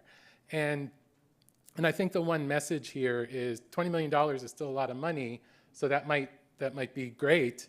But at the same time, I think the message I would leave with is, since it could be so much more, take those steps to bring that money into the country and help your own economic growth. And I think there's just a couple things from the IP front that would need to happen in order to strengthen and to bring some more certainty to those risks on the IP front. One of them is the trade secret issue that I mentioned. The other one I would turn to is making sure that the penalties for infringement are actually deterrent. We've seen too many times where someone will be infringing someone's IP, and then they might get a little slap on the wrist and they just turn around and go back and do it again because it's not a big deterrent. And so building those deterrents, I think, would also strengthen the IP system tremendously. And we've seen a tremendous improvement, again, just in the past 5 years I've been here. India is now ranked 39th on the Global Innovation Index. I think it was 100 something, I don't remember the number now, just 4 or 5 years ago. So it's definitely, the trajectory is going in exactly the right direction. And I think it has this momentum that brought me here that I feel still exists today that is only going to see it improve. And anything I can do to help them do that, help India do that, I'm here to help do. So let me take, I know I don't have too much time left, but I did want to take a minute since we talked a lot about the ISET and the innovation for critical emerging technologies, but not just the ISET bilateral agreement. We have the Quad multilateral agreement between the US, India, Japan, and Australia. We also have a semiconductor supply chain and partnership, as well as the ICT working group. There are all of these initiatives, bilateral initiatives, that focus on technology transfer, innovation, and again, to me, all I see is intellectual property. And I think that taking steps to build a stronger IP system will bring more foreign direct investment, will bring more certainty, predictability, reliability into the system.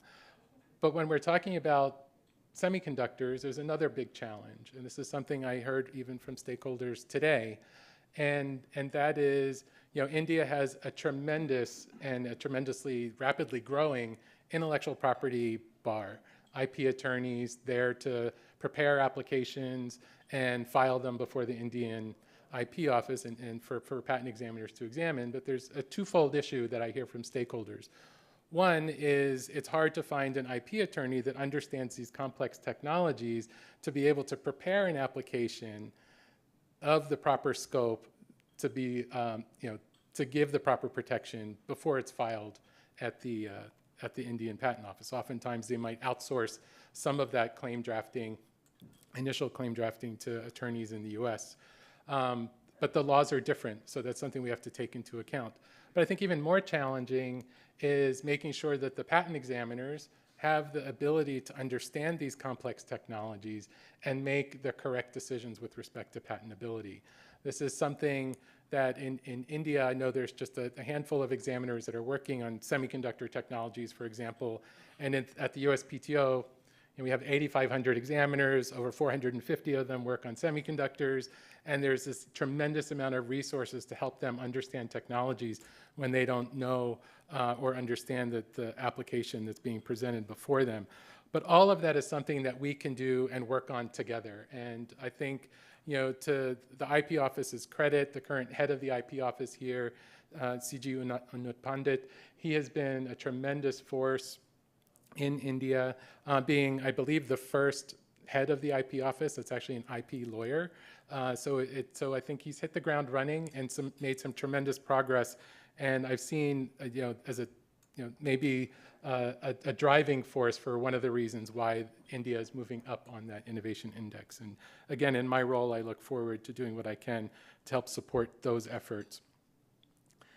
And so that was me rambling for about 25 minutes instead of reading a long, boring speech. But I will say that the more that we can work together, share international best practices. The other thing I'd just share, we have 3 mechanisms. One on policy through the Trade Promotion Forum with the US Trade Representative, and I work very closely together with DPIIT in advancing IP policies here in India. We also have an MOU with the IP Office and with the National Research Development Corporation and the Ministry of Science and Technology. And through these mechanisms, we not only try to raise issues, but also bring programs together to highlight the discourse on intellectual property and to help make all of our IP systems benefit from the different experiences that we each have in our own countries. And with that, I'll just share one last item. And this is something that it took me a couple of years to bring to India. But this past March, I was actually able to bring the head of the USPTO here, Under Secretary Kathy Vidal.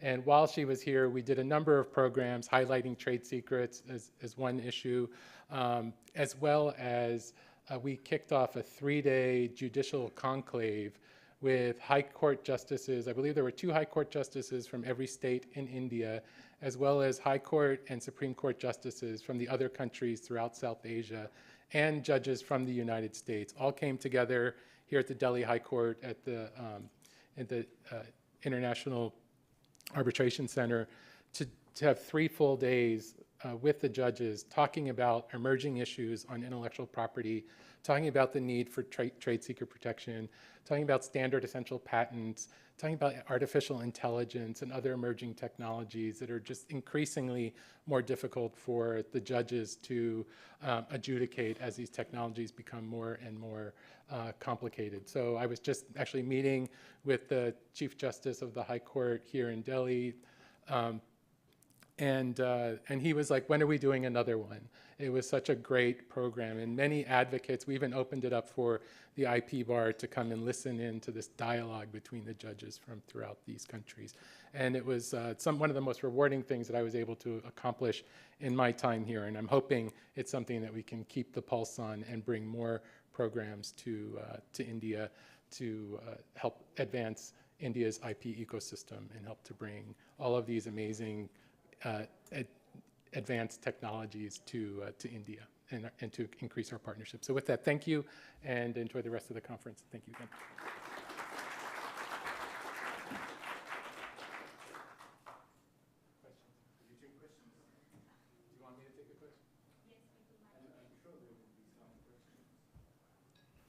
Don't ask about our election. Can you? No. Any questions? Yes, there is a question back there. Yes.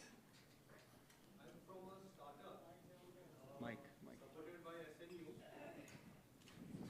So we are from a startup supported by SNU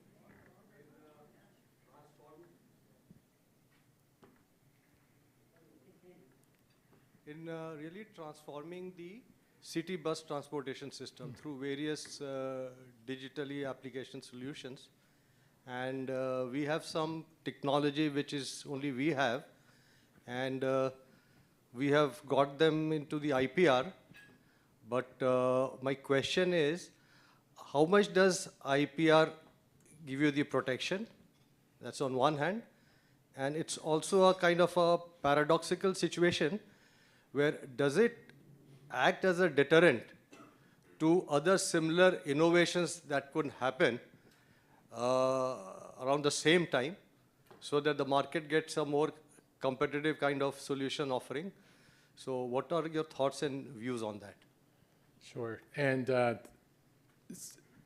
so as far as, is it a deterrent? I mean, the whole point of the IP system, the patent system, is to enable the inventor to secure their invention, right? To be able to exclude others from making, using, selling, importing their invention. And, but at the same time, you have to tell the world how to make and use that invention. So that public disclosure piece alongside of the exclusive rights work together to spur competition. So it's the one thing I always tell startups is it's very easy to get a patent, right? If there are any patent attorneys in the audience, so it's very easy to get a patent. You just put a bunch of details in there, and it's going to be very difficult for the examiner to show that that it lacks novelty or obviousness or something. And we call those picture claims because they have so much detail.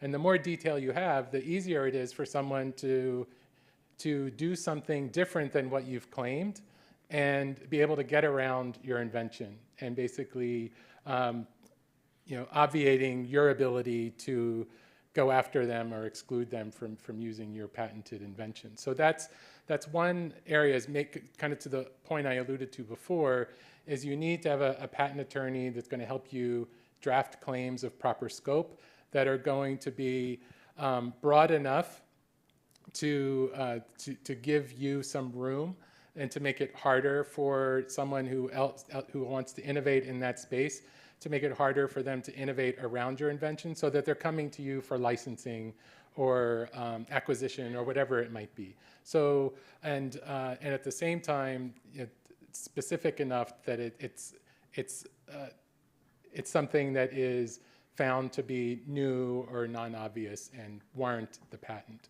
And so so that kind of goes hand in hand with having proper claims drafted and having an examiner that understands the scope of the claims to be able to give you what you need. Practically speaking, what would be the time frame for the IPR to be valid and applicable? Because beyond a point, you cannot continue to have that kind of a monopoly. It's 20 years from the date of filing. So it's hopefully you get your patent sooner than later, then you'll have more of a patent term. So I'll leave it there because I don't want to get into too many details. I think we can talk after, but maybe I see another question. Yes. Yeah, thank you. I come from Latin America. We have been, let's say, watching a sort of trend of obligatory licensing. Statutory licensing. Yes. Yeah. After the pandemic. What's happening in the region, in India, and how it challenges the IP system? So, so compulsory licensing and statutory licensing kind of are two different things. To India's credit, there was a case, and many of you may be aware of this, in 2012, where India had taken a compulsory licensing on a pharmaceutical product. And that really, kind of going back to what I was talking about before with foreign direct investment and risk of investing, that really impacted India's ability to draw foreign direct investment into the country because there was no certainty that that invention would not be subject to a compulsory license. And when COVID hit, there were a lot of public cries for India to take compulsory licensing on some of the therapeutics and vaccines technologies. And to India's credit, they did not do that. They separately worked on negotiations in at the WTO with a COVID waiver, but in India themselves, they didn't do that. And what instead happened was the innovative pharmaceutical companies that owned these patents opened some of them up for voluntary licensing. So they identified which companies had the ability to manufacture their invention at the same quality, purity, and potency levels that they hold themselves standard to, and shared information through voluntary licensing. So through that voluntary licensing, we didn't have to do any compulsory licensing. So to India's credit, I think that was great. And then on statutory licensing, this is something that it's primarily it's on the copyright side, where there was some question as to whether India would invoke statutory licensing, extend statutory licensing for broadcasting beyond just traditional broadcasting and extend it to online streaming and online access to content. And through just recently, India has withdrawn its memo stating that they would do that and said that they would abide by their international agreement. So that was also to India's credit, and we're very happy to see that this year. John, I have a question. Yes. So, you know, India and the US are two large countries that are not part of any large regional trading agreement. In your 5 years here, has there been any conversation around India-US FTA, given that intellectual property and standards are a stumbling block? Have there been any conversations? So how far are we? I wouldn't say how close. I'd say how far are we from an India-US free trade agreement? It's a good question. I will share that we did have a hiatus in our trade promotion forum dialogue that restarted during COVID. I think it started in 2021, something like that, after about a 5-year hiatus. And with the TPF, which is our formal bilateral trade dialogue, we are looking to see progress there. And based on the progress that we see there, we'll determine what happens with respect to an FTA. But all of that is above my pay grade. And, we have a new administration coming in. I don't know what their philosophy is going to be on FTAs as well. But I will share, though, at least on IP, we have seen some progress and, been pleased with what we've seen and looking forward to seeing more. Thanks. Okay. One last question? Okay. My question's a little bit similar to the first question that was asked by the gentleman, but I want to dig a little bit further in it. So what do you see as the balance between protecting intellectual property and accelerating innovation? Because there's obviously a social cost when you protect information because the public can't use it and incorporate that information into their invention and accelerating technology progress versus, you can only be justified if it encourages more creation, right? Protecting this property creates an ecosystem of more creation.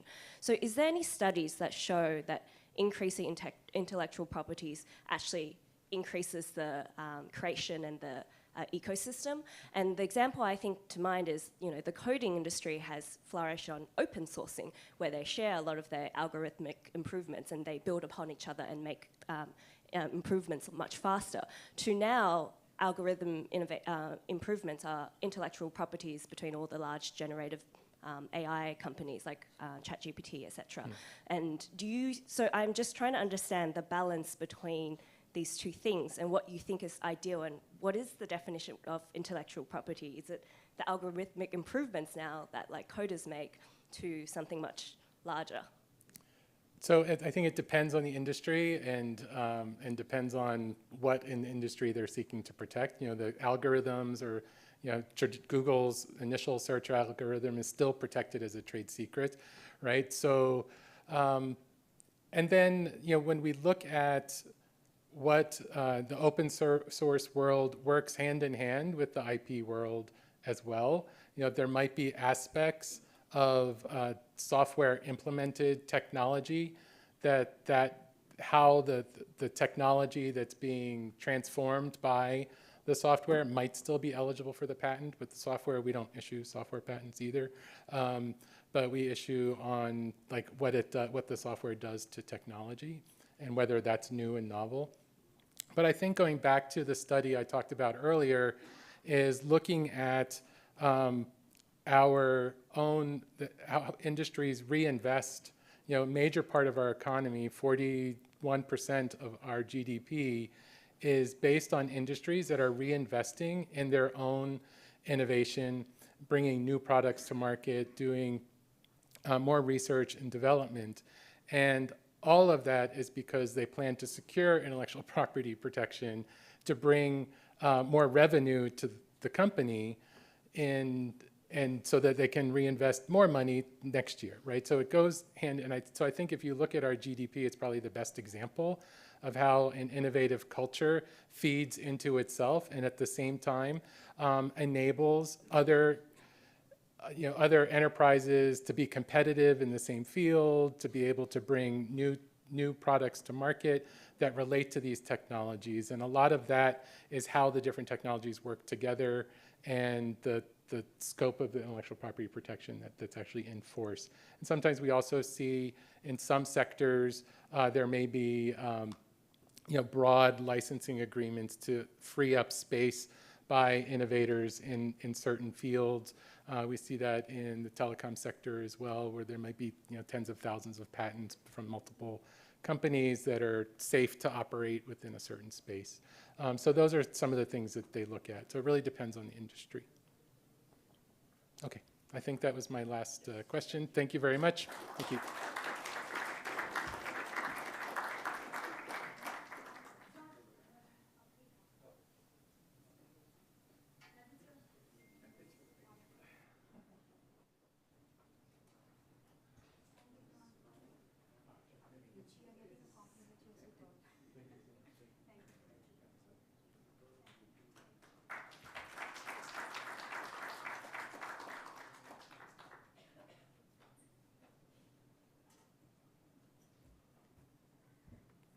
Thank you, Mr.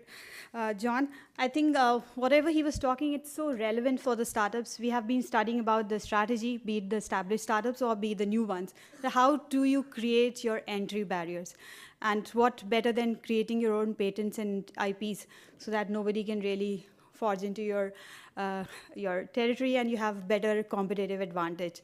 So this has been a hard lesson, which a couple of the startups who missed it in the initial days, how they're facing a lot of issues with the litigations of not filing the IPs and not understanding or not correctly taking up these steps. So with this, I move to another very interesting panel, which is policies to drive innovation in life sciences and healthcare delivery.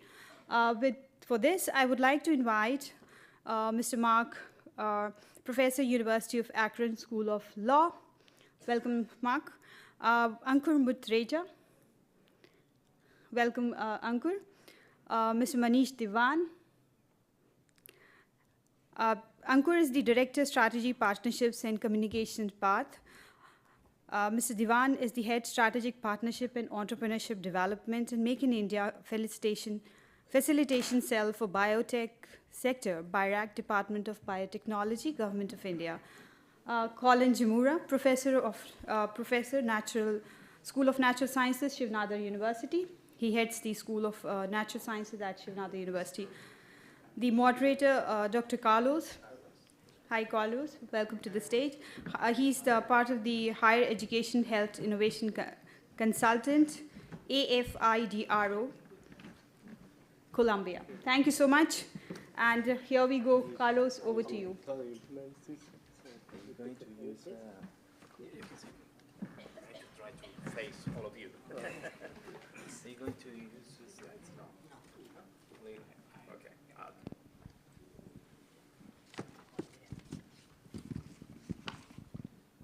Okay. Okay. Well, once again, it's really a pleasure to moderate this panel with these such highly experts in the field, but for a very, I would say, very important issue at these times worldwide, which is how we can drive innovation in the life science and health delivery. And let me start trying to do some short survey. Is there someone from some country in which you consider there are not at this moment big healthcare challenges? That's what I wanted. That's what I expected, and that's why it's important this panel. So let me say first of all thank you to Mark, Ankur, and Manish, and Colin, and you will listen for them about these insights that are of a high concern, I would say, everywhere in the world. The first step that we are going to, let's say, try to address the issue with some 5 minutes for all of you to address one big question, of course, related on how we can make happen the innovation in our different healthcare innovation ecosystems, how we can make that what the innovator is working really handles the way to arrive to real solutions for healthcare. What are the policies that move in that direction and that make that we can expect our countries and our nations have the kind of solution we need? Then after this, let's say 5 minutes, Mark is going to use some slides. We are going to try to address some more specific topics with all of them. But before that, I would like to, because yesterday, I guess the three of you were not here in the introduction, so I would really like to ask you for a couple of minutes to each of you share what is your specific role right now in your business and how are you approaching to these issues of innovation, intellectual property. And let's start with Mark. Okay. Would you like me to talk about our Innovate for Health project, or you just want me to introduce myself? Just in order for everybody to... Sure. So I'm a law professor. I'm also a senior fellow with two of our GTIPA members. And I do a lot of work on healthcare innovation and national competitiveness and access to medicine in the life sciences, particularly focused on intellectual property where I research and teach. Thanks. Hi, my name is Ankur Mutreja. I'm Director of Strategy, Partnerships and Communications at PATH. PATH is an NGO working in health sector. We help governments and policy makers design policy, so be their think tank, be the thought leaders in the space. And also, we then offer end-to-end implementation of policy, feasibility of it, and then revising the policy if required. So I come from a scientific background and slowly moved into the strategy, partnerships, and public health space. Thank you. Thanks. I'm Manish Diwan. I represent a Government of India enterprise called BIRAG. This is a special agency which has been carved out from Ministry of Science and Technology to work at the interface of academia and industry. So it's the industry arm which deals with the ecosystem building, startup creation, nurturing, handholding them, providing them funding, access to infrastructure like incubation centers, and empowering the existing industry so that their R&D can scale. And we also work at the policy level, being Government of India agency, so working at the G2G collaboration, working with states, and also looking at gaps in the ecosystem and how we can address those gaps and create new opportunities for the ecosystem. Great. Yeah, I'm Colin Jamora. I've been in India now for a little more than 10 years. I came from a faculty position at UC San Diego, originally to help set up a stem cell institute, the first one in India, in Bangalore, called InStem. And recently, I think in March, I came to Shiv Nada University to become the head of the Department of Life Sciences. And what kept me in India, well, first got me to India, and what kept me here was, I think you've heard, there's a lot of very exciting things going on in the scientific domain in India, kind of a stuff. So what we're trying to do here at Shiv Nada is try to build a more kind of a translational ecosystem. We're trying to link academia, healthcare, and industry to translate the products that or ideas that we've developed in the lab and try to bring it to the market. Wonderful, wonderful. So let's start the conversation right now. So, well, you know the context. We have the pandemic, and the pandemic revealed vulnerabilities in each and every healthcare system all around the world. And well, after that, we got two big challenges: the future-oriented challenges, in which we know for sure a next global public health challenge. We know for sure that the trends are changing, aging population, well, technologies arriving, the sustainability issues. So everybody's talking about how can we use innovation in order to solve healthcare problems, but also healthcare system challenges that we face all around the world. So Mark, let's start with you. Yeah, what are the policies, and share with us your insights about the policies that really work in terms of making innovation work and a reality in our countries. Sure.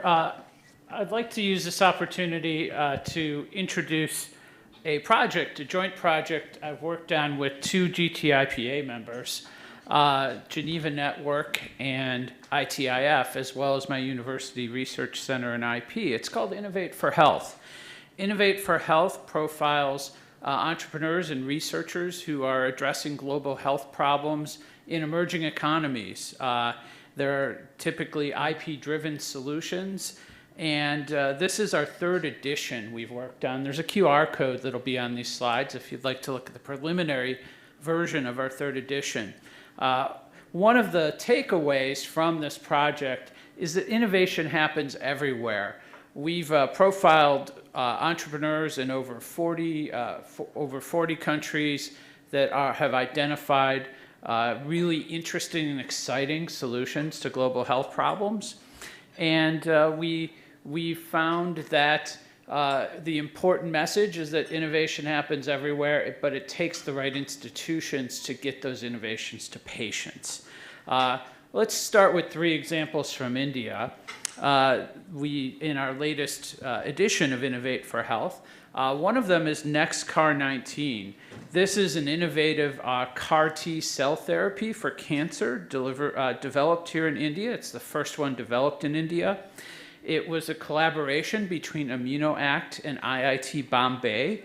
And one of the exciting things about it is that it'll cost 1/10 of the price of imported alternatives, showing how local innovators can improve access. Next, we have Niramai, which is an AI-based breast cancer detection system. It's a screening system. It represents a 95% cost reduction. Over 100,000 women have been screened already, and it's being used globally. The third example in this edition of Innovate for Health is Biocon. So Biocon is an innovative Indian pharmaceutical company, and it makes biologics, and it developed itolizumab for psoriasis. It's an innovative treatment in that it is a gentler treatment process and an easier dosing scheme. Now, none of these successes happen in isolation. It takes the right institutions, and it always starts with great science. But after the great science happens, you need to get those treatments to patients.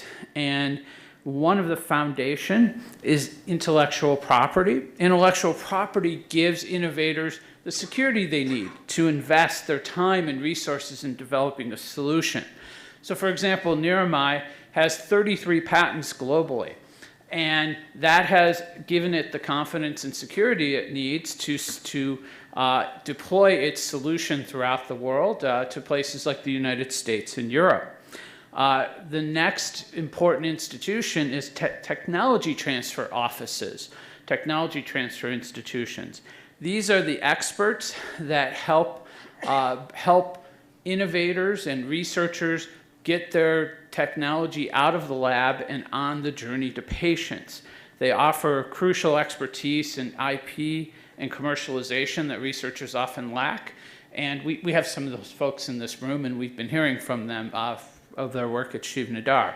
But another example is IIT Bombay's office helped NextCAR19 get its patents it needed and commercialize its technology. Once you have patents, it gives investors the security they need to invest in a product, and in the life sciences, that's essential. Niramai raised $7 million from India, throughout India, Japan, and Singapore, which allowed it to get its global regulatory approvals for its screening test for breast cancer. Finally, intellectual property rights create the security and proper rights needed to collaborate with others. So Biocon licensed its treatment to Equilium, which then is a US company, which then did further research on additional clinical uses of the drug. It turned out the drug could be used to combat COVID-19, to treat COVID-19, which in turn allowed for a treatment in India that was at 1/6 the cost of competing treatments. So, in conclusion, what we see here is that innovation happens everywhere, including particularly life sciences innovation happens everywhere. And life sciences innovation isn't just a wealthy economy, wealthy country activity. It's something that all emerging economies can do. And often these local solutions address local needs. But to get them to patients, strong institutions are essential. And Innovate for Health provides evidence from many case studies. And so we were happy to do this. It's a great example of how our GTIPA Alliance works and leads to these collaborations. And we hope you'll check out our report. Our launch event is December 10th, but if you go to the QR code link, you can see the preliminary versions of the case studies online. Thanks. Great, Mark, and thanks for your remarks. Let's say for enabler institutions, you mentioned starting from IP and the IP support that should be delivered to each and every innovator, then the supporting the technology transfer, then the access to investment programs, and then the power of collaboration. So 4 key elements absolutely necessary, and I would say a final strategy, which is mapping what's happening in the innovation ecosystem. That's what Innovation for Health does with the leadership of Mark. Now let me move to Ankur. From your experience, you've been working, let's say, in a slightly different model and institution as Mark. What would be your insights related on how we make flourish and grow a more successful innovation ecosystem? Well, thank you. Thanks. I think that's, I was actually answering a very similar question just a couple of days ago in another event, so I'll just build on that. I think often we see that, innovations or precursors to innovations exist out there in the world. But those precursors either have to be incubated by the organizations such as BIRAC, which are government organizations, or other philanthropies, etc., for them to really come to that maturity that could make them real innovations that could be implemented. I think the example I love using in that space is of COVID, right? So I don't think it's been very long since we were all in lockdown and COVID was there and the whole world was scrambling for vaccines, etc. What really worked during COVID was it brought all these precursors together through a partnership model. It connected all the dots and everything just worked. And if you actually see what worked during COVID was not really the real innovation during the COVID time. It was all the precursors that had been in place before then. You take the example of the Pfizer vaccine, which was a technology of BioNTech, which existed but sort of never saw the light of the day. Same thing to the Oxford AstraZeneca vaccine. It was Oxford technology that was taken up by AstraZeneca and then actually transferred to the Serum Institute of India in Pune, and that's how it saw the light of the day and became the most distributed vaccine in the form of Covishield manufactured right here in India. So that was, again, a very partnership model. And actually, you can go even before that. If China had not shared the genetic sequence of the Wuhan virus in a very open and transparent manner, all these partnerships, everything that happened would not have happened. So I think it's really important that partnerships work for innovations or precursors of those innovations to really come together and become an implementable solution that could then be called as a real innovation. So I think I'd stop here and say there's a lot of work happening in that space. Organizations, as I mentioned, DBT with the BIREC arm of it is really encouraging that. Our own organization, PATH, has a mega pipeline of different innovations at different maturity level, whether it is TRL 4, 5, 6, 7, and we tend to connect those innovators with each other so that the best can come out from those innovations without the need of reinventing the wheel by every single different innovator. So I think partnerships would be key to promoting innovations. I think the definitely think you have added a very interesting element, which I will mention as first the ability to give strong signals on what kind of innovation is required. That's what we have all around the world when the COVID emerged. There was a clear, globally aware of the big challenge we were facing. But that seems to be another very important enabler of a successful innovation ecosystem. Being able to know what kind of innovation are needed in each and every country. And sometimes we let's say, we are not aware, at least in some countries, that we need a strong government giving strong signals on what it is needed in our country. So you mentioned that, and you mentioned the importance, based on knowing what kind of innovations are available and are in process in the country, being able to build from what they are. Yeah, not starting from zero, but build on what they are doing, what is definitely very important and explains why we were so successful during the pandemic all around the world. Let's continue adding some more elements for these policies and elements that enable successful healthcare innovation ecosystems. Manish, please. I think I'll just build upon the conversation. See, life sciences, biotechnology is very interdisciplinary in nature.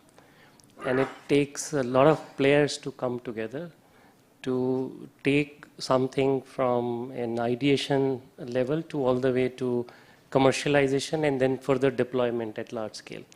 So I think, as I mentioned, I represent BIREC. So BIREC was born in 2012 under Ministry of Science and Technology, Department of Biotechnology.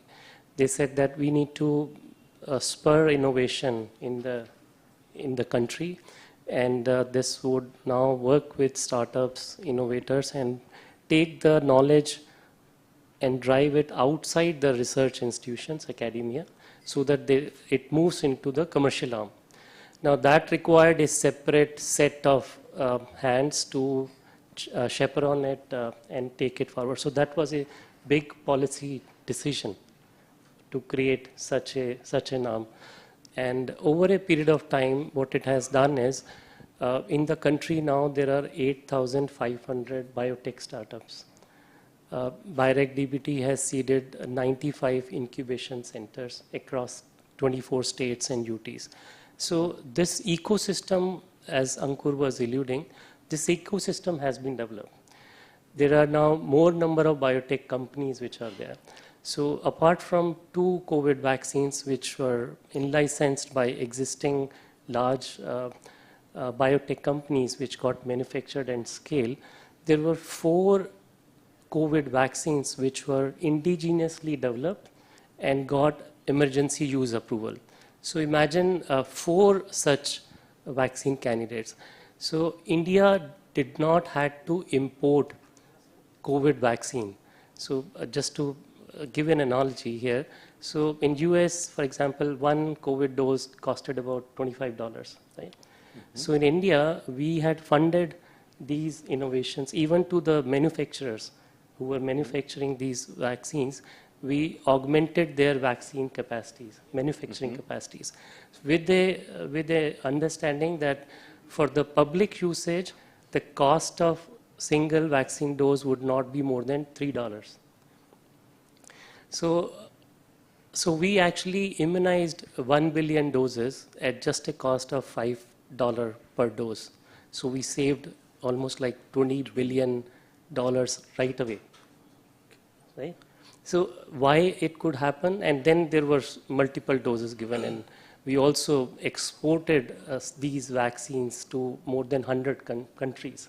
There were a lot of countries who could not develop, who could not have manufacturing capacity for developing vaccines. Africa belt is a clear example. So within that COVID time, the manufacturing capacity in 1 year went up to 3 times in the existing biotech company. So there was a huge change. I'll just dig it a little bit more, 30 seconds. So before COVID, there were no COVID diagnostic tests, right? No kits. Now imagine 1.4 billion people getting COVID tested, and these kits were developed in-house in the country. So the cost of one COVID test eventually kit came down to just about 20 rupees, less than, let's say, 20 rupees is like half a dollar or quarter of a cent, right? So imagine, so this is the power of policy level change which happened several years back, and now I think this has built up. Now we are also talking about under INSEPI that we should be able to develop a vaccine within 100 days. The DNA platform, the mRNA platform is now mature. Come another pandemic, God forbid, but we are now ready. We can now see that India can produce all these vaccines. And as Mark alluded, I think so all the biotech ecosystem is one way or the other connected or have been a beneficiary of DBT and BIRAC. So the CAR-T in IIT Mumbai is one example. Now there are many such centers need to be developed. Capacities are under development who would cater to requirements for the healthcare. Wonderful, wonderful. So let me highlight because sometimes there are subtle issues that really give strong messages. For example, like countries like mine. And please correct me if I'm wrong, but there was a institutional infrastructure already set since 2012. You mentioned in which your institution was established. Let's say. I would say in order to close this gap between bench and the transfer, the effective transfer of the innovation to the bedside, okay, and to public health uses. That kind of institution is not worldwide available. In my country, we have not even talked about establishing this precise kind of institution. So we face other challenges like, let's say, a big challenge in what we do in the universities and what really ends in solutions and in transfer. So an institutional setup, it's also very important enable of making a healthcare innovation ecosystem successful, as you showed during the pandemic here in India. Let's continue adding elements, Colin. Yeah, so I just wanted to kind of add on to what Manish was saying. And I think an important aspect of this was the role that incubation centers played in this diagnostic endeavor. I was involved in this when I was in Bangalore. So in Bangalore, one of the major incubation centers called CCAMP, the Center for Cellular and Molecular Platforms. And they set up this program called INDEX, was the indigenization of these diagnostic kits, which was the goal was to provide, I think they aimed for about 1 million tests to do it, and 25 cents per test. But what I think they were able to do because of this incubation center was they had the linkages to the companies and they had the connections with the academia. So they brought us together so the companies would come to our labs. We're getting stuck at a certain level in the diagnostic pipeline and we're not meeting the standards for regulatory clearance. So they kind of, you know, put us together, arranged marriage, and basically kind of helped us to kind of work with them to kind of overcome the technical hurdles that they needed, but then they also had the business acumen to say, you know, well, this would work, but what would be the proper point of care deployment for these kids to make it easier and stuff like that. So I think in terms of, you know, the ability to work between academia and biotech, which a lot of incubation institutions actually try to nurture, I think in that regards, they can also play an important role. And I think the government is recognizing this as they're making more and more of these incubation centers, not just in bioclusters, but throughout the nation, because they see the benefit of this crosstalk. Absolutely, absolutely. Mark, well, you have heard these insights, and I start to see a pattern that probably is related to other countries like ours is slightly different. I would say some countries very market-oriented in the way innovation emerged, like the U.S. Not so, let's say, strong coordination that it seems that institutions like yours has throughout the country, and I guess that would be the case for the U.S. How do you see this balance between, let's say, a strong public institutional coordination of the healthcare innovation ecosystem, and let's say a more market-oriented, let's say, things moving according, let's say, on how you have developed a strong healthcare innovation ecosystem also in the U.S. How do you feel these let's say, these differences in the context and in the general approaches? I'm a little. I think I have to disagree with the premise of the question. I don't think there's the dichotomy you described.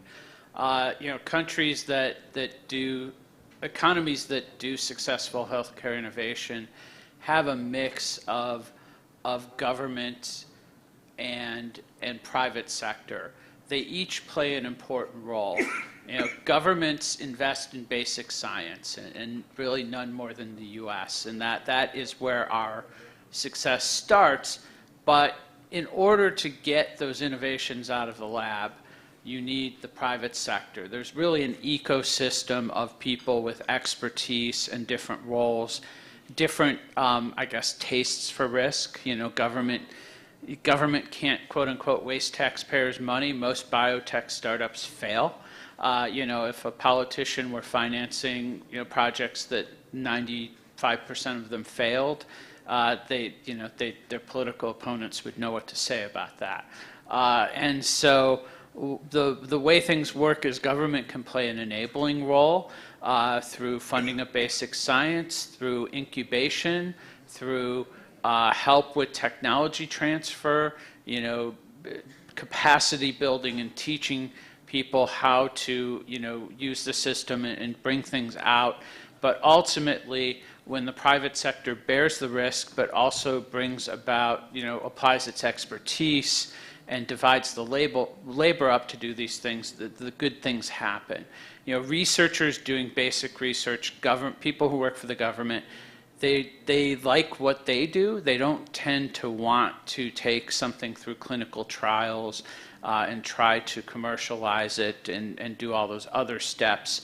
You know, there are different people in this ecosystem who play different roles, and I think there's a virtuous division of labor between government and private sector. Sometimes that's, you know, the emphasis may be slightly in more one way or the other. There are also NGOs that play an important role, like PATH is playing, but I think there's not as big of a difference as you perceive, because the U.S. ecosystem wouldn't work without. It's fueled in part by that basic research funding. Yep, absolutely. So let me move right now, because, well, I would say we are in front of, let's say, to the experiences of two countries that have been successful in their healthcare innovation ecosystems. However, there are challenges, definitely, and there are things that still are a barrier for innovators, for people that want to really change things. Which would be your three main barriers in your perception right now in India, Ankur? So I think let me actually just build on what Mark said, which I totally second, because the public-private partnership model is the answer to most of the problems, or to get the solutions out. Really, to get the solutions out and implemented, you really need that public-private model. I think when we talk about three major barriers, I think one major barrier is the risk appetite. I think R&D part of the innovation is the highest risk proposition. And that's why you see a lot of private companies, at least in their early days. Even if we talk about a lot of mature, let's say again going back to the vaccine example, a lot of even mature vaccine manufacturers in India are very thin on their R&D investment, because they can take a technology from somewhere, they can adapt it, they can scale it, they can manufacture it, fill, finish, package, deliver. They're very good at that. But what helps in encouraging the high-risk investment during R&D is initiatives like BIRAC, is organizations like CCAMP, organizations like our own PATH, for example. I think we come in there and we help sort of make a proper plan and assessment of it, whether it is worth investing or not. And then we make that wide open for both the investors and governments to take sort of judicious decisions on how to go about it. So I think risk is one barrier. The other barrier I'd say is academia and industry tend to work in silos. I think they have to be interconnected. And I think they sit on the same value chain, but at different stages of the same value chain. Industries don't really understand what academics do, and academics don't really understand what industries do, while both have to start understanding each other, because the innovations would come from R&D that would have to be then scaled by industries and implemented by governments and through the help of NGOs, etc. So I think that ecosystem has to be strengthened further, and you know, I'm just saying it has to be strengthened further because a lot of attention is already being paid to that through initiatives like the THSDI Incubation Center, etc. Academics, when they do R&D, have to keep in mind the ultimate goal of their R&D. What is the service or the product that would come out? Because often they end up doing curious science and experimentation, but after spending millions and millions of dollars, they realize that it is not something suitable to scale or to actually even implement and bring to the market, either as a service or a product. So that's number two, academic industry. And I think the third, I would say, is our education system. I think that came up in one of the panels this morning as well. I think there is a slight sort of boost needed in the education sector as well, where as opposed to just having the theoretical knowledge, you have to have the practicality or the reality check taught in basic classroom settings, so that people, when they think of innovations, when they think of doing R&D, they really keep that last mile end goal of their passion in mind right from the start. So that's the three I'd say. Great. Thanks. Risk, collaboration, and human capital. Let's move to your three challenges, barriers, to make even more successful healthcare innovation ecosystem in India. See, India is a large country.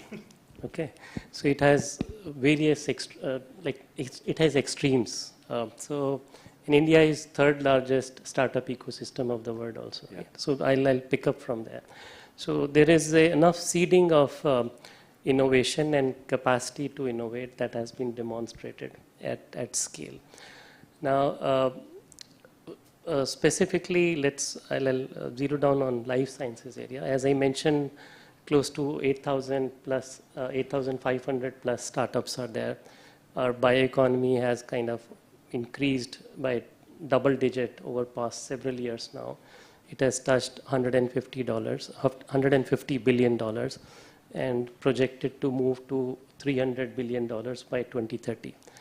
The number of startups today, from today, it is likely to increase to 10,000 by 2030, and then it will scale further. So there's enough initial drive of innovation in the system. But we are, from a policy level, from a central enabler level, what we get to see is there is a incubation center network like in Shivnadar, and across the country there are now 800 plus incubation centers. About 200 specialize in life sciences area. 100 have been seeded by us directly, including in the hospitals, in the engineering institutions, recognizing that life sciences, healthcare, and biotech is an interdisciplinary area. Now, after TRL 3 or 4, after POC, the startups required to move to pilot scale and validation scale. That infrastructure is not available. If you have to do it, a startup has to now engage a CRO and share the same cost with the CRO as a large industry would do, which is beyond their capacity. So they don't have that depth, right? That much amount of funding. So funding is a gap here. Infrastructure is, this infrastructure of pilot level and validation level facility is a large gap. Moment you demonstrate pilot level and validation level, the private equity, private investment sees the asset value has increased and they come in and support that. So it has the power to draw investment, right? And we don't see investment is an issue, a basic issue. So it is just that it can, whether it can attract or can it come easier or not. We do not have Series A and above in the country as easily available for biotech sector. So that again comes from across the globe, or very small amounts trickle in. So infrastructure, the next level of funding, and thirdly, the engagement from across the country in terms of policy making, policy support, again from state level. Okay. Right? Because if you have to deliver the healthcare, there is about 60% of people who live in low resource setting, who cannot afford. So the states government have to pitch in. Unlike in US, 80% cost of health care excess is out of pocket expense by the people. So it has to be low cost, affordable, available, etc. Right? So I think these are nuances where we need multiple players. So all people who are sitting on the panel, and maybe, so they're all contributor to the ecosystem, right? Incubation center, the partners, NGOs, philanthropy, enabling technical, IP, legal, regulatory, business mentoring. So all these services, and industries, of course, which are less coming forefront and they are hesitating in investment. So 70% of expense for R&D and supporting of innovation is from government as of now. 70%. Yeah, so which is, we want to reverse it the other way around, where we become as a catalyst to nucleate the contributors, and then I think the ecosystem can see. So we are kind of in a flux of nearing to the inflection point. That is how I see that. So wonderful.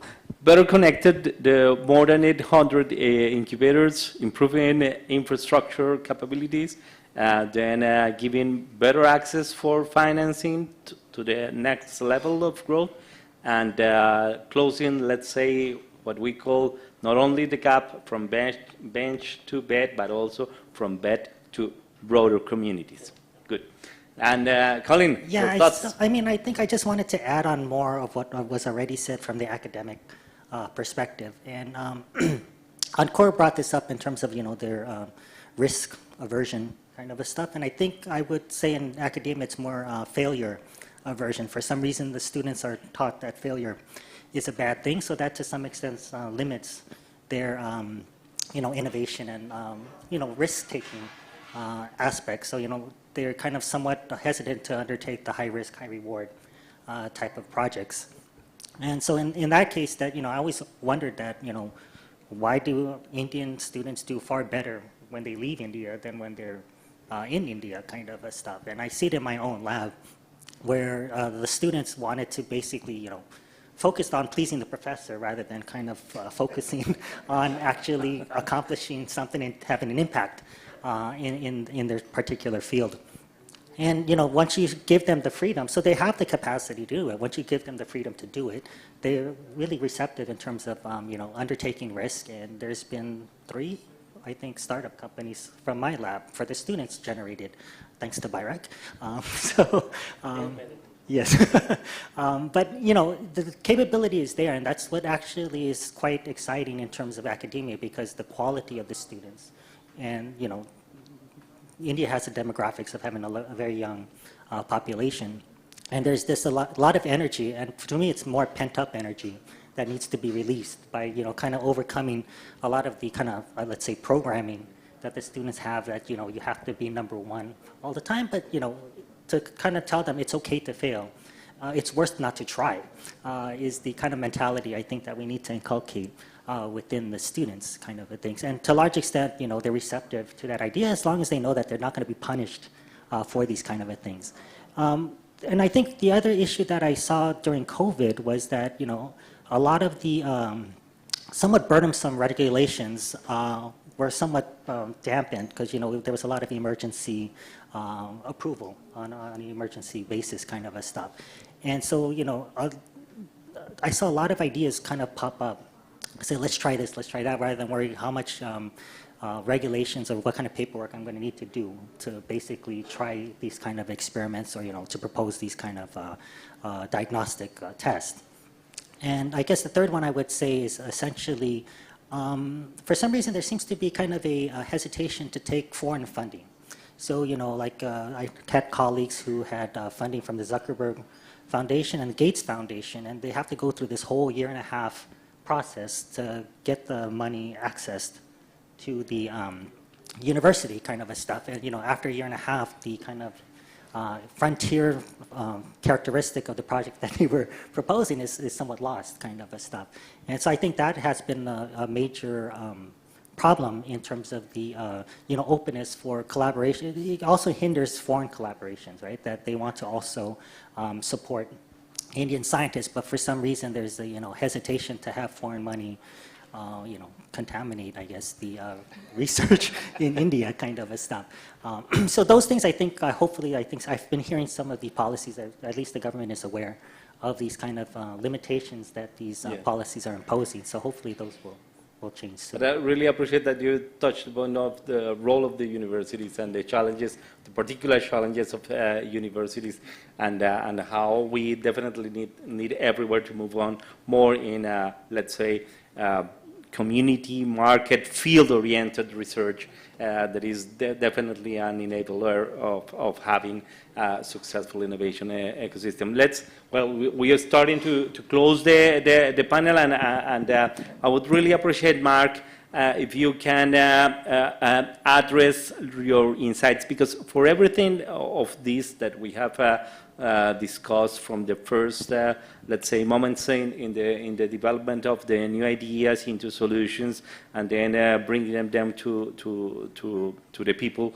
IP is the, let's say, the catalyzer, is the engine that makes things happen, is the engine that makes collaboration happen between private and private, between public and private. So challenges and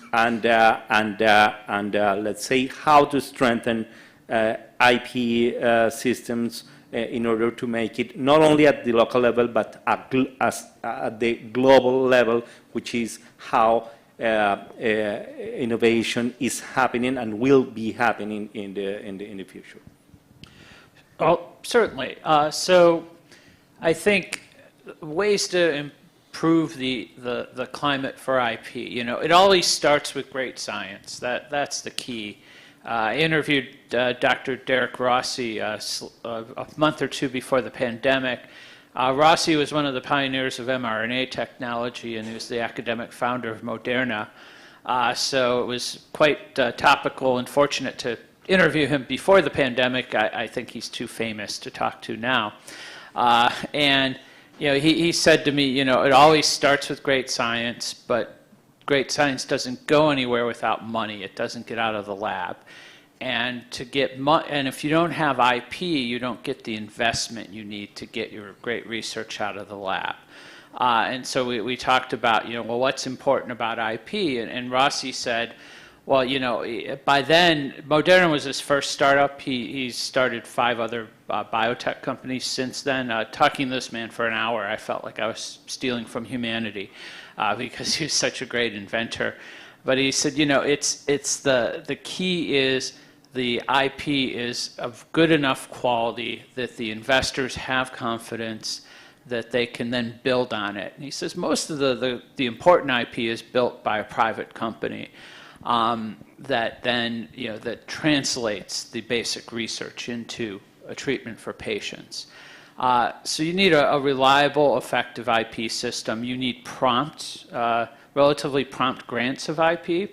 This is a governance issue within patent offices, and when you say governance issues for a patent office, that sounds terribly boring, but it makes a tremendous impact. In the US, empirical research found that startups that had delays in getting their patent were far less likely to succeed, far less likely to get venture capital funding, far less likely to go public, far less likely to employ people, and every year of delay reduced their chances.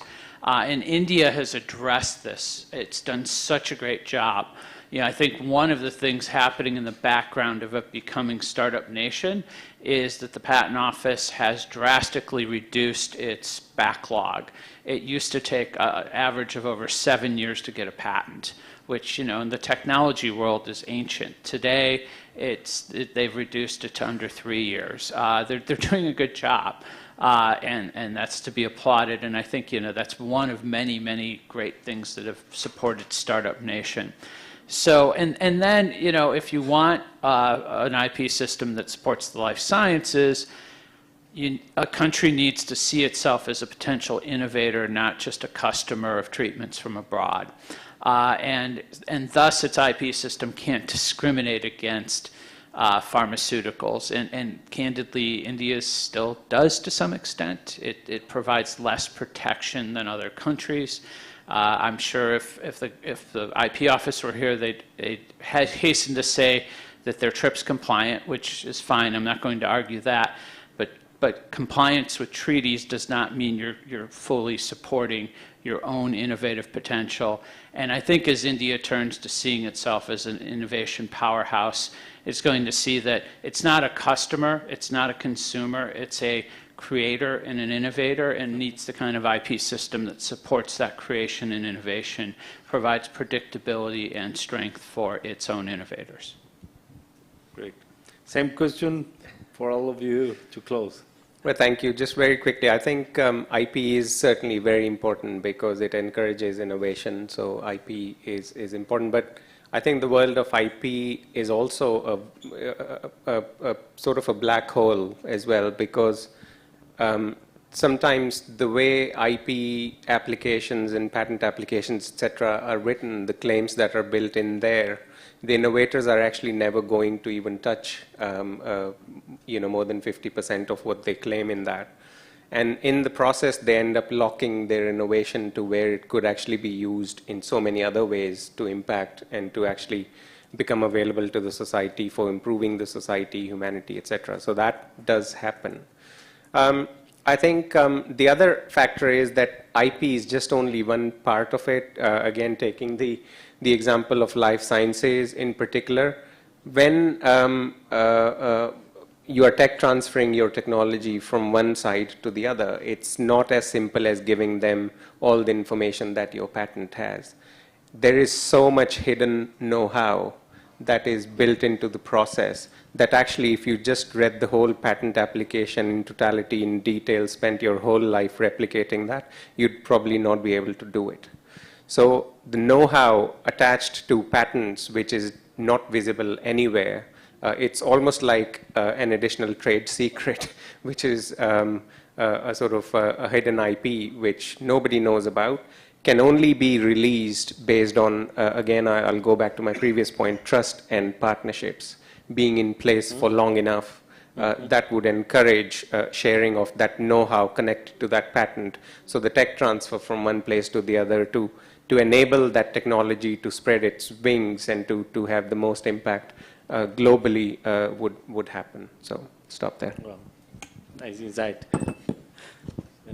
I don't know how many people keep visiting Delhi, Gurgaon from outside India or even outside studies. So if you do that, like every few years, let's say 5 years or so, the skyline changes completely. So I think if you come down and look at biotech innovation, life sciences ecosystem, so that is also going to evolve and distinctively change. So what we, as I mentioned, few gaps earlier, so what we have recently, under the leadership of Prime Minister Ji, the Union Cabinet has approved Bio E3 policy. Bio E3 is bioeconomy, employment and environment. The impact of biosciences on all these three. So within that policy, we are now seeding infrastructure as clusters on PPP mode, where institutions which would become R&D institutions, which would become the core of innovation driver, the common access infrastructure for pilot level and validation level and incubation center, so that startups can be incorporated, and startups who have been incorporated, they can use these higher end access facilities to grow from POCs to pilot and validation level. And then there would also coexist MNCs or lighthouse R&D companies, where this talent and cross-fertilization of innovation and partnerships and passing on the baton for innovation to manufacture and deploy would happen. So such clusters would be called as iBrick Plus Bioscience Innovation Parks. One would come up in NCR bio cluster, the first one, and that would be the most planned one across the country. And we will seed at least 5 of them within next few years. So I think that would become a roadmap for India to have bio clusters, like I think successful global economies of Mass Bio, Silicon Valley, and Richard is there. Somebody is raising hands. Yes, Amit.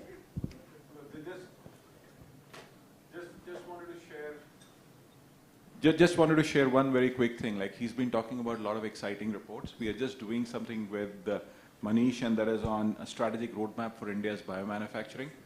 So that report we've just prepared should be out in the next 2 or 3 weeks. So just have a look at it. And we are also going to do some documentation on NCR biomanufacturing cluster. So Richard and I are going to do that together with Manish. And one more thing, in fact, just on that, we have Ankur sitting on the right of the bald man. And so Ankur and we, that is PATH and Institute for Competitiveness, has created or started this Global South Research Collaboratory. So super exciting, and the person of that bald man with the beard is somebody who's already going to be part of that consortium. But that's all I thought I'll share here with you. Thank you. Why do hair excite you so much? He's losing his. So I think something good to happen in the ecosystem, and I think written reports, action on the ground, partners coming together. I think that is how I see the opportunities and reducing to practice in next few years. Wonderful. Colin, your final remarks? Yeah, from the university, again, perspective in terms of IP gaps, I think some of our research office will agree that a lot of the tech transfer departments are quite understaffed, right, kind of a stuff, and that is also a limitation. And not only understaffed, but then, the granting of the patent, but then we also need help for the licensing, which a lot of people kind of often overlook in that regards, is who do we find as partners to further develop and, market these ideas. So those, I think, are things that need to be addressed. Also in the academic side is the patenting offices as well as the licensing aspect. Wonderful, wonderful. Well, I need to say thank you to our expert panelists.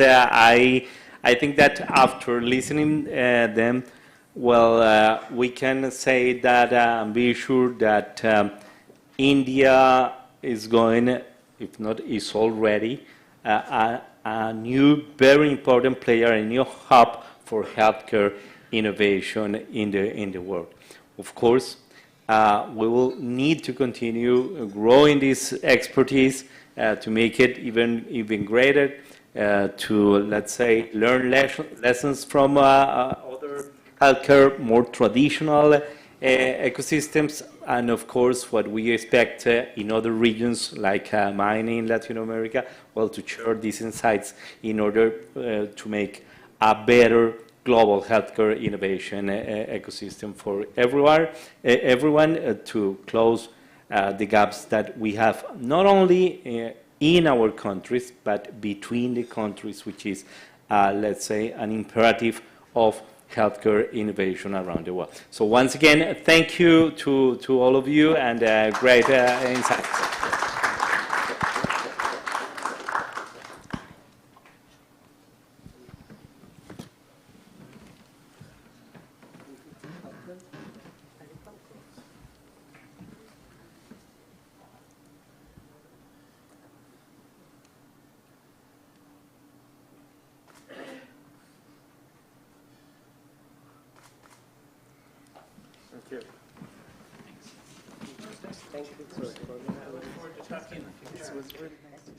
I think that was amazing panel, national, international discussion on how to really leverage the research. Representation from industry, representation from government. I think BIRAC is doing some amazing work in India. I'm sure who's working, they'll know it better. And yes, at the university, we are also figuring out best practices, how to really commercialize research. And I think with today's summit, we can definitely come across with a lot of discussion with international practices, that what could be really adapted at the university level and make it more practical from lab to market transfer. With this, I would like to take a quick tea break. Just grab your tea, and we have another 5 minutes, and we'll be back. And I hope we can have some very interesting session waiting for you. The last one, but not the least, see you back smiling like you are doing it right away. See you.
come and take their seats, and the panelists to please come and occupy their positions on the dais.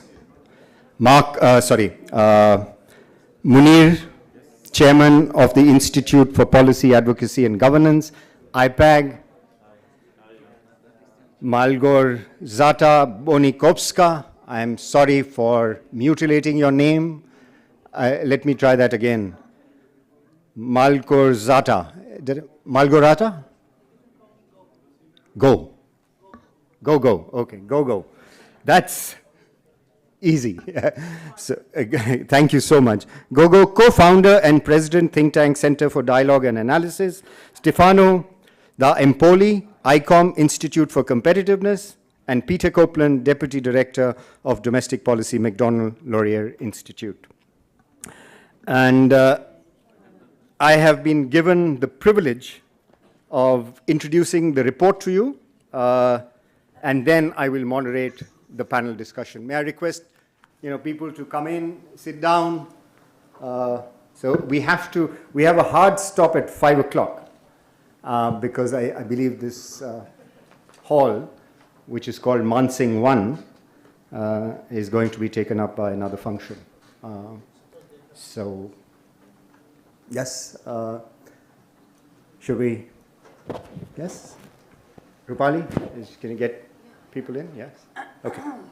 Okay, so it's my sort of great honor, as I said, to be able to present this crowdsourced report that has been circulated. It's called GTIPA Perspectives, the Vital Importance of Digital Inclusivity for Global Economic Growth. And the conversation that happened in the morning between Montek and Stephen, I think, was an enlightening conversation about productivity and numbers. And I think ICT as a general purpose technology has sort of a central role to play in that. So before I start talking about the results of the report and my own take on this, there is to reflect that conversation in the morning, I don't know how many of you watch British serials. I think they're outdated now. But if you watch British serials, and this is the one that I fondly remember, it's called the Yes Prime Minister. And you must have seen it, yes?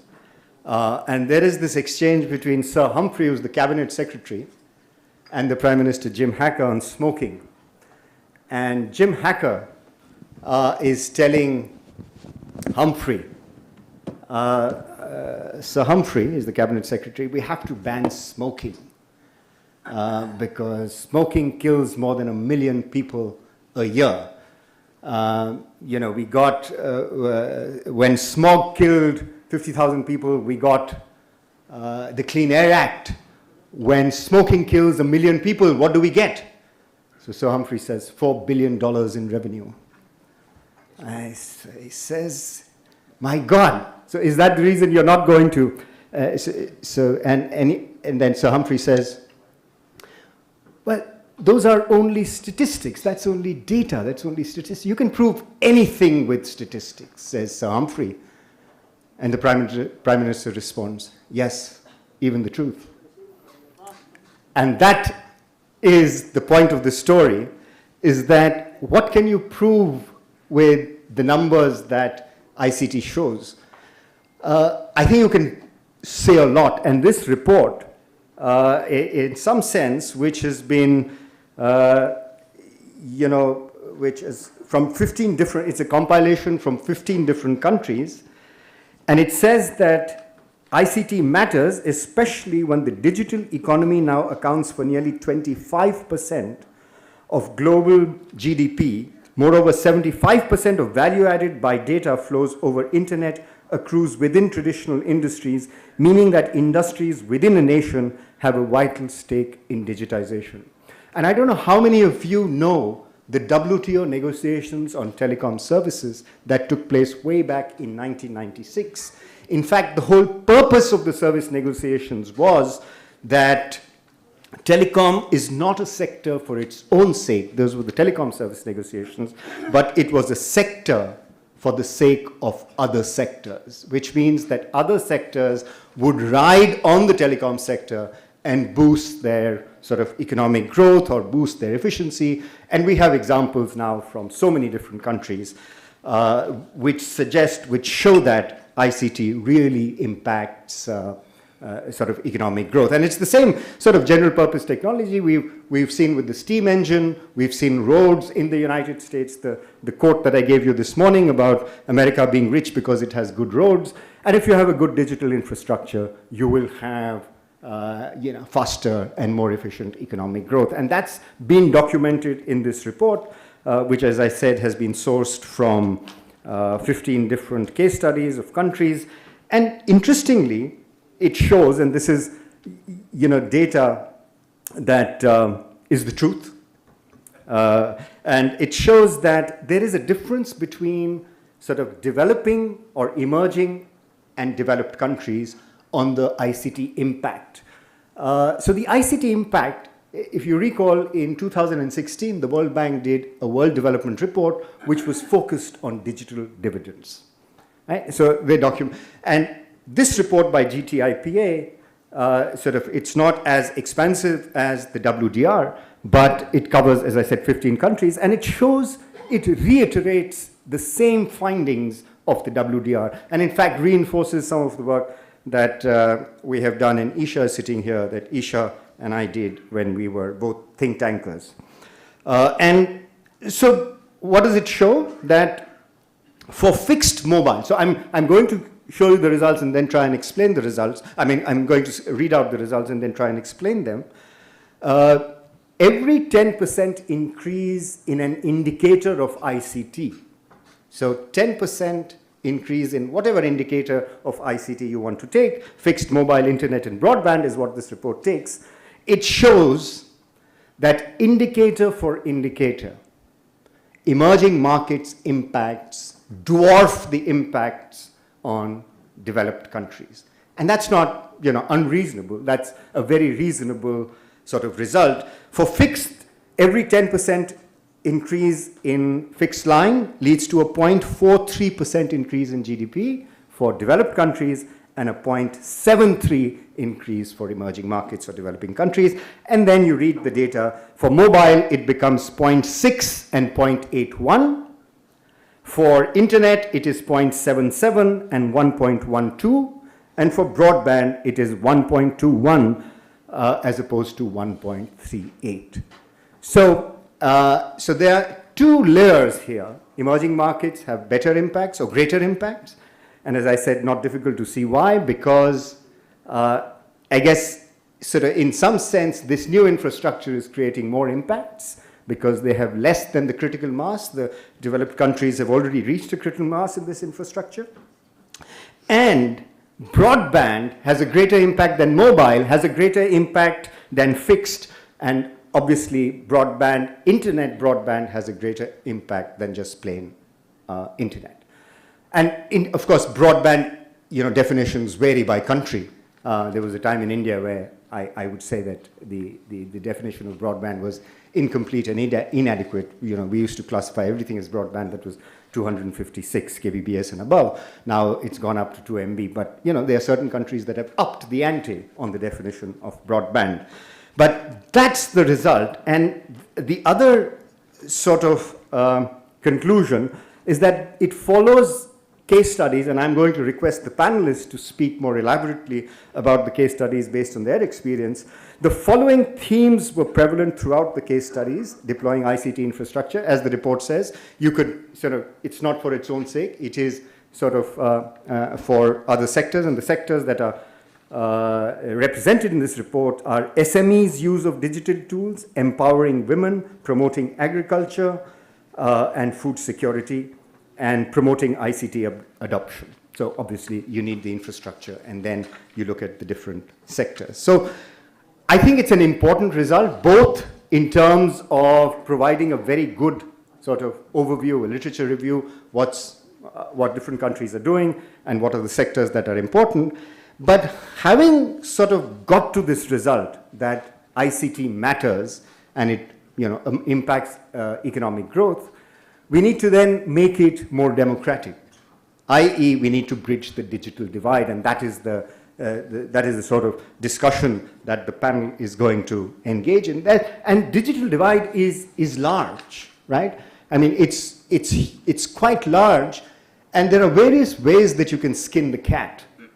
You can talk about digital divide from developing countries to developed countries. 66% of people in the world have access to the net, which means 33% do not have access to the net. And where are these 33% located? Most of them are located. So 90% of people have access to the net in developed countries, right? And then you can, go down to mobiles, you can go down to smartphones, you can go down to gender, you can go down to skills, you can go down to affordability, etc. So there are all kinds of divides that one can talk about. And you can even talk about, which is my recent engagement with my sociology and history colleagues in Shiv Nadar University. I'm an economist, but now since I'm the Dean of the School of Humanities, I get to engage with historians and sociologists. So there is this new sort of idea. I mean, to me, of course, this was an idea that was already existed, but to me as an economist,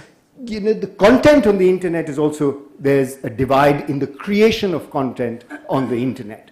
And most of the content, unsurprisingly, is created in what the literature calls by white Caucasian males in developed countries. So 75%, that's the latest data I have, 75%. So in a sense, you could, as I said, you could look at the divide and you could talk about any of these divides. And the interesting thing is that in order to bridge these divides, we have policy tools that are available.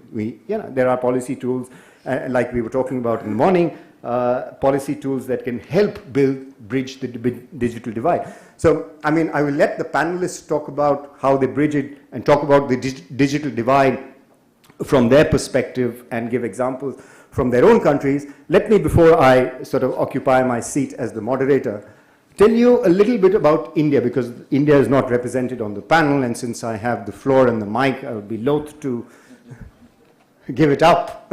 So let me tell you a little bit about the digital divide in India. Of course, we are worried about the digital.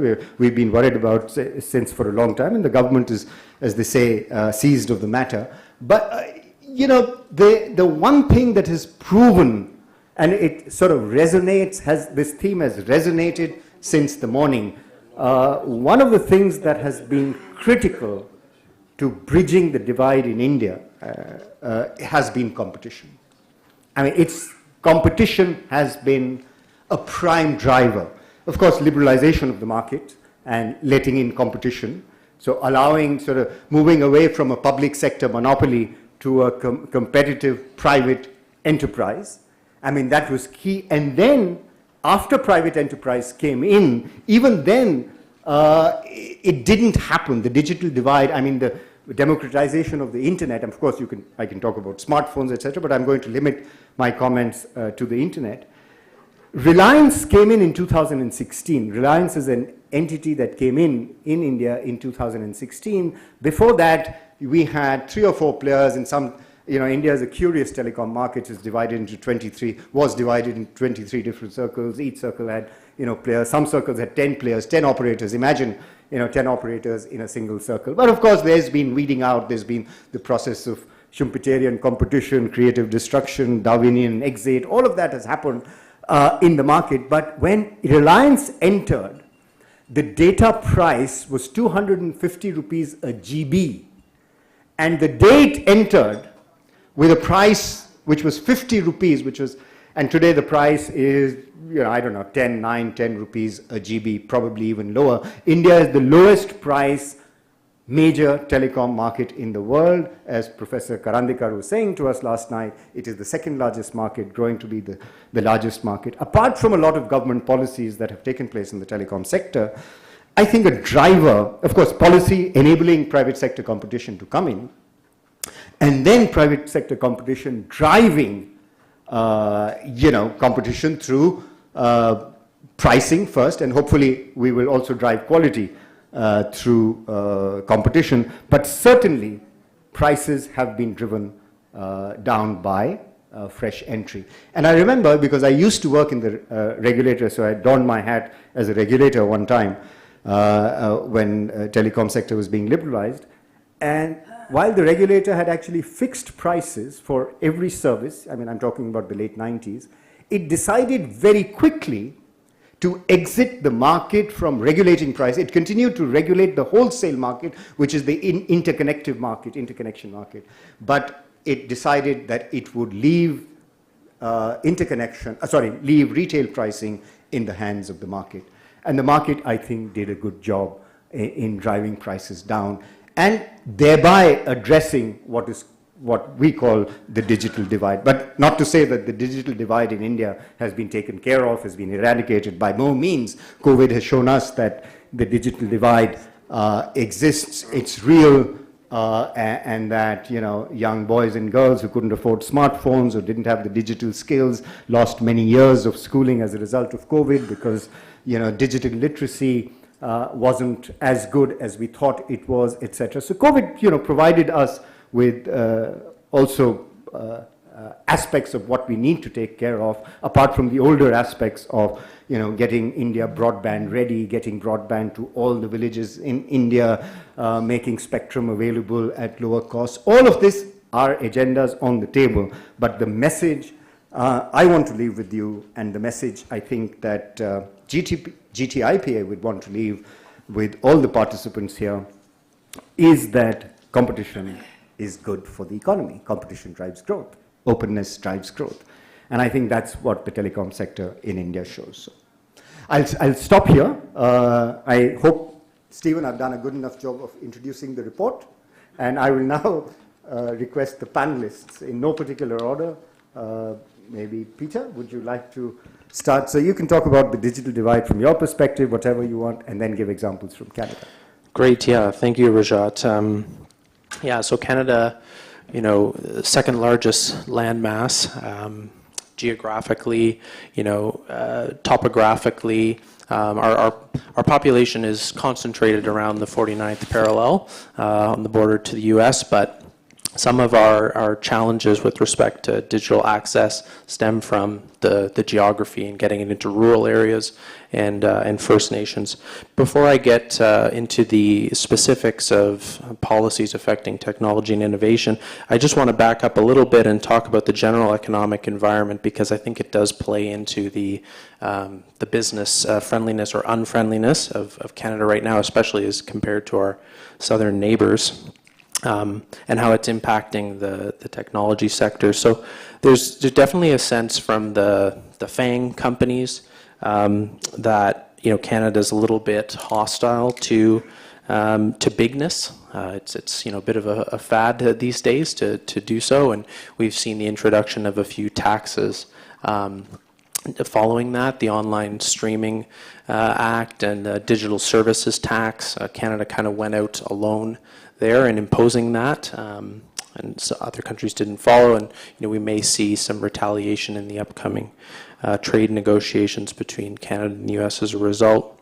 And you know, we have a lack of competition in the telecom and broadband sectors, which I'll get into further. But some of the general economic situation in Canada, just to paint the picture for you. Our productivity has declined considerably in the past decade. It's 10% lower now than the US. It had been tracking right alongside the US for, you know, since the 70s, but now a sharp gap has opened up. So that's very concerning. Some factors that may explain it: a 40% increase in the size of government since 2015 after a regime change. There have been, you know, many grants and subsidies going out. So this type of approach to pleasing business rather than the removal of barriers approach. We have a high tax burden, both corporately and personal income tax, again compared to, you know, many of our competitor American states.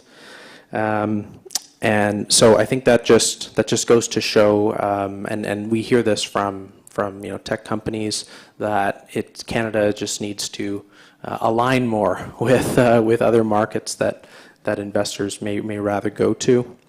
Another final general issue is R&D spending, and thanks to ITIF for pointing this out. In 2023, Canada's business R&D spending in advanced sectors is just 22% of the size-adjusted global average and 11% of the size-adjusted U.S. level. So it's far behind those of technologically advanced countries. So I spoke a little bit about the Digital Services Tax and Online Streaming Act. With respect to artificial intelligence, Canada was influenced by the EU's policy in developing the IDA framework that's currently before the government, and I would characterize it as overbroad.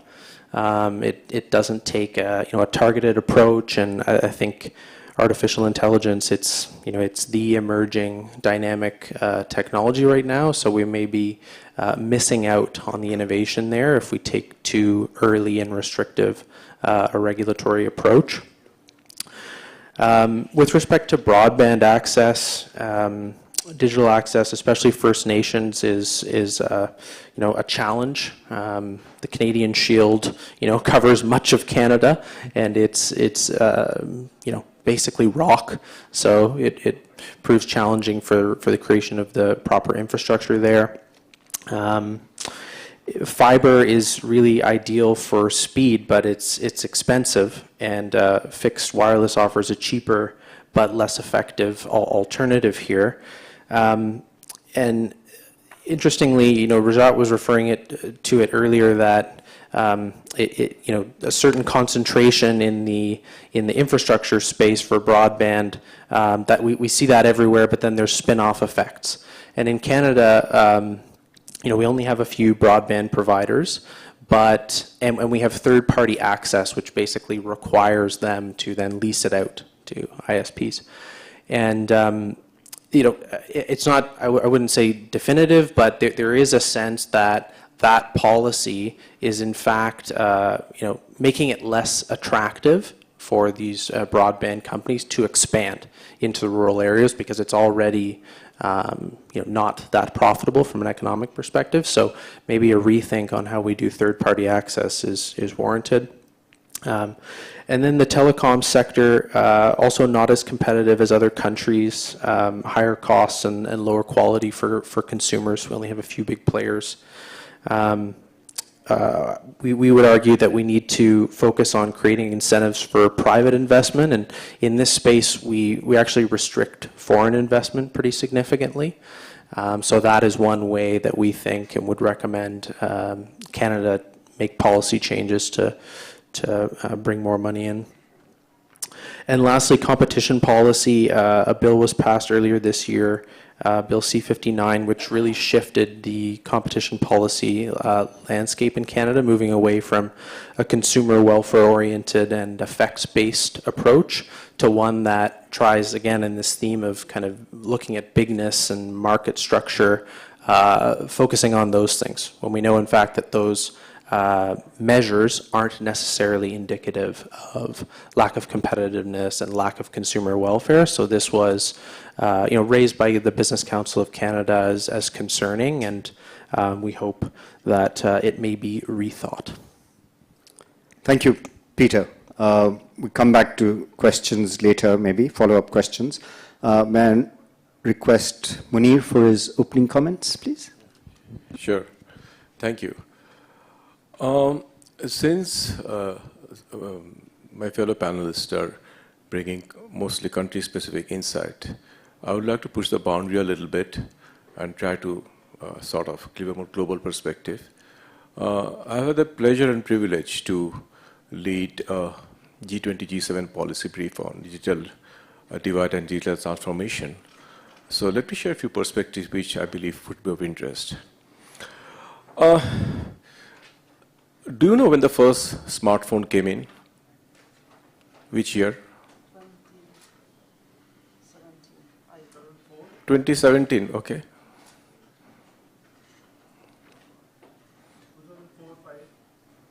2004-5, okay. 2007. But the thing is, Most of us think as if we were born with smartphone. We were not. And tell me in this room, how many of you, after getting up in the morning, in the first 10 minutes, do not go to your mobile phone?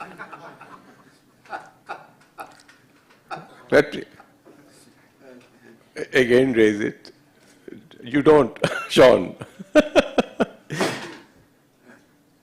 I'll want to know the reason later on.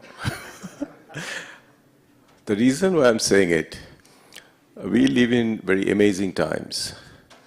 And we are always so busy in doing something. One of the big things we're missing out, to pause, reflect what's going on around us. And if you look at how the hotel landscape is changing, you'll be inspired, you'll also be scared. But we seldom do that. Why I'm saying this thing, I'm coming to that. Even as we meet here in Delhi in this wonderful 5-star hotel, good thing is almost 5.5 billion people have internet connection. Almost 67-70%. The bad thing is still 2.83 billion people do not have internet access. Now, are you familiar with Maslow's pyramid theory? It's a very, some of you who have been management. To give a simple idea, those who have not heard of it, it basically looks into different human needs and demands and layers. First, foremost is obviously food, clothes, shelter. We are reaching a stage, the fourth element will become digitality, that you have digital access. This is becoming so much inevitable part of our life. We in this room are not ideally suited to talk about it because most of us had the privilege to have that access. So we have never experienced life without internet and digital connectivity. And that's where this thing comes out, the digital divide. So 2.8 billion, 3 billion is not a small number. And imagine the pandemic years when we could not get out of home, we could not go to hospital, we could not buy groceries. Imagine had there been no digital platform, what would have happened? We have had access to a vaccination, medicine, online. So the whole world took a big leap during the pandemic. So before pandemic, internet penetration growth was somewhere between 5 to 7%. It jumped to 17 to 20%. So one of the few good things pandemic did was force us into digital platform. Now when we say that, I'll give you two very simple examples. Even an advanced country like US, right, you would have assumed very highly digitally connected. Not necessarily. In America, people who earn per year $30,000 or less, only 50% of them have solid, stable internet connection. And only those who earn $100,000 plus have more than 90% of them have digital connectivity. Now come to countries like India and Bangladesh. Obviously, the scenario is more challenging. The reason I am sharing this, sometimes we have this wrong perception. Just because you're in a developed European or North American country automatically means, including my friend on the right, and he did mention about the First Nation, a lot of people are still outside digital bracket. So when we come together in these occasions, in my opinion, it's not only about sharing the data that we do, a vital portion is the human component, which we frequently tend to oversight. And in my opinion, digital right is as good as human rights these days. Because somebody who's outside this net cannot have access to telemedicine, telehealth, is deprived from a lot of government services. And India, as you know, did a big thing with Aadhaar and everything, and one of the good models of digital connectivity in a country of 1.4 billion. Now, what do you do with it? First and foremost, obviously, investing in digital infrastructure. And one good thing is even politicians realize that. In America, a few years back, we had a bipartisan bill passed in the House, $40–50 billion to boost digital connectivity. Same thing happened in India.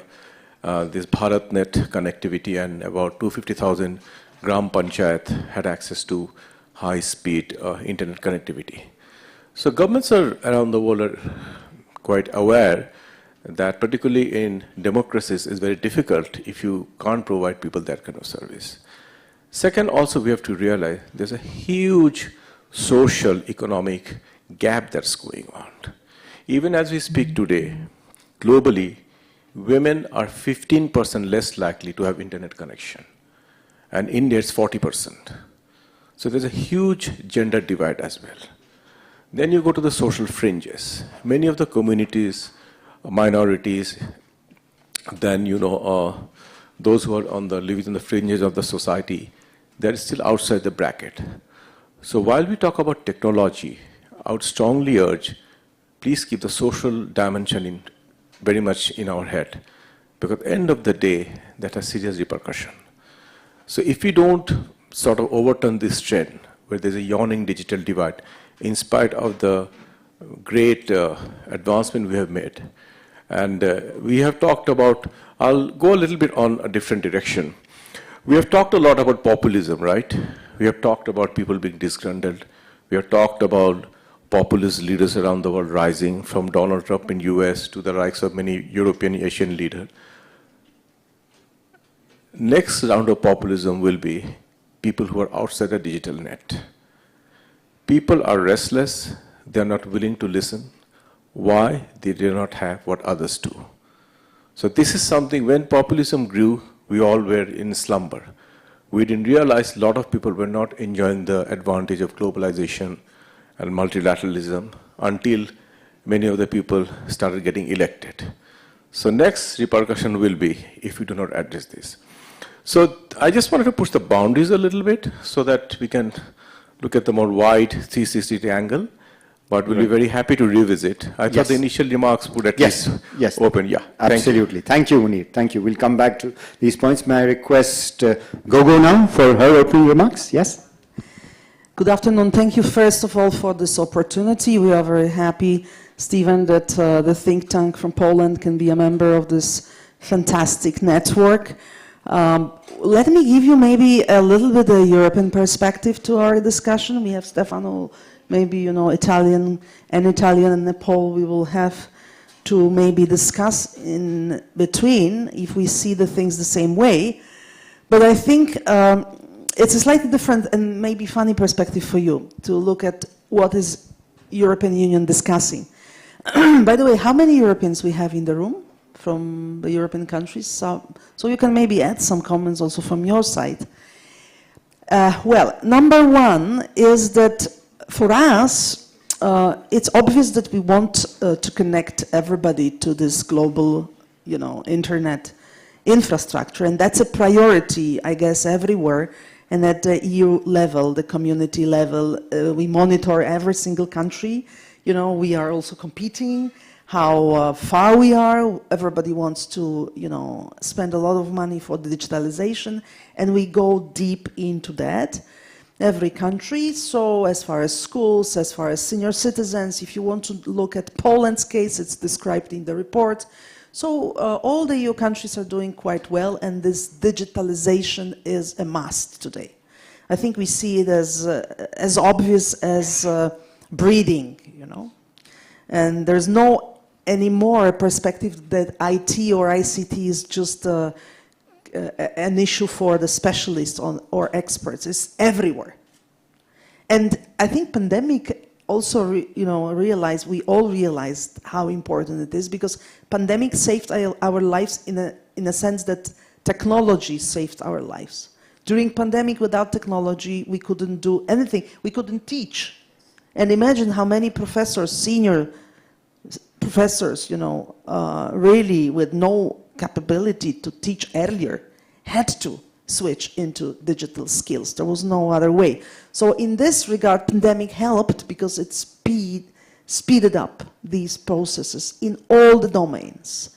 Name it, medicine, education, everything. Even the meetings on private or official, governments had to meet. We had to elect our rectors, provosts online. So this was really an interesting experience. So no question about it. Everybody wants to connect, and we invest a lot of money. But point number two is Europeans is 450 million people as far as European Union citizens. So it's 1/3 of the population of India, not so many, right? But these people, we are not very happy if this digitalization will mean total control of us. So if you, on the other side, look at China, which is so advanced and so digitalized, this frightens us a little bit. That everything you do in China is digital. You enter a shop and you're scrutinized. You pay even, the beggars don't use any cash anymore. You just do a QR code. Every single thing is monitored. So the European mindset is, oh, is it a good thing for us? We are not so much into this. And we have a lot of hesitation, concerning how this can be used. Not only by the business. This is one thing. We don't like when the business uses information about us for marketing or business purposes. But also we don't like if the governments go too far into that. We are democratic societies. So the data protection and the whole thinking about privacy, I think that's really a very important discussion for us in Europe. How far? Where is this right approach to get the technology, to be connected, but on the other side, not to be too much exposed. Maybe you've heard, by the way, there is a scandal recently about the American company using the DNA information, that they are collapsing, but they got a lot of data about the DNA of people. Some of these people very important and precious, and celebrities and politicians, etc. So what will happen to this data, no one knows. So that's point number 2. Point number 3 is that we are now absolutely obsessed with artificial intelligence. So this is a new moment. I think it's not maybe only in Europe, but Europeans, we regulate a lot of things. So even the Americans hope that we will regulate that finally, because we somehow didn't do it well when the internet started. We just, we didn't do anything. So the big techs now are so powerful, and most of them are American. So the Europeans are not feeling comfortable with this environment because we are completely dependent. So we would love to catch up the right moment right now with this AI entering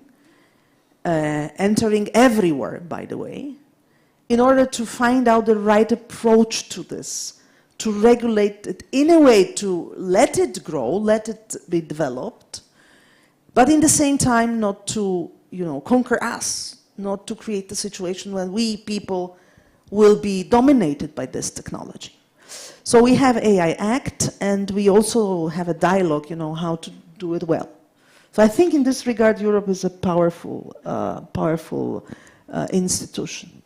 And last thing I want to mention is a war. You know that this is a new thing for us also. We have a war in Europe, in Ukraine. So always, the military industry is also very, very innovative. In case of America, this was a base of the success, but also in case of Israel. And now many European countries, most of the European countries, will spend much more for military because of that.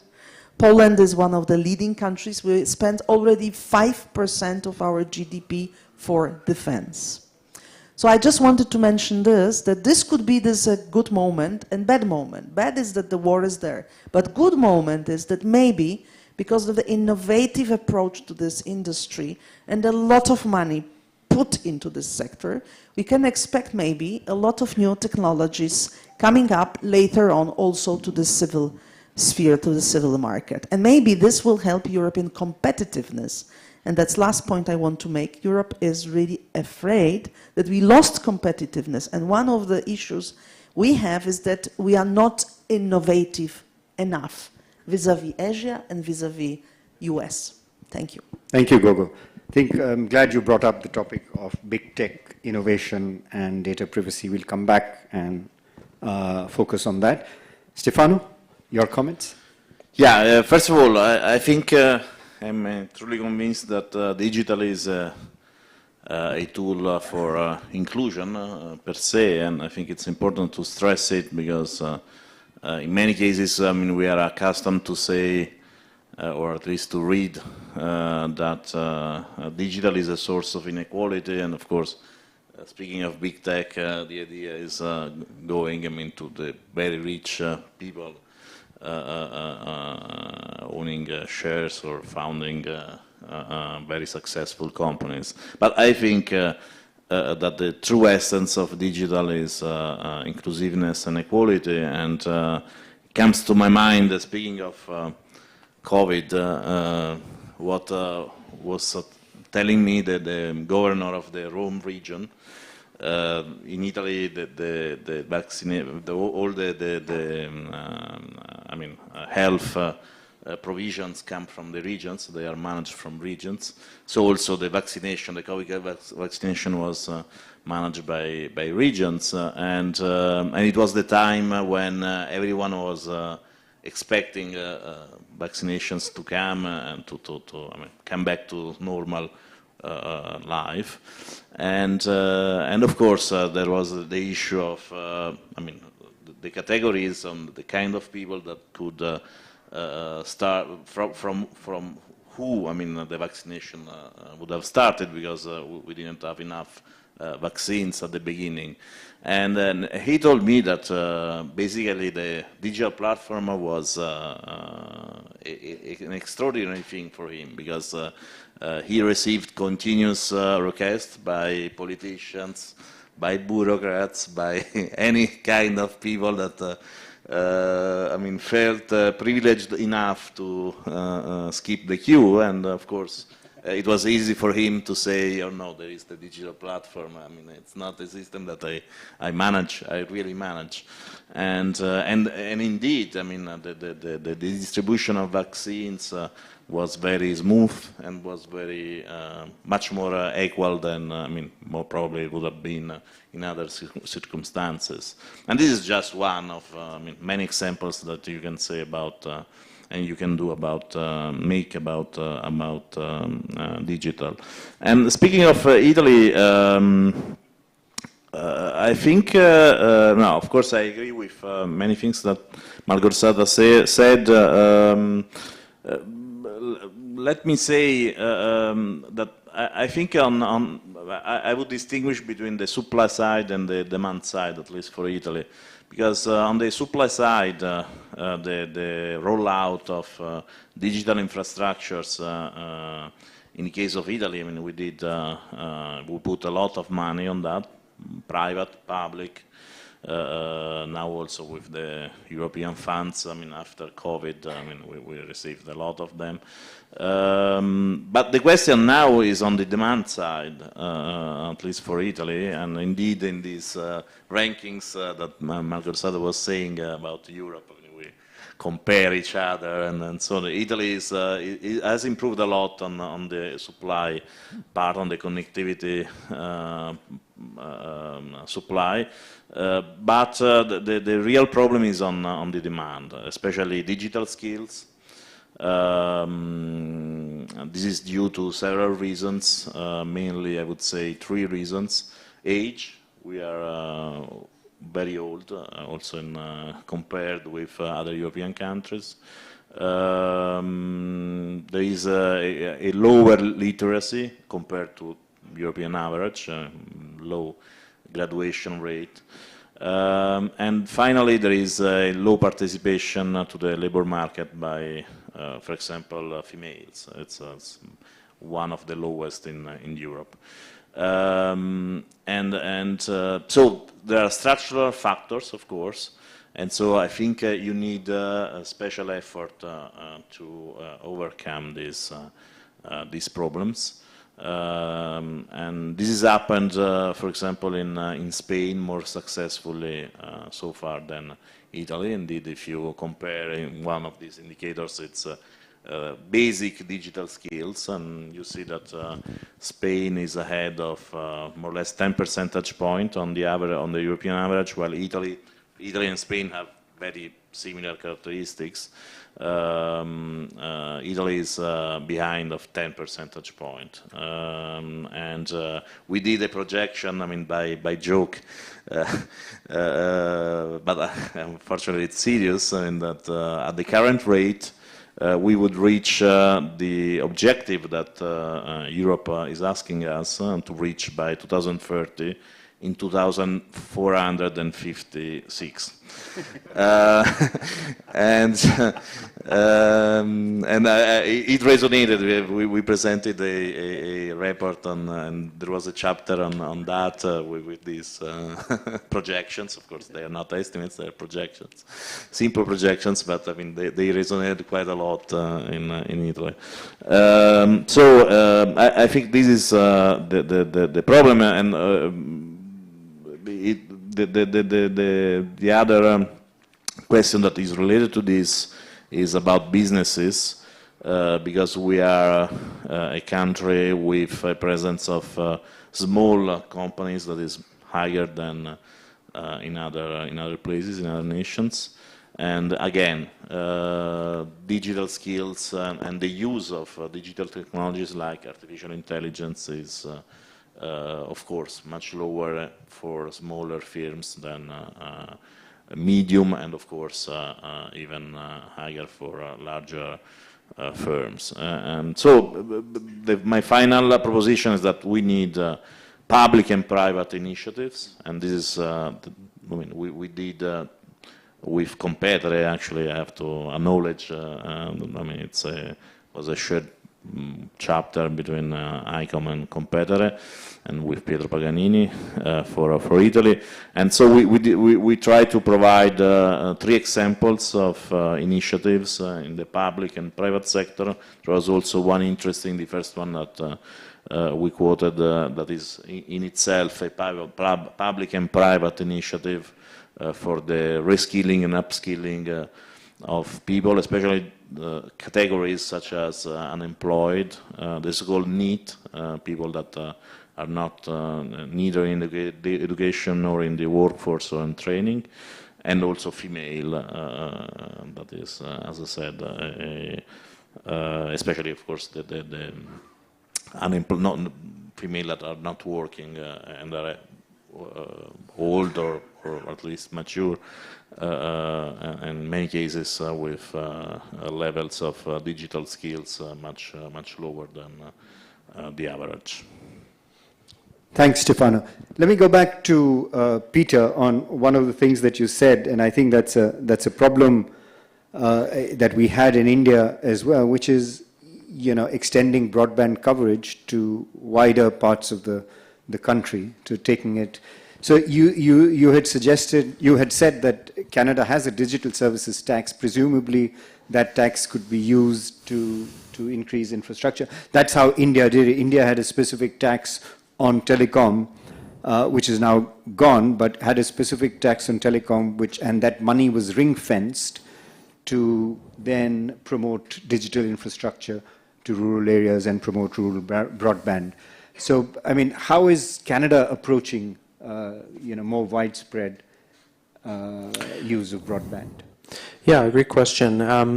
I think it's fair to say that the government subsidization or taxation with the revenues redeployment for reinvesting, it can work. It works in the long run. We've seen it. You know, we've talked about China here and other countries that take this approach. I think obviously the net economic benefit, social benefit is lower because it's not being put to the best uses when you take that approach. And so, as I alluded to at the outset, foreign investment in this space is restricted, and I think that's a way in that's really politically feasible. The companies in this space obviously have a lot of clout, but if something like that is properly circumscribed, it may not incur the ill will and open things up a little bit. Okay, Gogo, I mean, I'll come to you, Munir, but I really wanted to bring Gogo into this conversation about, you know, we've been hearing since the morning to a large extent about more openness will give you more innovation, and you just mentioned that Europe is actually on the side of more control, which perhaps then circumscribes innovation. Is that the way you see it in Europe? And you're willing to live with that lower levels of innovation, but respect privacy, respect data integrity? Is that what you're telling us? No, I am telling you, of course, that we are all debating. That's our, spécialité de la maison. We debate. And we are not Even if one... there is someone in Europe that would like that. Exactly. But we are also not one country. We are 27 different countries connected with a lot of things, like, for example, one market. So from the economic point of view, we operate like one. And the same goes for digital regulations for e-commerce, for example. We want also to operate like one. But our competitiveness is a big issue because somebody mentioned telecoms, I think you. You know how many telecoms are in the US? Maybe the Americans can help me. I think you have 4 operators in the US. US is 330 million people, right? We have in Europe 440 million people, and we have over 100 telecom operators. Over 100. What does it mean? It means we want this competitiveness to be there in a sense of that they are competing between each other because we protect consumers. We don't want these consumers to pay too much. But in the same time, in the global competition, all these entities are much smaller than any, of these big giants operating in Asia or in the US. So our problem is a global competitiveness of European businesses and economy per se. And for that, we need new technologies because that's the only advantage we can get. We don't want to compete with cheap labor force because we don't have one, right? Even China doesn't have one anymore. So we have to have something else to offer. And especially this feeling is very much felt in the central and eastern part of the European Union, which is very well, still established, and the growth rate is quite good. Poland is 3.5, almost 4%. It's not bad. The Western Europe is growing much slower. And we are more maybe, creative in a sense of, because we jumped into the capitalism much later. So we are hungry to succeed, to be wealthier, to create companies who can really, grow. So this is a positive effect. But in the same time, with such a divisive market and so many relatively small entities, the global competitiveness of Europe is difficult. And also, we don't want to create giants in our own market. So it's a dilemma how to handle it. But we, yes, believe in new technologies. I think that's exactly the key to our competitiveness. Robots, AI, everything which could, be of 21st century. Yes, and the route to that, Stefano, maybe you can, so what is that route to that competitiveness or being competitive? Is it more sort of having more relaxed rules or having more onerous rules? I remember an OECD report of 2019 calling out the digital conglomerates.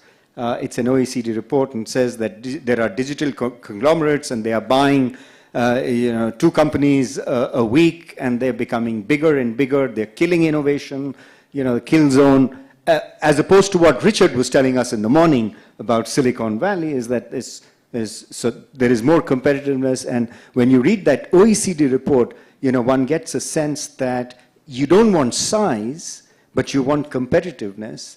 And that creates a sort of conflict, doesn't it? There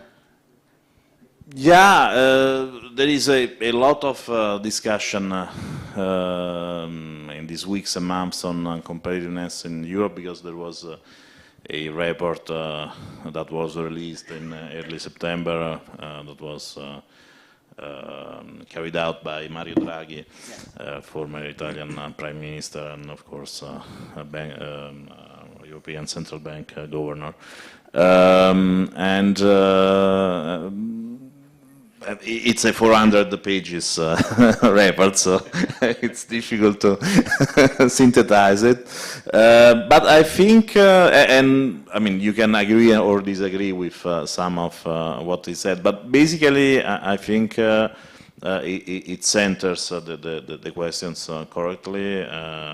I'm also aware with what Montag Singh was saying this morning about Robert Solow sentence, but he shows very clearly that, and it's the first pillar of the report, that innovation technology explains most of the difference between Europe and the US. I mean, to validate what Stephen was saying this morning, and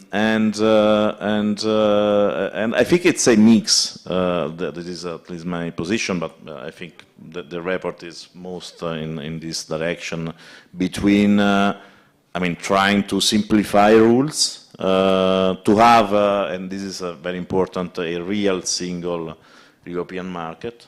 We, unfortunately, even if, I mean, we talk and we did, I mean, everything that, I mean, for dozens of years, we talked about a single market and so on, but there is no real single market yet. And also there is a question of rules, and he says, and that is one of the things that raised, I mean, more opposition in Brussels and in certain circles when he said, and he was speaking about artificial intelligence, but in general, saying that like more than 200 set of legislation in digital were approved in the last years in Europe, and basically it's a huge amount of regulation and sometimes contradictory. And he says, he cites, he quotes as an example the GDPR, the privacy regulation, and the AI Act, that is the regulation about AI that is going into force. And on the other side, on the other hand, I think the important thing is investment. I mean, we concentrated from, I mean, referring back, I mean, to artificial intelligence, the European strategy in 2018 was correctly identifying, in my opinion, the two pillars, rules and investment. But after that, 90% of the discussion in Brussels and elsewhere in Europe was about rules. I mean, everyone basically forgot about investment. Of course, this is also how Europe works. Brussels is very strong on rules, while it has a very tiny budget. It's just 1% of GDP, European GDP. So it's very easy to speak about rules and not speak about investment. But the question now is that, of course, I mean, rules can help or not help, but at the end of the day, if you don't invest, you cannot be competitive enough. So, Munir, you raised this extremely sort of interesting point about what people do when they get up, and that this has become sort of when they first thing when they awake. Most people, and there have been so many surveys done, most people would reach out for their smartphones or cell phones or whatever. So that in fact, and the way those surveys have been done, it's sort of treated as a negative implication of what smartphones, how they're affecting our kids, how they're affecting education. But of course, you know, smartphones or ICT technology, especially in emerging markets like Bangladesh, India, Kenya, you have had salutary effects on the economy. Your own, you know, Bangladesh also has salutary effects. So if one were to think about from the perspective of a sort of emerging market and not going the GDPR or the extreme route of Europe, you know, in our context, how would you balance the positives using, because often cell phones or smartphones, at least in India, they pay for themselves. For you could take small enterprises, micro enterprises, smartphones actually pay for themselves. It gives them great access to markets, gives them great access to opportunities. But as you rightly said, you have to balance those sort of negative implications because they are having an impact on our psyches as well. So how would you begin to sort of look at that question from a sort of, let's say, a Bangladesh perspective or an emerging market perspective? Thank you so much. Thank you so much. Before I go that, I'll just take 1 minute to respond to my European friends. I'm not fully in agreement that the regulation Europe done. In many cases, Europe has set good example for many continents around the world, GDPR. Even in America, I have seen in many congressional hearings when the top bosses of Google, Microsoft, and Meta were put, many times they were asked about the European model. And many times, many of these biggies also have had to pay price in Europe. So I would not fully agree. I think, in my opinion, one of the things Europe needs to embrace, if you want to compete in the digital world, you have to embrace size, scale, scope. There is no alternative route. It's like if you want to go to heaven, you have to die first. If you don't die, you don't go to heaven. So you can't have ignore those 3 S and compete with the Americans. You have done a smart job in regulating. You have to find finer nuances. When you have your biggies, how do you manage them? And maybe Americans will learn from you. But in my opinion, there's no shortcut. In this digital world, you cannot ask someone to be small and then compete.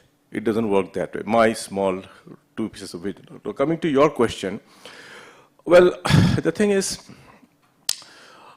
some countries, if you've recently noticed, one of the very developed countries, Australia, just a week back, is about to pass a law where if you're 16 years or below, your phones, your access will be restricted. And this was done as per the Australian Prime Minister. They have had rounds of consultation with the parents and grandparents. And the statement he came up with, we are listening to you. So if a developed, matured economy like Australia could have done, I'm sure developing countries, India, Bangladesh down the road, will be equally careful in terms of the younger generation. It's always a tough choice between unleashing creativity and innovation, at the same time putting some, it's a difficult choice. And I'm sure any choice we make will always have some critic. But not doing anything is not an option. As far as India and Bangladesh is concerned, or developing countries, I think by nature, because of our unique socio-economic landscape, we tend to be a little more conservative and cautious compared to many of our European, North American counterparts, which I'm sure you will also agree. But a good thing is you alluded to the economic benefit. Just look at the sheer numbers. If you look at ASEAN region, which has about 650 million people, 1/3 of South Asia, that is the countries India, Pakistan, Bangladesh. One study showed if the digital divide is bridged in Southeast Asia, the GDP will go up by $1 trillion. And in India itself, it will lead to boost of injection of 1 million new jobs and almost 20-30 billion growth GDP. So this is a staggering number. So answering to your question, we have no option because we need to develop, we need to respond. But of course, we learn from our European friends, we learn from our American friends, try to maximize, optimize the knowledge scape and keep on driving. But not doing or standing in the same place is not an option. Thank you. Thanks. I think that's a wonderful response. Okay, so we open this up for questions. Shiba, how much time do we have? Have we overshot our welcome? We have to close. So, Stephen, you had a question? No? Anybody has a quick question? Yes, Sean. Can you quick? And we'll just collect, if there are more questions, we'll just collect them and have only one round. This is more and more of a comment than a question, but Okay. I welcome any thoughts from the panel. So it seems that Europe has sort of a preemptive inclination to regulate first, be very precautionary. If we go back to what Richard was talking about earlier, with sort of more of a Silicon Valley posture, kind of leaning into and accepting risk. So there's a massive concentration of AI skills, technology companies in Silicon Valley. About half the global capital in AI is concentrated there right now. So there's been a debate in California, like everywhere else, about what do you do, how deeply do you regulate or not. So California has chosen actually to lean into it, like not ignore the regulatory questions, but the governor had an executive order last year they're implementing now, and it's in the report, basically instituting training for state employees to get them all to use AI as quickly as possible to improve government services. They have partnerships with NVIDIA to massively train workers, people not even with 4-year degrees, 2-year degrees, in AI skills with the idea of developing the workforce, implementing it as quick as you can. And then the state legislature passed a bill a month ago that would actually sort of follow the European AI Act, and the governor vetoed it because his view, which a lot of the industry agreed with, was that it would erect enough barriers that would sort of inhibit investment and raise costs and inhibit access to AI. So the bottom line is, from a California standpoint, California isn't ignoring the regulatory issues of the risk, but it's more of an inclination in Silicon Valley to let's recognize the risk, but we're going to accept the risk. And when we think about the competitiveness of Europe, the thought in my mind is, will this make Europe more competitive? Will it extend more access to digital technology, more access to AI, if it follows the regulation first line, or are we looking with the California approach that's probably going to more massively expand access and deployment by striking a different balance between innovation and risk? So I'd welcome any thoughts from the panel on that, how you strike that balance. Yes, please go ahead. I have one actually, yeah, and thank you for alluding to what they're doing on the government side to ensure that people will be able to use it and have the competencies. I think we're hoping that Canada takes more of the California approach.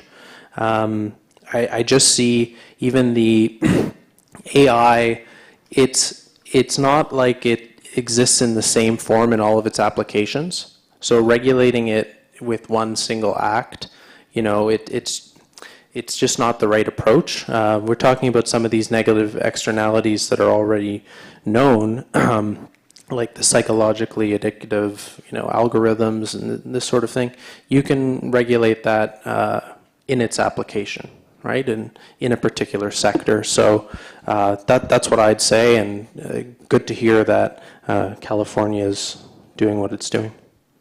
If I may just Yeah, comment briefly. please do, yes. What I think Europe is trying to do, and that's exactly what I wanted to say, it's not what you mentioned. I wanted to stress that we respect our approach and we would like Europe to regulate well. We think only that we regulate too much. But not to regulate, that's not an option neither. So I think Europe is perceived as a regulatory power which could lead. For example, in pandemic, we did very quickly the certificate, COVID certificate for the Europeans. But this was then so good that it was adopted as a global standard by WHO, and which allowed us all to travel. So in this way, Europe can be very productive. What I think we in Europe are trying to achieve is not to commit the mistake and wait too much, because technology is developing so fast that if you just wait 1 year or two, it will be too late. That's exactly what happened with big techs at the beginning. And we don't want to have a situation like, for example, with Meta we have, that you've heard about the case with the government of Australia, that they wanted Meta to pay for the content to the newspapers and media houses. Yes. Meta just switched off Facebook in Australia, and the government of Australia had to go back and pray, please open it up, because we are so dependent on Facebook. Everybody's on Facebook, and everybody, even the government, uses Facebook communication. Yeah. So these lessons from these cases show us that if we commit this mistake with AI, we will end up in being completely maybe dependent. Look at Elon Musk. I mean, he has Twitter, and then, X, and then one individual, single individual, can decide, for example, about help for Ukraine, switching off or switching on. So European thinking is that the private people, especially individuals, should not have such big power. And in this case, if you have a technology which can completely put your life upside down and dominate you over. We have to think about it before, not after it happens, because it will be too late. Right. Okay. Yes, please. No, of course, I was not saying that. I mean, we shouldn't regulate. I mean, that my question was a question of balance. I mean, as Sean was saying after, I think the balance in Europe is too much on regulation, and too less on investment and on development of technologies, and also. On regulation, the question is that rules are so many and have been developed according to different logic, but in overlapping areas that they are not consistent. Right. That is also a problem. Isha, last question. Thanks. I have a comment and a quick question. To Peter, you mentioned about opening the market up for FDI and how that could bridge digital divide. The experience in India, we've opened it up for foreign investors, but the experience suggests that a lot of private sector really doesn't invest in the areas that require investment. They would still concentrate on urban markets where the return to investment is very, very high.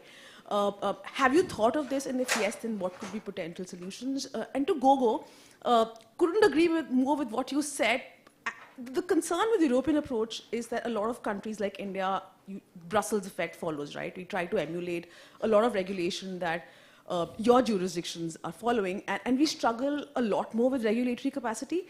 And our research suggests that some of those concerns are actually mirrored in the EU also. So how do you think Europe is amping up its capacity, and what could we learn from it? Thank you. Okay, I'll be brief. Thank you for that.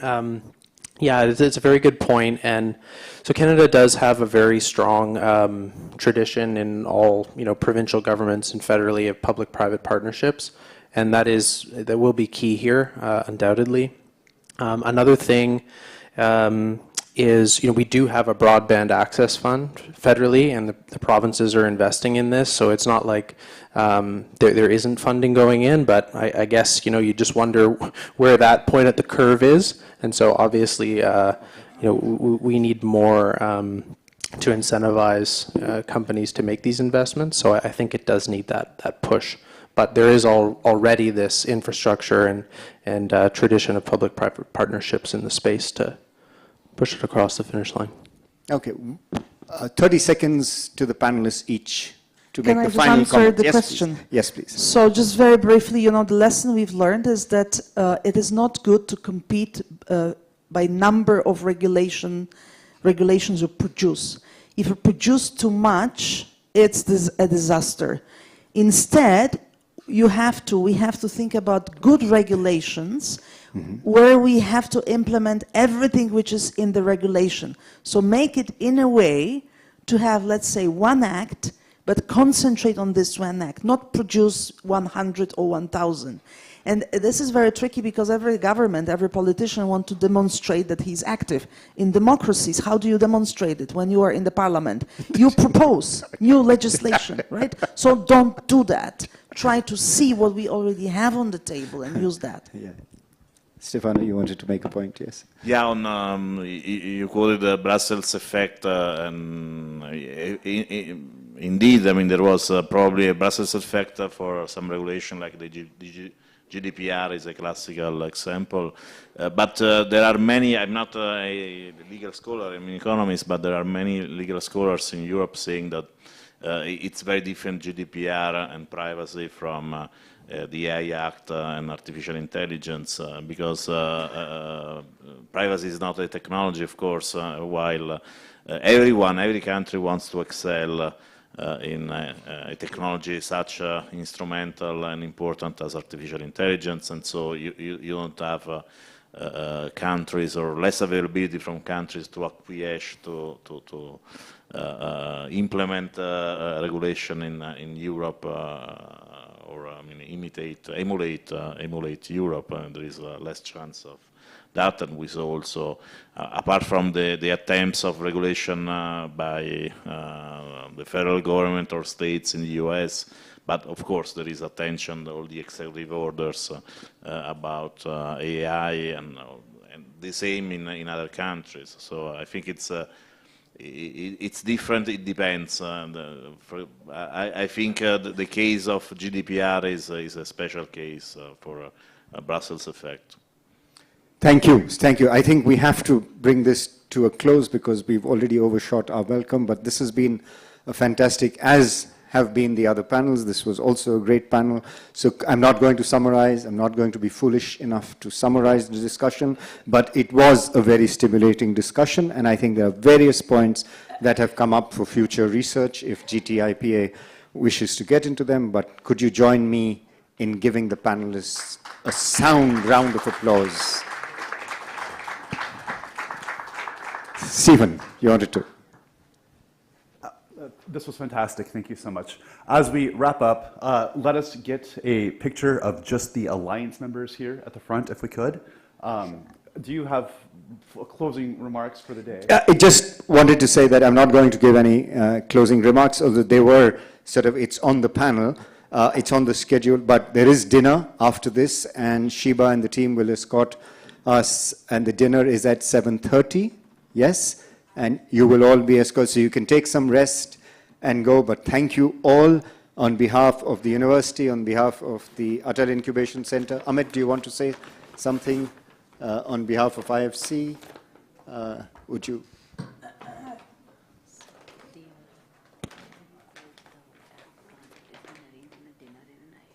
Yes, I know. Yes, yeah. So there is. So the team will help you. The dinner is at a different location. It is the India Habitat Center. It's a beautiful terrace garden where we'll have wine and beer, and you could order whatever drinks. The team will escort you. There is a bus that will take us all there. And thank you for this wonderful day. Most inspiring and most, I think, stimulation. What time will the bus leave?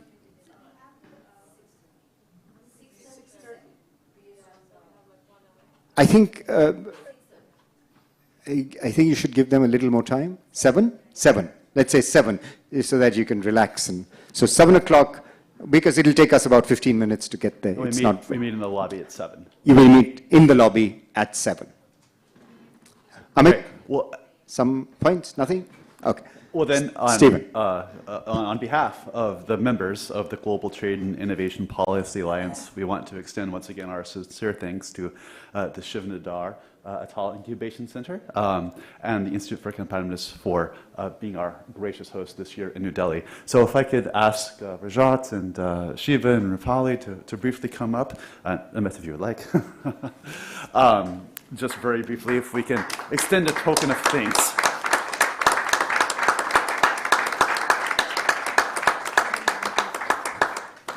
Thank you so very much.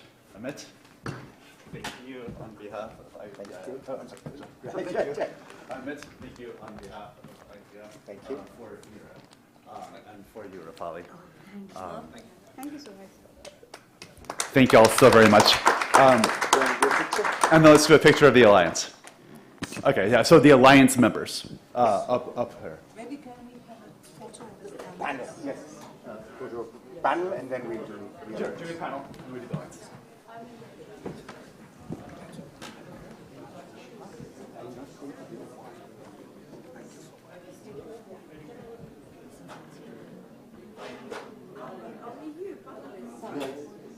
Yeah, and then everyone. You're part of the Alliance.